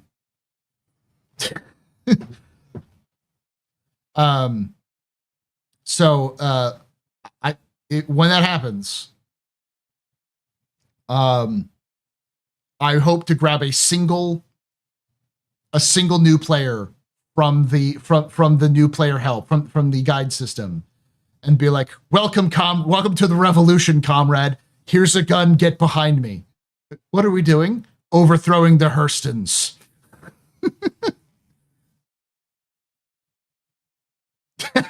Why does the label say Hurston Dynamics? Aren't those guards? No, they're wearing your armor. Kill them and take it from them.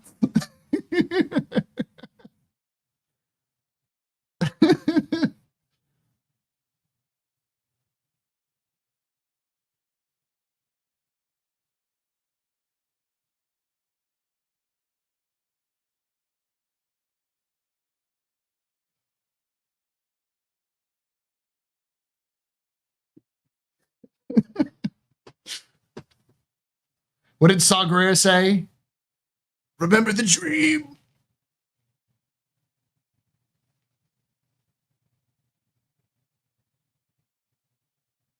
You will live on. You must escape. Spread our story. Yeah, they're part of his work now. Ignore the fact I'm wearing a Nine Tails armor. We are the good guys.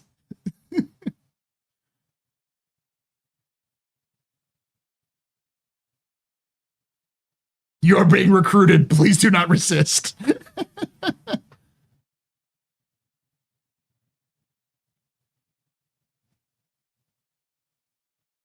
Yes. So Sunday, let me wrap this up by saying on Sunday, I will be doing my famous lore tours. For those of you who don't know, my floor lore tours are where I go to the floor of IAE or Invictus and I take people around.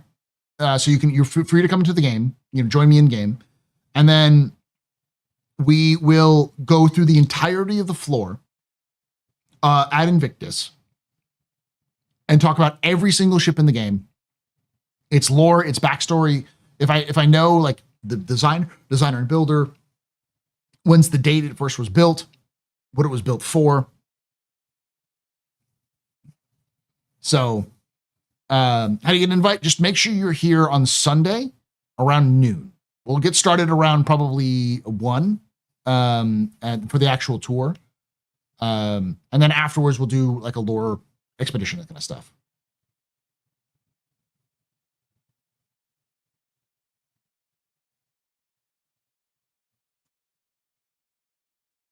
Noon Central, so it'll be at 1 p.m. Eastern.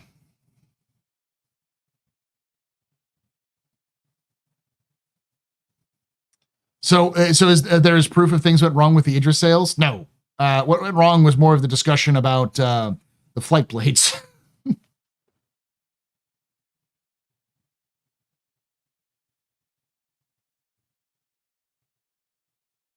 Okay, I'm gonna see this meme before we call it a night. Is it in the memes?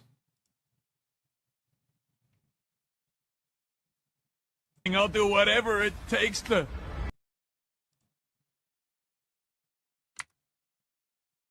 Okay, I have to pull this up.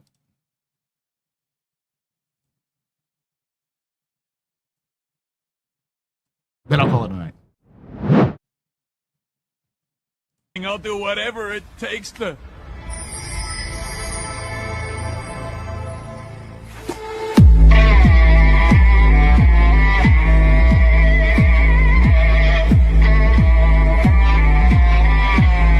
I recognize that music.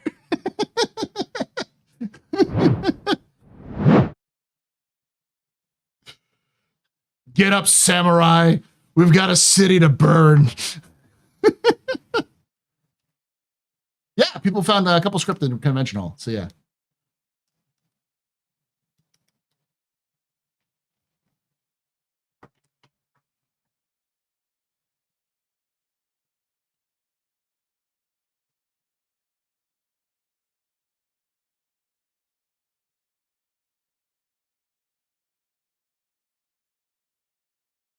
CD Projekt Red or Cyberpunk 2077 Iris. It's good. I've been playing through it again on the new rig, so because everyone uses it as a benchmark, so I decided to pull it up and play it, and I've realized I actually like Cyberpunk 2077. Everyone told me to just go back and play it with Phantom Liberty, so I decided to go back and play it, and I got to about the same point I was before when it first released, and it's a lot better. It is a lot better. I do like what they've done. Wake up, citizen. We've got a sig to burn. Find a new player, drug them so you can get the Skyrim intro. Yeah, everyone uses 2077 at 4K for their benchmark. Oh yeah, I'm actually gotta go through and beat Kingdom Come Deliverance 1, and then because I'm almost done with it, and then go on to 2. This summer is gonna be fun. A lot of games. All right, y'all. Thank you for hanging out. Thank you for watching. Love your faces. I will be back tomorrow a little bit earlier, much earlier actually, because I'm going to be hanging out with Loken. I'm going to try to jab Loken to go into Hunt the Polaris to see if we can get some do the Hunt the Polaris game with an Idris, because I know Loken has an Idris. So I will be back then, and then we'll be doing Saturday. We've got the Captain's Table. And then Sunday we've got the lore tour, and Monday we have the Zero to Hero. I'm going to do Zero to Hero stuff. The Idris video is out right now. Next week I will have the Cutter video, so I'll be doing a video on maybe not next week. I'll try to get it next week, but I kind of want to rent them all on Drake Day so I can actually have access to them. But I will be doing a video, my Cutter review. For those who don't know, I've been doing a new ship review series. I started with the Aurora and the MR, and I've learned a little bit from what I want to do. So I'm going to do the entire series of the Cutters, all of the Cutters at once. And so I'm going to go over the design process of the Cutter, who designed it, why they designed it. I'm going to go over its dimension, its lore, a little bit of its lore of where it was designed, why it was designed. We'll go over its its purpose, what are the best uses for each of them, and should you purchase them? Do they have good value for a starter ship? I've been going through, the first thing I'm going to be doing through is for every ship, every starter ship. The goal of the ship review series is to go over all of the ships in Star Citizen look at them from a analytical eye, from a sweat lord number crunching eye, from a vibes stance to look at lore, just kind of a holistic approach to looking at it, and with my own personal humor thrown in. So, what's the best starter ship? It's the Avenger. Yeah, that's where I started at. That's literally what I did. What's the best starter ship? It's the Avenger. But then I went on. The best budget starter is the Aurora. And then I'm going to go on why everyone likes the Cutter and why CIG even likes the Cutter. So the last one I'm going to review is the Avenger Titan, and it's going to be why is the Avenger Titan the most favorite ship of everyone for the starter ship, and I'll go over why it's so good. Anyways, that should be out next week. And then I will also have a lore video before the end of next week as well. That's just covering the lore of the ships on the floor. So I'm just going to do, I did this once and it was a little hard for me to do because of how CIG used to rotate things. But now it's getting a lot easier. So I'm just going to go to the floor, get a bunch of B-roll of the ships, and then kind of go over the history of those ships. You know, like a quick overview rather than an in-depth look. So people have a good idea of what the ships are, what their history is, and that sort of thing. Anywho, thank you for watching. Thank you for hanging out. And like I say every time, hope to see you someday.